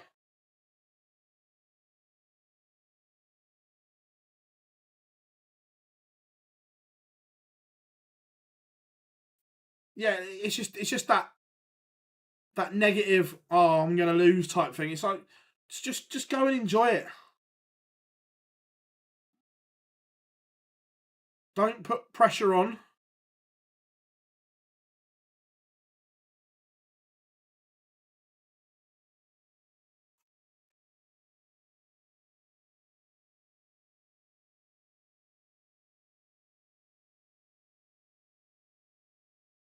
Yeah, Chris, 100%. 100% he should play local.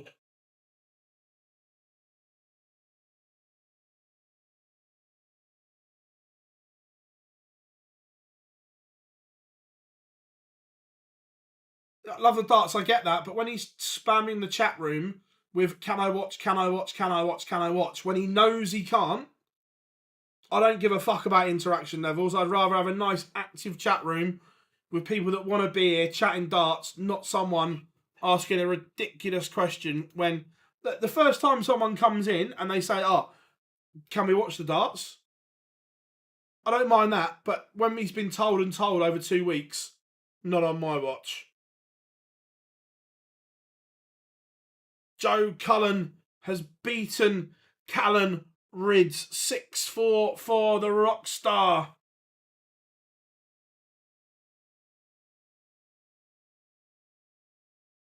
Joe Cullen is into round 2 to round off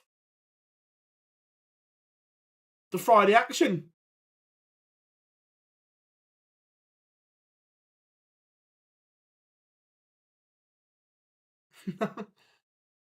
I just, yeah, he can watch now. Now the game's done. I'll stick I'll stick it on.